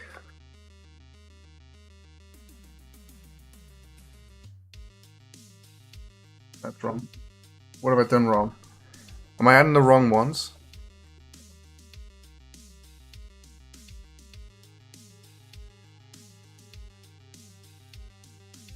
See Discord. Okay, what we got? Switch lever, put that in. So we got X, Y, roll to Y.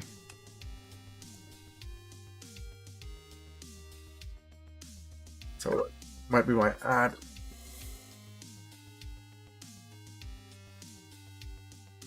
Come on.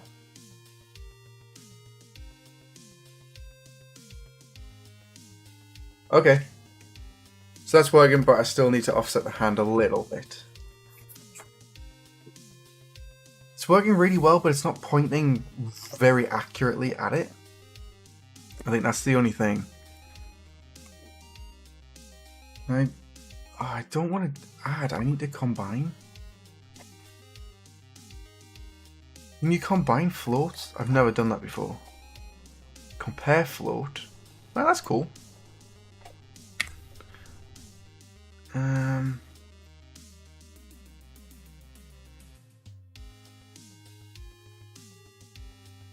Rotator, why? This is because the motion controller is rotated by 90 degrees and that is why it's causing the issue. Okay. Make the grab component rotation 0, 0, 0. Got that already, that's cool. So you just got that, cool.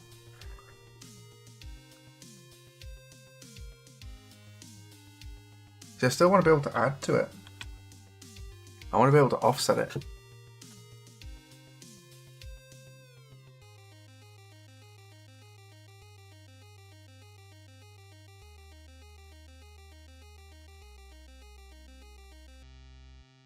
It is really good. I could leave it as it is, to be fair. It won't make any difference.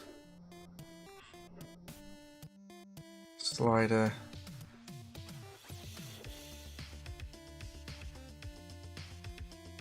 It just doesn't feel like it's got the give. It's rotating the right way.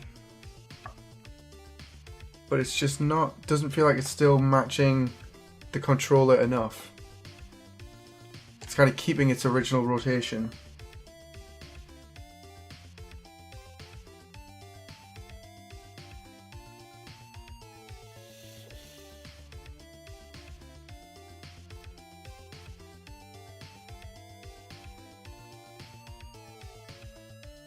I just need a good way of adding the rotation to it so we can offset it. And then we can have it feel a little bit better.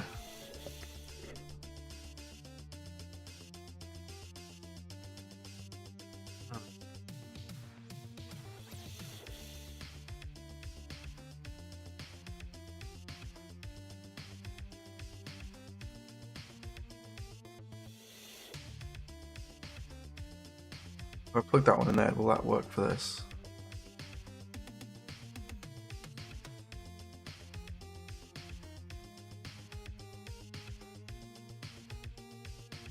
It's got the little bit of give, but it's just not enough. Like, how do we extend that? How do we extend that give so it's got more of a rotation?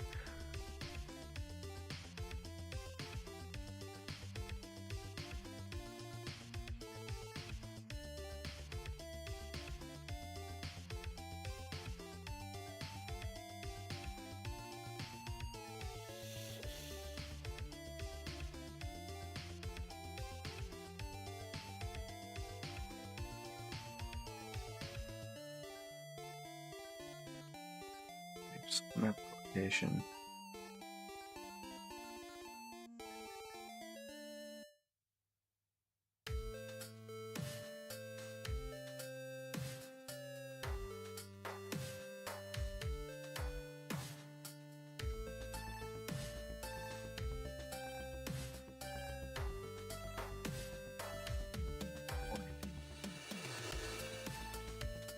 I don't think I need to do this really.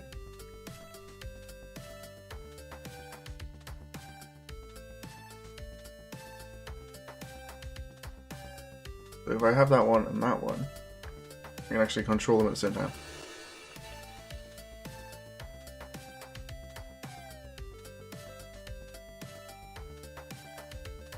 Nice.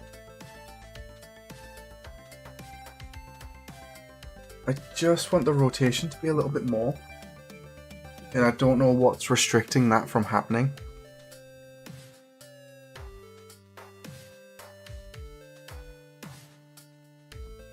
Let's move these walls back to where they were. A headache, having a breakfast, lunch, dinner. Oh, damn, go get some food, man. Yeah. Yeah, anyway, just don't worry about it. you do you. I can figure this out. Maybe not in the 10 minutes I've got left.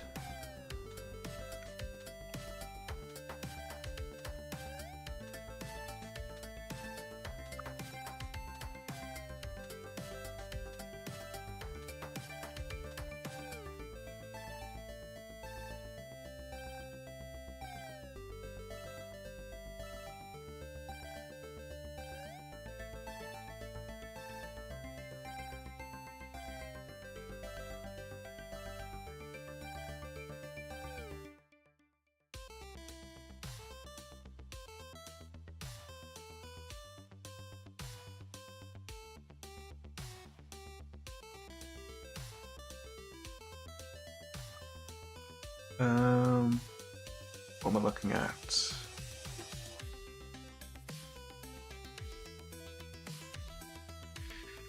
The grab component is rotating. What is it? It should be. Print string VR. What are we in? Switch lever. That's a good example. Let's have a look at the rotation for this.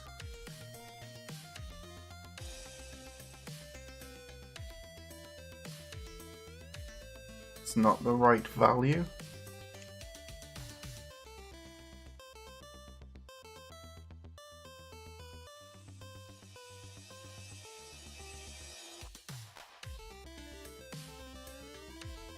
Yeah, it only stays at 90, it doesn't actually change.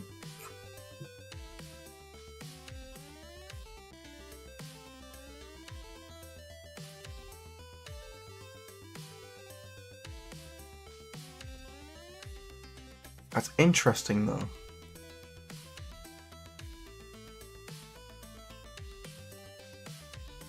It's interesting that it's locked the rotation.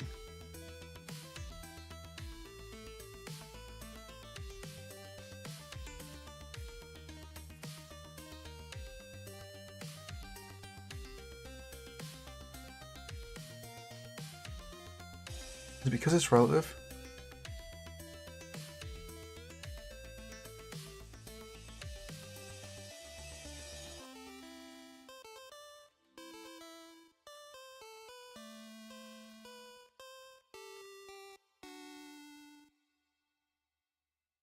Nope.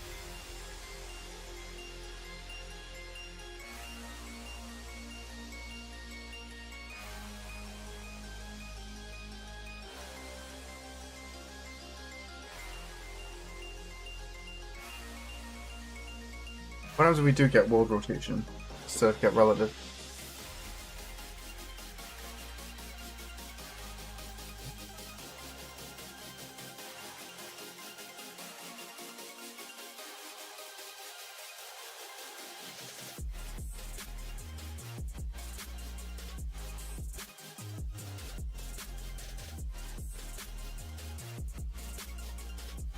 Fine, look at rotation, it should be switching.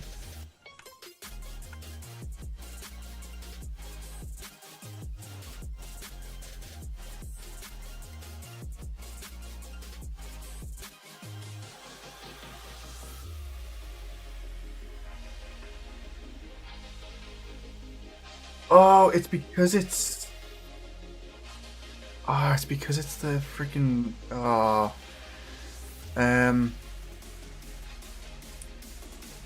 Is it the gimbal lock?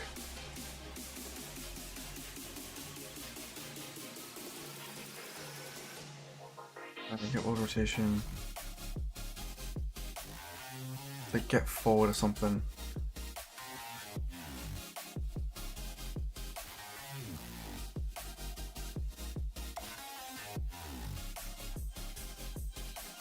It's locked on the X. Or the Y, sorry. It's locked on the Y axis. So it works left to right, but not up and down. I can't remember if this is gimbal lock or something else.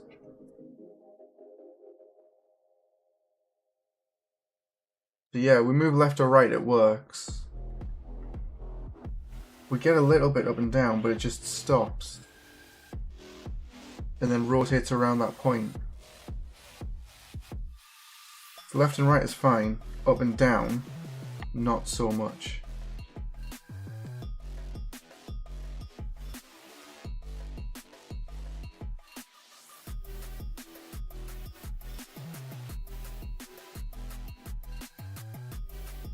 What if I change it? I don't think I'll do anything. I think this is just going to break it.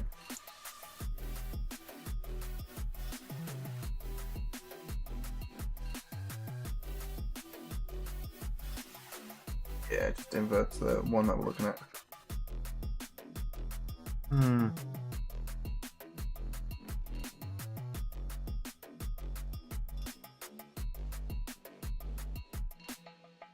What a pain.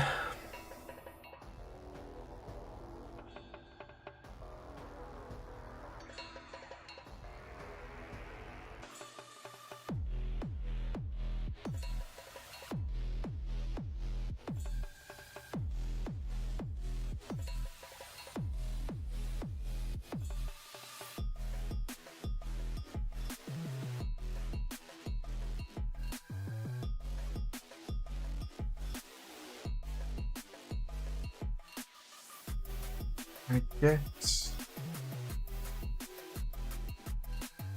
Forward vector, can I use that?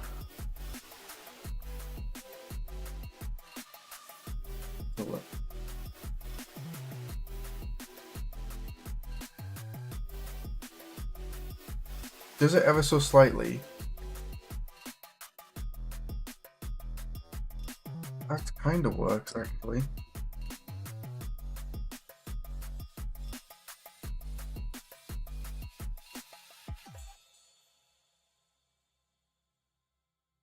Which way am I rotating it? X, Y.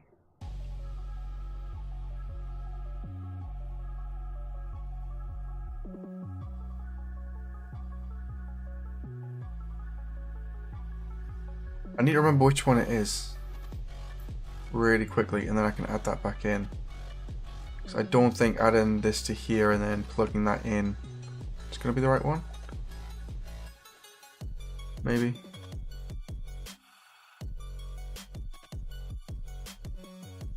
There we go. Needs clamping a little bit. A little bit offset, but that does work. So I need to play around with that math a little bit more. Let's see if relative works a little bit nicer.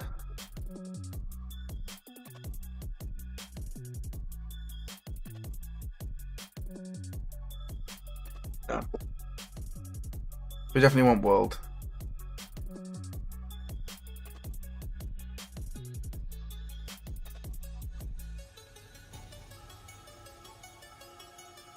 Okay.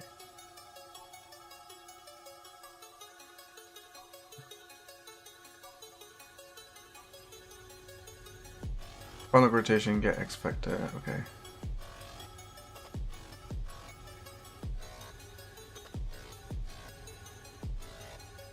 Send you a vid on Discord. Okay, we'll have a look really quick. Once I plug this in, yeah. Does it roll?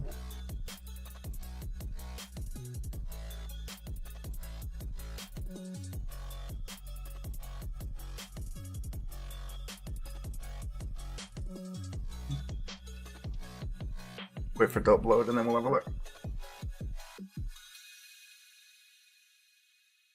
This feels so much better. Come on, track. There we go. That's the wrong axis, I think. I also did get world.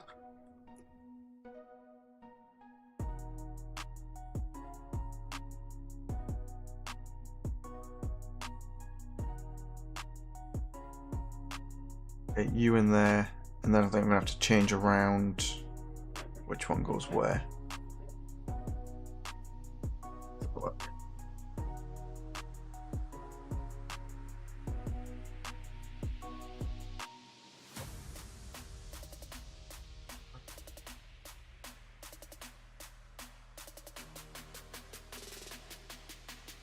Galvanic.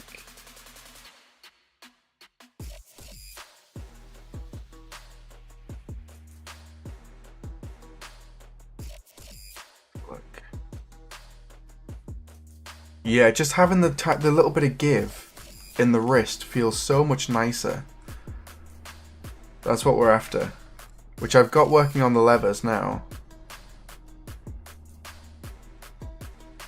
Well, you gotta admit, it feels so much cooler.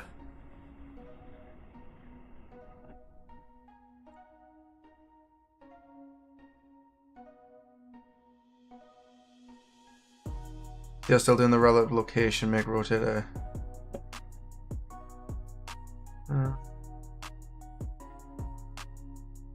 Wait, what's the difference? The 90.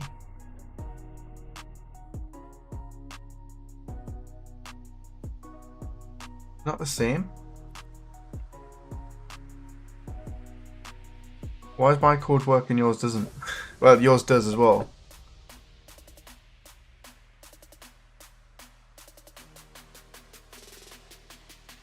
That look good. It looks really good.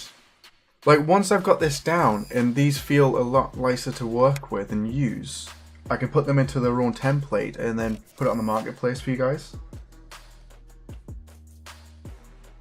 Okay. So this one's offset by 90. But that worked. What did you do in the video for the offset? Subtract.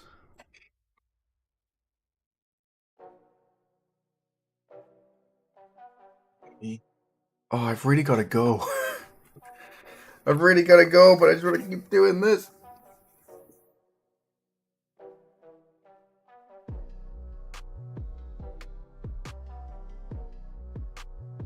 Again.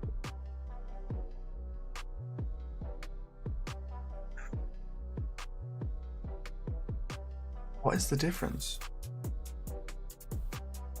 Because the motion, it's for the motion controller. Yours is in relative. Okay.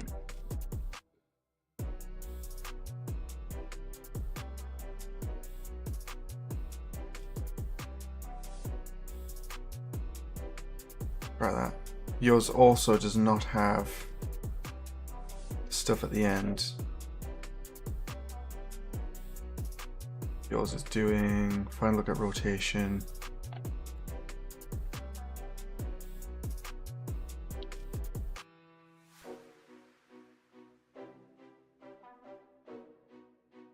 That.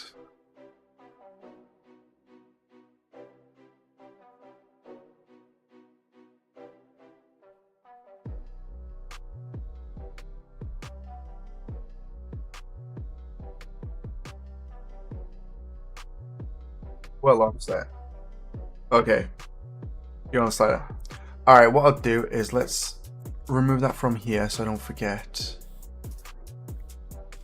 Crank valve. Let's just delete all of that code. Because it's working. Switch lever. That's cool. And then that was your code for the switch lever to do that real quick, which was get relative location, and then so motion controller. Yours is the other way around. That's why I got confused. Okay. Motion controller, relative location, and then subtract 90.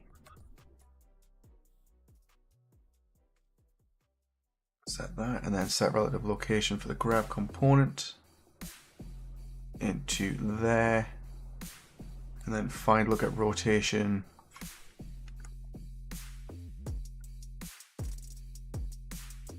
Was split X straight into there. If we keep them roughly the same, it'll be probably easier. Let me go.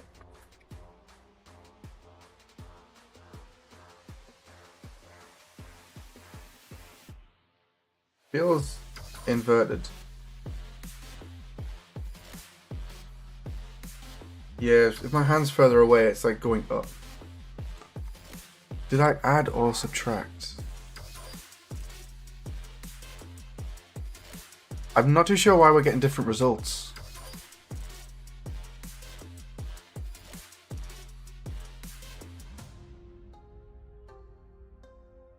Huh. Strange. Grab component. Get world rotation. X, Z. Do. Relative location. Yeah. Huh.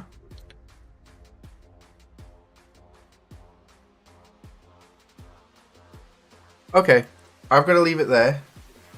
I have to bounce.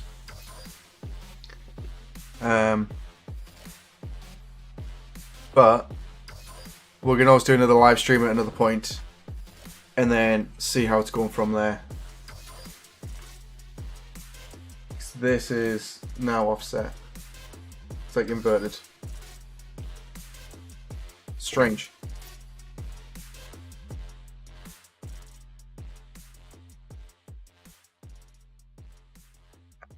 Okay. Let's wrap up.